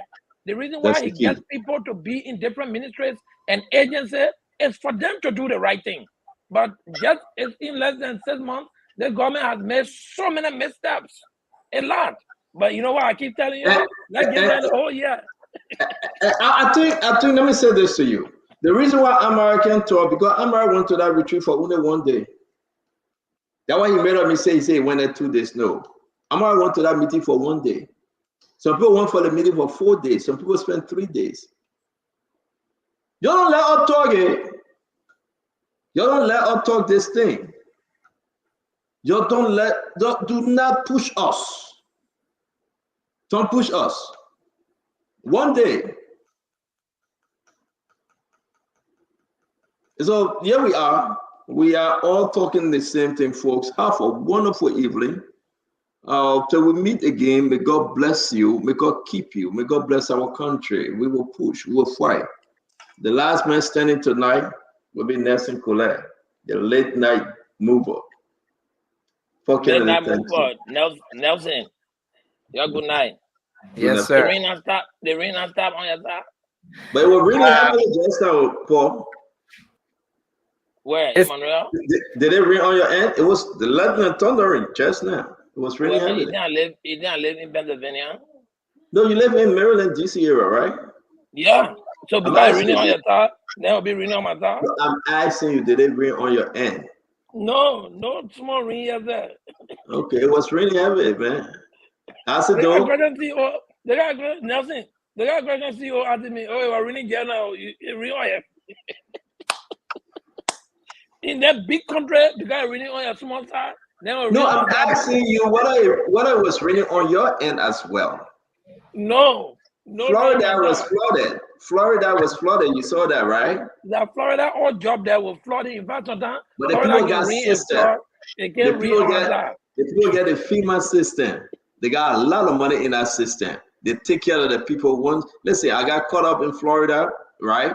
No plane, nothing. I was in the hotel, man. The people that know how to take care of you. After 2 days, everything was done. And I was in Jacksonville in Hurricane Sandy. In Jacksonville, I was in Naples, Fort Myers. I was there. I got caught up, man. Nothing, flight cancel, everything. But man, that hotel will serve you well, and the people got a system. And you know, oh man. So I'm just saying that acid donut under this condition, the people will sleep with the mattresses on their head.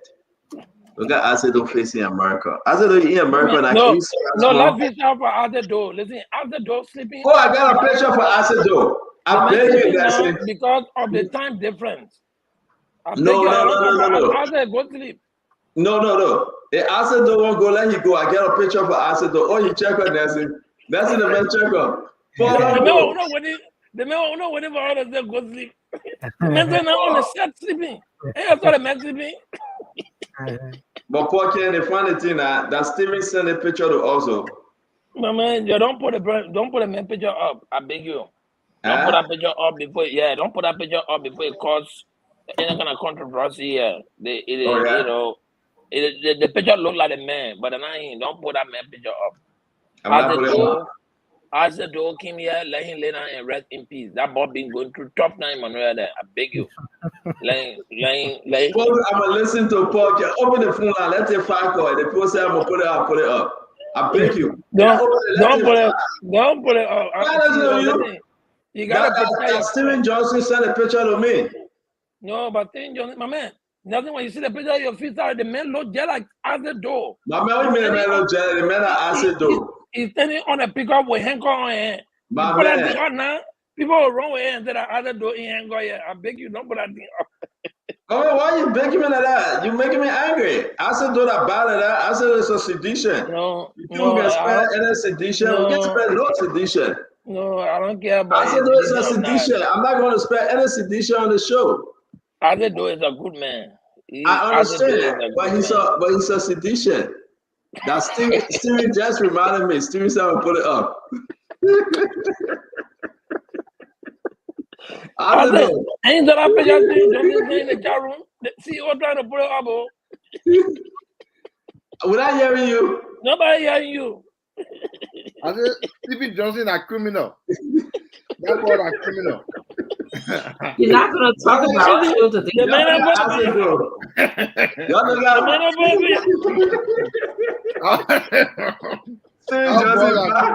Steven Johnson bad at him. Look at Asedo. What was this? What was happening to you? At the time Stephen Johnson was only picking a baby and came working. First of all, they pick up get Nigerian lesson play on it. But man, not Nigerian lesson play. Zoom in. Now Asedo, you first pick up the one that you refuse to turn in.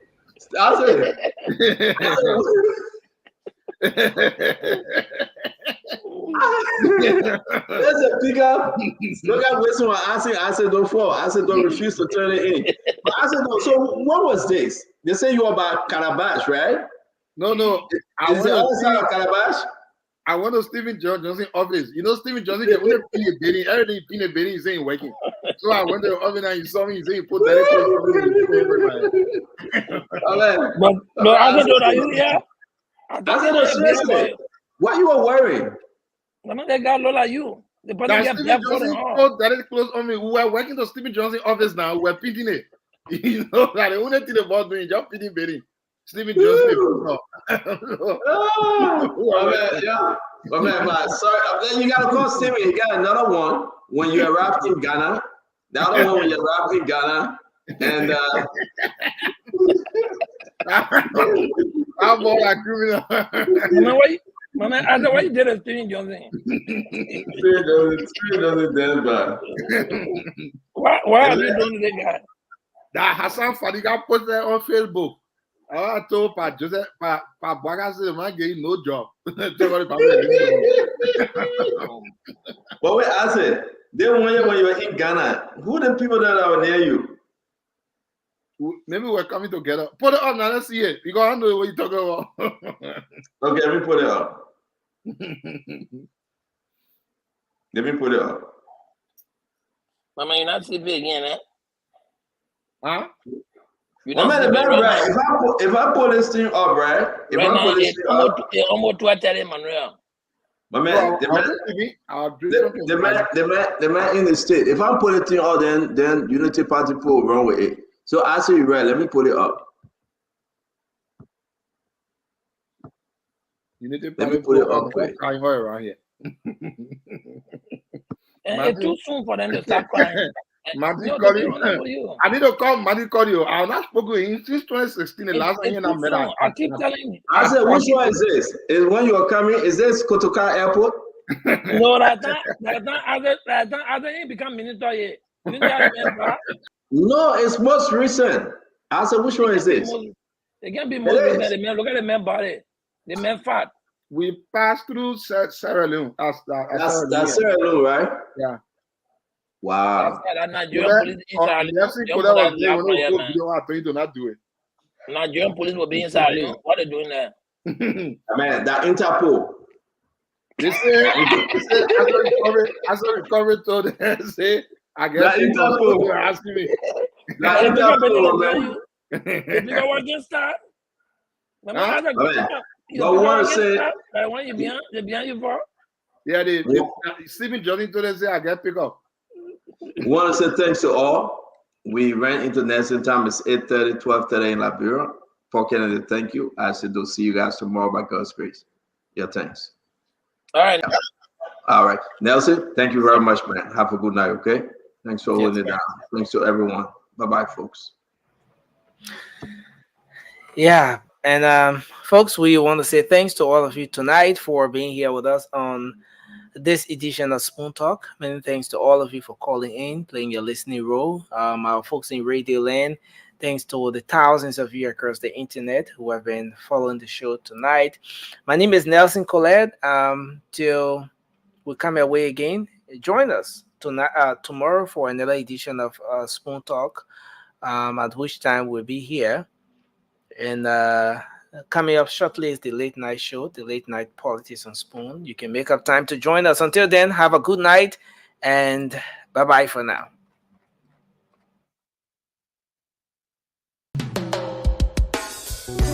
Yes, sir. A special one from the CEO, stand coming with the spoon. And your boy, Friday the Southern Band.